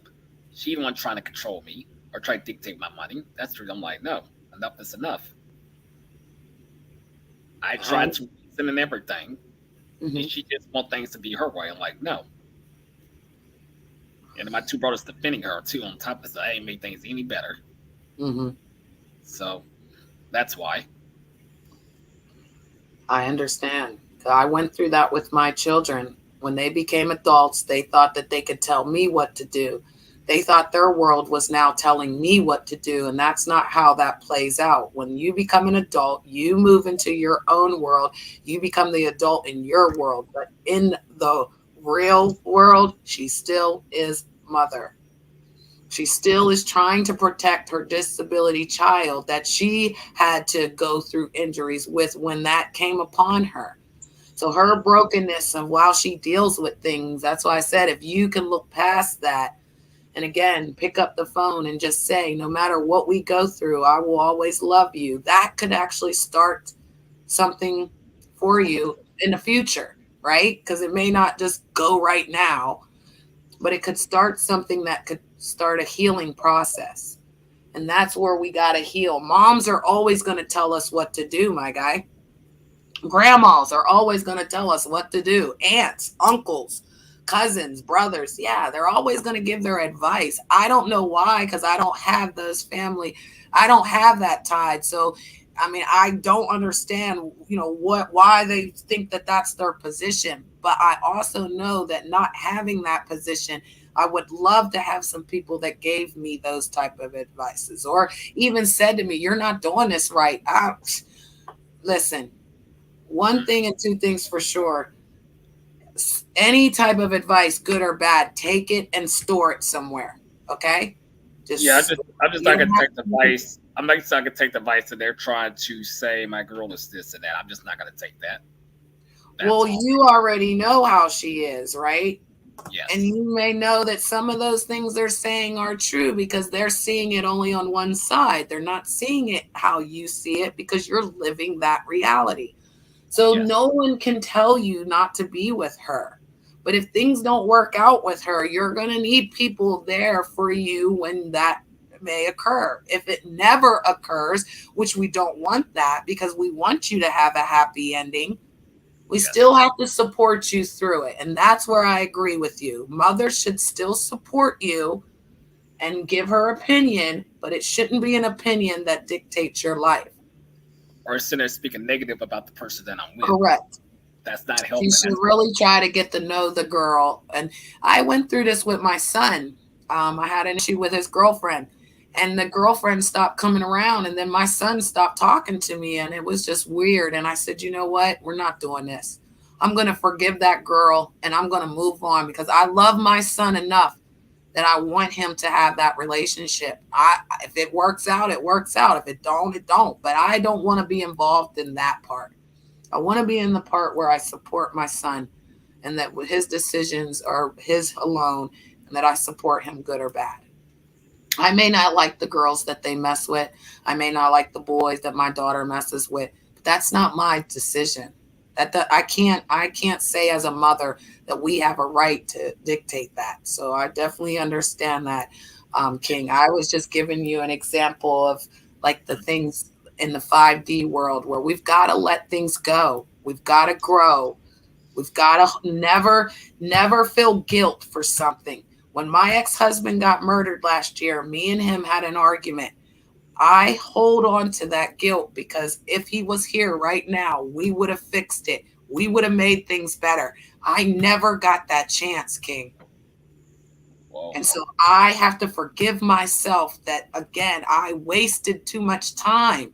It was just me. I could have picked up the phone. I could have made a difference, but I was too busy in that world of I'm right, he's wrong, he's going to respect me, he owes me this. Nobody owes us anything. Nobody owes you to do the right thing. Nobody owes you nothing. I never thought that Brian would come and ask me for forgiveness for what he did a year ago, but the universe allowed it. Timing allowed it. The creator allowed it because he doesn't want us hurting. I don't care what they say. My God is an awesome God. He is worthy to be praised. Whatever made us, whatever he looks like, he's never told me to hurt people. He's never told me to lie. He's never told me that everything's going to be this way. This too shall pass. Those words mean something to me because that's what he said. Get through it. Learn it. Become stronger on the outer end of it. Close the chapters in your life. Stop holding these chapters where you're reading a book of a story long time ago. Old school raised us in a way, and I know everybody knows what I'm talking about, where it was their way or the highway. They never let you talk. They never cared about your opinion. They were on a protection plan, And they were sending that protection plan out to everybody in their family. Yes. Did I raise my children the way that my foster mother or my adopted mother told me? Yes, I did at first. And guess what? It was not working. I had to learn to be a mother when I never had one. I had to learn to be a friend when I never had one. Mm-hmm. I don't know what a sister entails, but I know that as a woman and as a person that loves, I will never steer you wrong. I will show you how to fish. I will not bring you the fish. I will never lead you to water that's stale. I will never lead you to fire and want you to burn. I will show you how to get rid of that fire. I will show you how to control the fire. Mm-hmm. In the end, we've got to heal ourselves and figure out what's going on, what the problem is, and how can we fix it. If someone's running around and lying about us, and this is what we were talking about before, why waste so much energy trying to prove that that person's a liar? People will see that liar. People will know that that's a liar. And when they do, then anything that came out their mouth was a lie. I'm not wasting my time on that. Nope. Mm-mm. I'm going to forgive you for your evil ways, and I'm going to move away from you. And I'm going to make it so that, again, you can't hurt me. So nothing you say bothers me. None of your lies, none of your 3-hour streams on me is going to affect me. Nope. All it's proven is that you're more invested in me than I am of you, and you should be asking yourself why. Why are you investing in things that don't make sense? Why are you not trying to fix your family? Why are you not trying to love your children? Why are you leaving these men to not be allowed to take care of their children? Why are you hurting that child so much that your anger is stopping that child from having a father? When there's so many of us that, again, don't have fathers. Mm-hmm. Because I cannot wait to meet my girls, kids who look up to me and everything else. Yeah. You brought up a good point there, Arthur. They treat they treat me as a father. They're not met me in person yet, but next year they're gonna meet me in person. Yes. Even though my evil ways get a hold of me, it's like I has in my personal life I have ups and downs and struggling and I let my anger get a hold of me and I break things and it hurts me. It hurts me so badly to the point where I just want to just get upset a lot. Exactly. And that's happening to all of us. Do you understand? It is happening to all of us, love, where you're getting so angry that you are physically hurting things in yourself. And what is that doing? What is it really doing? Think about it. That's not helping nobody. No, and it's not even helping you. Now you've hurt your hand. Now you've broken something that you have to go replace or that will never be replaced. So when you go through that time, Brian, try to take a deep breath. Try to stop yourself in the moment of getting angry and say to yourself, do I have to get angry right now? Can I stay calm? Can I just do a 10-minute breather? Is there a reason to get angry? Anger and those type of feelings is the 7 deadly sins, right? I understand. Mm-hmm. Yep. And that energy is leading us to actually commit a sin to ourselves. I don't want to hurt self, but I will if I don't understand. So if you don't understand, you're getting angry, you're throwing this stuff around, you're causing harm to self and those things. Take a look at why you're doing that. Can you stop doing that? And you say, the next time that I may get angry, I may try. My consciousness will kick in. Something will happen that I can stop myself from allowing that energy to take over me and fill me with the poison it's succeeding. We're not going to be perfect, guys. We're going to get angry. We're going to throw things. With the world that's going on right now, half these people can't feed their families. Half these people have lost their homes. Half these people have lost their real reality worlds of their cars and their houses. They have to come to reality that that's not important. Listening to Brian as he explained his story is important for us. Those are the things that are important, because then we understand when you're speaking to people on panels and they're just jumping and they're arguing. Did anybody stop to think that that person's having a bad day? A lot of times, a lot of people don't think that. Half the time we can't even think. Go ahead, Brian. I agree with Arthur says, and I agree with you, Empress Janet, because I mean, if people argue with other people, that makes that person angry, and it like someone wants to argue with me, and I get mad, and I cuss and everything else, and I cuss them out and stuff. Right, and it feels good in that moment sometimes, but then what did it do after that? Who feels bad afterwards, you or them? It was me. Mm-hmm. I feel bad. Like if me and Arthur's got a problem with each other, we have to sort things out. Yeah, you contact me on Discord, Facebook. You even got my phone number, Brian.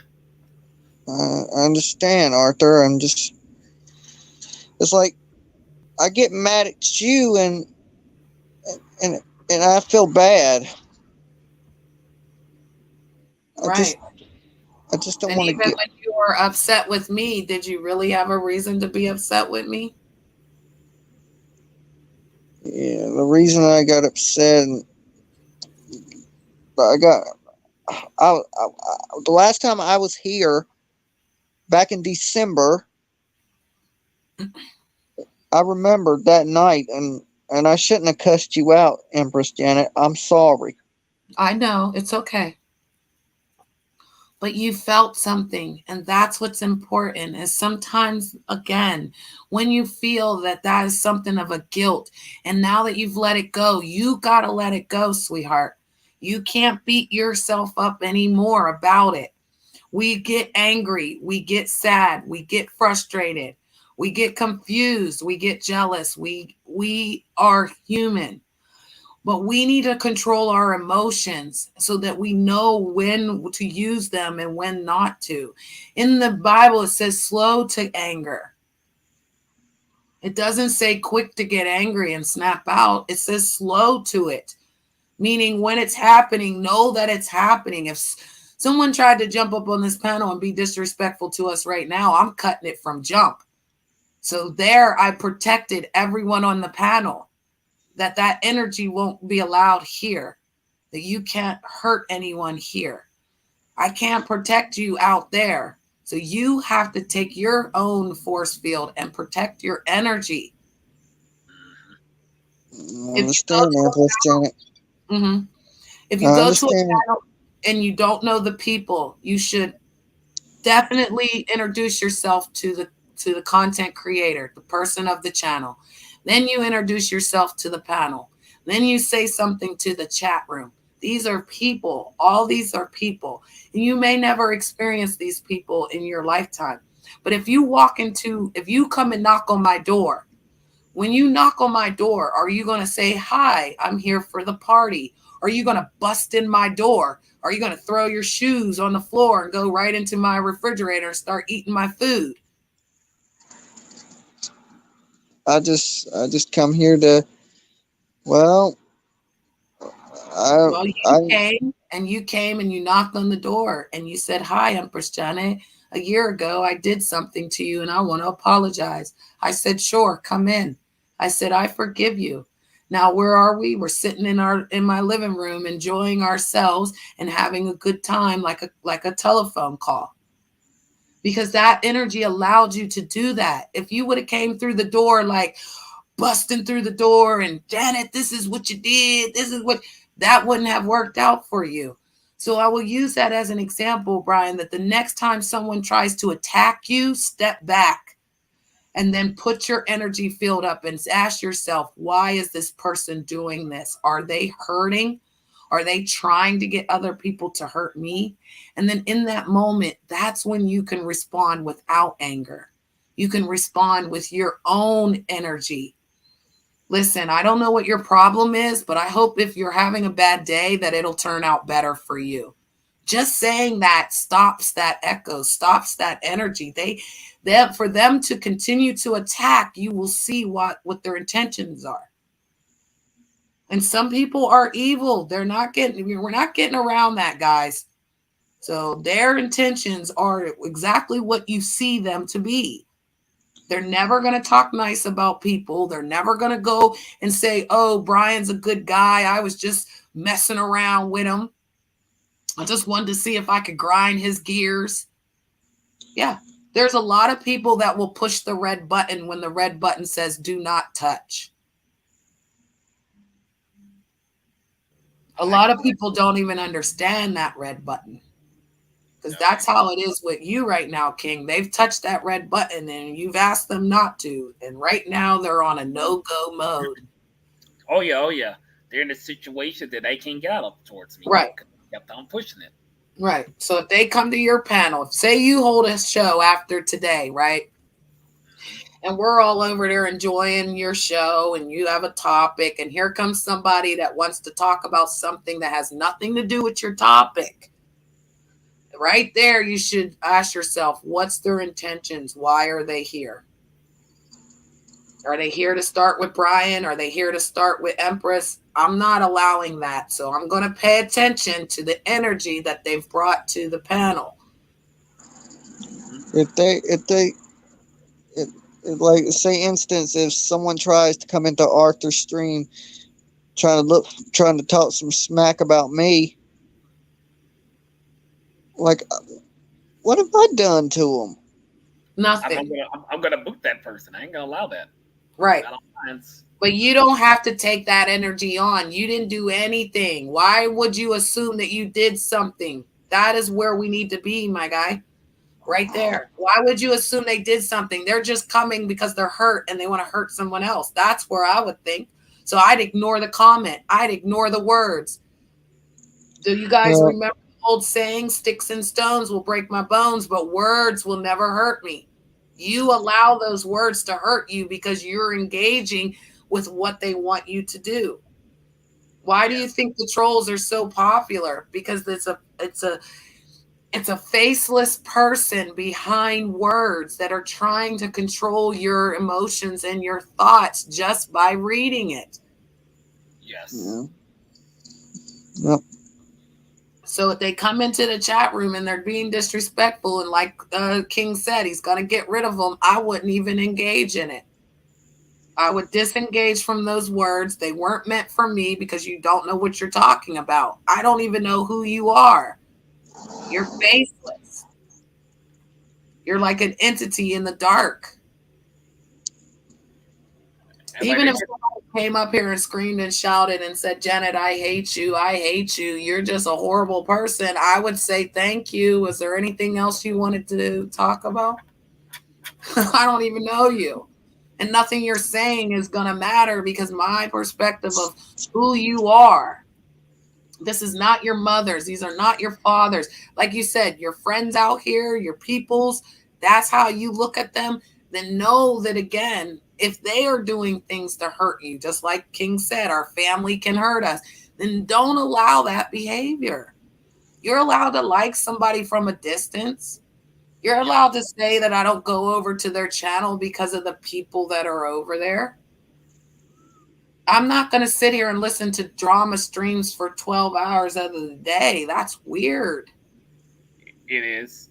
I think I know what's up exactly, what my parents exactly. Uh-huh.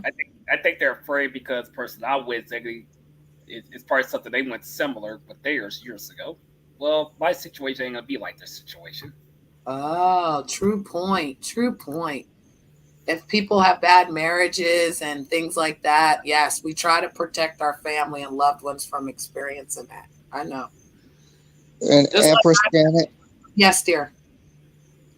thanks for giving me advice. And at the end of the day, I love y'all. Appreciate it. We got mad love for you too, my friend. You are All a right. human being. You're worthy. And again, just look in the mirror and say that I'm fearfully and wonderfully created by the Creator. Okay, and keep Okay. that. All right. I can love a lot of people. Exactly. I even love my girl that I'm with. I do say, I just don't say it often, but I do say it. All right. I'll talk to you guys later. And Empress Janet, good luck. Thank you. Have a great day. Thank you for coming. Appreciate you. And King, I appreciate you too. I thank you for coming, and I'm glad that you again took the time as a friend to come and ask me what was going on. I made sure you had your wrench back so that they can't clone you in the chat room. Okay, I appreciate you in Wonderland, and always. And when you go live, if I have time, I'll come over.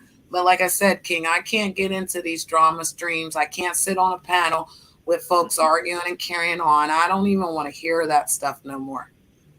So, I know. I don't dress it as much like I used to, but I'll say a little here and there on there, but not as much. I got more bigger. Yeah, we always have to. Remember that. You don't get out of things happening.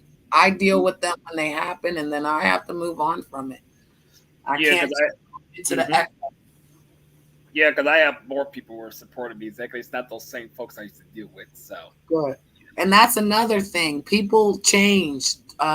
Your communities will change, and new people will come in, and you don't want to keep dragging those old stories because they're not going to want to catch up.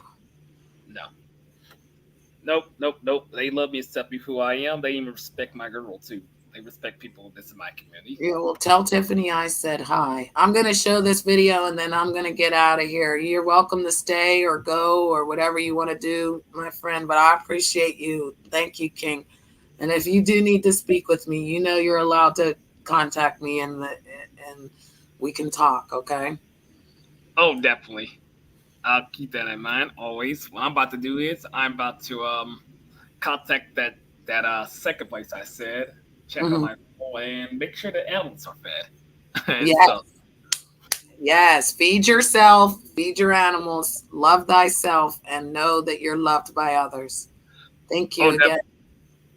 Oh, no problem, man. Call my girl back exactly after I get done with the other thing, because she called me twice on my phone. She did. Right. So I'm going to call her back. I don't ever forget. Well, no problem. I just can't wait to be up there in person with her again. Finally. Yeah. Not be separated from a long distance. Right. I understand. Yeah, I'm ready to go back home and see everybody that I knew from out there, from my hometown, including her. Yep. But the next time they see me, not the same person you knew from back then, 2019. I'm not that same person. No. Right. No, you're going to spare somebody who knows a lot more, who's completely different now compared to back then. They got questions they ask me and stuff. They can ask me a whole bunch of questions. I don't mind answering them. Yep. Well, that's a good way to look at it, King. That way you can set them free from whatever they're holding on to, and then you can continue to move forward in peace. Oh, definitely. So that means I can help so-called friends of mine back then. Just probably if they're dealing with some stuff back then they was dealing with, I could probably help them see through something they never seen from me. Right. A lot of times people won't never want to see it. So just remember that too. Just because you show it and they don't want to see it, then you don't need to worry about forcing them. They were just never meant to see it. No. Some will hear, some will see, and some will do both, but others will never see it.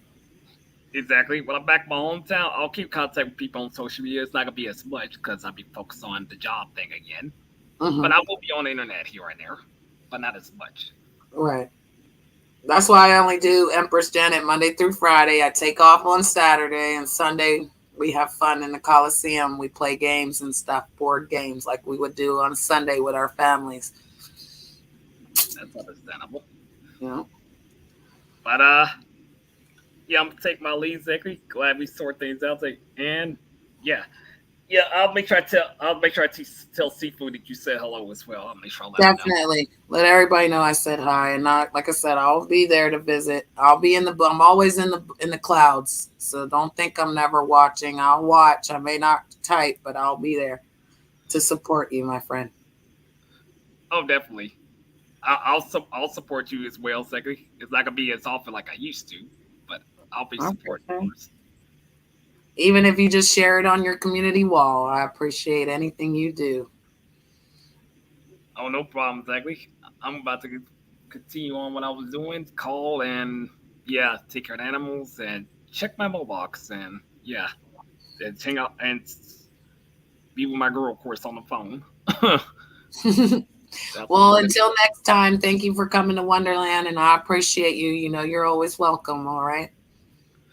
Always, Zachary. I try to make sure I make people be happy. Of course, I don't like seeing people down. That's just not me.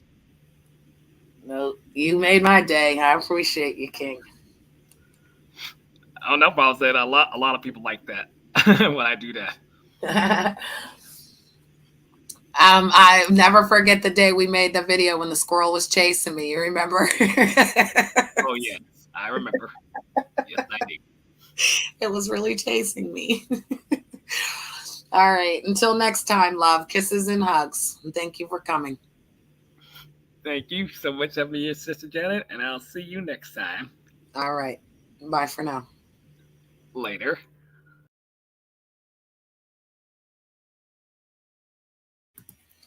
So I'm going to just play this video. This is my last little video that I wanted to look at about the 3D to 5D consciousness, the shift.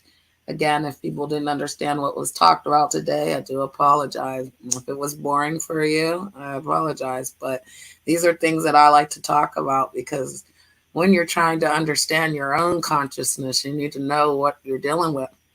People don't understand. We're dealing with energies, forces, evil forces. There's something trying to stop you from moving to the next level, whether it's fear, anxiety, depression. We got to know. Not all of us are going to make it.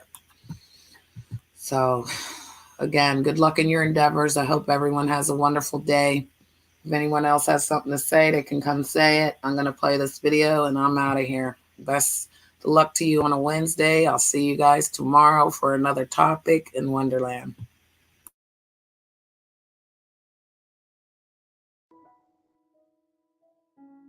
I want to talk about the 3D to 5D consciousness shift, specifically for people who have no idea what I'm talking about, for people who don't know what that is, haven't been exposed to it, or maybe you've heard of it, but you really don't quite understand what that is. And I want to bring some clarity to it, and I want to root it into something that's real, because it's not this like mystical sci-fi type of thing that we are experiencing. It's very practical.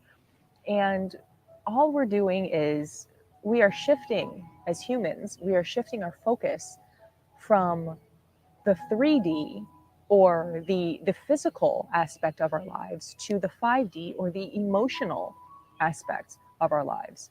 So we are shifting from a society of what do you do for a living? How much money do you make? What sort of car do you drive? What brands do you wear? Into a society that is more, are you happy? Are you loving yourself? How do you treat others? We're beginning to understand the importance of our character. We're beginning to understand the importance of living in a vibration that brings love and peace and truth and kindness. A lot of people are meditating. A lot of people are spending more time outside and connecting with truth, connecting with the understanding that we are so much more than the physical possessions that we have or the physical things that we can offer someone else. And we are understanding now that it's about how we love each other and how we are loving ourselves, how we're treating people, why we treat people the way we do. And as we continue to explore those ideas, we expand into a higher vibration, which is the 5D. I think a lot of people are tired of the rat race, trying to prove their worth and worthiness to others based upon their achievements. And people are finding that, hey, I'm perfect just the way that I am. I am worthy of love just as I am. I can do anything that I want to, but those things do not ultimately define me. They do not qualify me to be treated with respect and dignity. And I'm allowed to love myself just where I am. That's really important for us to understand. It's good to have goals and to have ambition. It's good to achieve, but those things have become this tool to measure our innate right to be loved and to be respected. The way that we've been living has not been sustainable, and that's why things are falling apart and we are building something new. Things that are built on the foundation of truth and love and kindness and justice and integrity, those things are what will truly rise and be the next step in our human evolution. Things that are rooted in the lower vibration of competition and greed, pride, those things are falling apart, and we're witnessing that. This 3D to 5D shift is not something that happens outside of us that we're witnessing. It's something that happens internally. We each have a responsibility, not even responsibility, we have the opportunity to go within and to discover for ourselves, to witness for ourselves the love, light, source, energy, the God within each and every one of us. And when we do that, when we come into the fullness and the understanding of that love, that is what raises our vibration. And we go from caring about what other people have, what are they doing, how do I compare to them, into I am so complete and whole just as I am. And you treat others in that same way. That is namaste. I recognize the God in you. I recognize myself in you. And that is the most beautiful blossoming of the human consciousness. The world is a reflection of what we are. When we hold space for truth and kindness and goodness, integrity, when we hold space for that, when we live that, that is the world that we will experience. But if we live in a world that is negative, destructive, dishonorable, that will be your reality. That is hell on earth. So if you haven't taken the time to start meditating, go do it. Go tap into your heart space, tap into the truth, tap into the love, tap into peace and harmony. Because when each and every one of us does this for ourselves, we are influencing the collective consciousness. We are raising the collective vibration. And we are assisting in this cosmic shift from the 3D to the 5D. Be a part of it. Don't get stuck in the 3D. Don't get pulled down into the negative. I know there's a lot of things happening right now. I know it can be scary. It can be depressing. But there's so much more to discover within ourselves. And when we do, that stuff falls away. Sure, it's happening. You know, it's not about being delusional, but it's about having something else to focus on. And when you shift your focus, your reality changes. What you put your time and attention into manifests more readily into your reality. So what are you focusing on? And I understand a lot of people don't know how to focus on anything but what's happening on the news or, you know, what they see every day. And that's the work. The work is deciding that there is something more, deciding that there is something much bigger. Use this opportunity as a time to discover something so much deeper, so much bigger, so much better than what we've been living. Sometimes it takes our entire lives to stop. Sometimes it takes everything that we know to crumble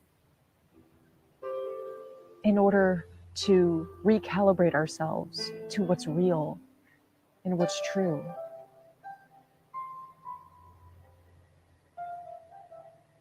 And whatever's happening in your life, whatever's going on in your life, is serving you in this shift to help you wake up. We don't wake up when we're comfortable. We don't wake up when we are satisfied and complacent. We wake up when things change and something else has to be done. Something new has to begin. I know there's a lot of things happening right now. And to some people, it seems ridiculous that I'm sitting here talking about, oh, find the love and the peace and the joy and all of this. I know. I love her. I get it because I used to be like that. And sometimes I slip into that. Sometimes I get frustrated. It's not easy. It's not an easy thing to do. But there's something about knowing the truth in it, trusting it. When you can trust just to take the next step, it will continue to unfold. Meditating doesn't have to be something serious, something that you have to really work at. You can sit outside and just be grateful for something. Just give thanks. You don't even have to know what you're giving thanks for. Just thank you, thank you, thank you.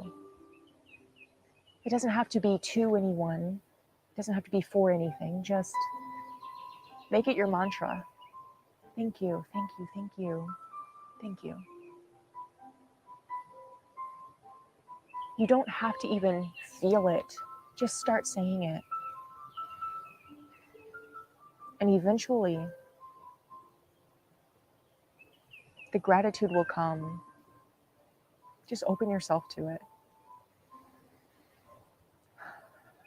Because gratitude is one of the highest vibrations that we can hold. It is love without needing. Love without needing with anything. It's not, I love you. I love this. It's nothing to do with outside of yourself. It's just feeling love. Thank you. I'm so full. I must give thanks. There's nothing to ask for. I am whole. I am full. Thank you. That's all you have to do. Try it and see. The first few times, maybe you'll think it's stupid and you'll feel ridiculous. But what better thing to do to feel ridiculous in? It's okay. That's just your ego. The ego that doesn't want to feel silly, has something to protect. Let it go. It's low vibration. It's 3D. Give thanks.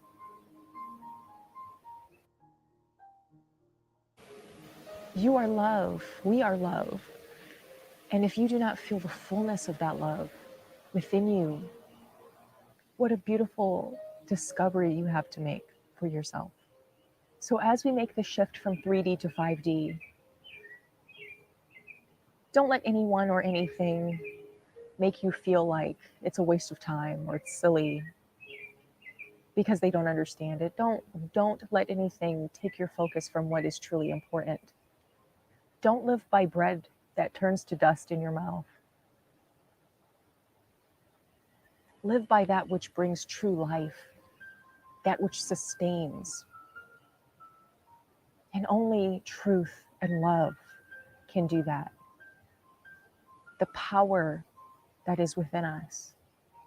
If you are drawn to the information, if you are curious, that's all you need. Be curious. Learn more. Dig deeper. See what you find.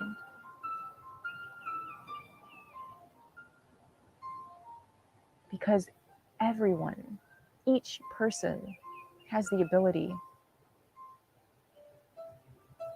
but not everyone will answer the call. To shift from 3D to 5D is a gift. If you feel there's truth to this, investigate it, explore it. See what you find. Trust it.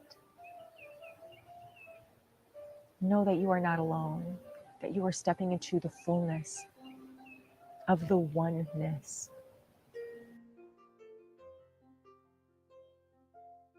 Let go of the limiting beliefs that you have about yourself, that you have about others, that you have about the world. Let them go. The transformation is uncovering that which has been concealed by these ideas, by these habits, by things that just simply aren't true. And it's a process of letting go of the fear, letting go of the confusion, letting go. And just keep letting go until there's nothing left to let go of. And when there's nothing left to let go of, that is what you are. That is what we are.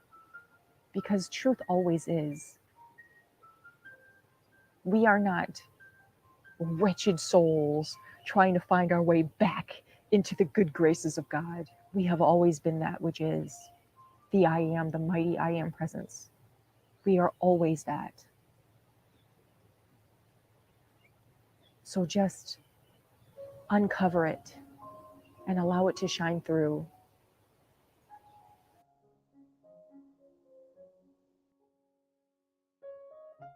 I thank you guys for coming. I enjoyed you. I didn't do anything that they said I did, and Janet didn't do anything but bring people together. Please subscribe and hit the bell icon when you know I go live, darlings. Remember that. Love you. And don't forget to like, share, and subscribe. We really appreciate you coming down to the Janet Show. Don't forget, tell everyone. Tell your mom, tell your dad, let everyone know about the party. I thank you guys for coming. I enjoyed you. I didn't do anything that they said I did, and Janet didn't do anything but bring people together. Please subscribe and hit the bell icon when you know I go live, darlings. Remember that. Love you. That's right. You gotta share it out. Janet didn't do it. It's all a pack of lies. She didn't do anything she's been accused of. You better know it. And don't forget, like, share, subscribe. This is for Janet.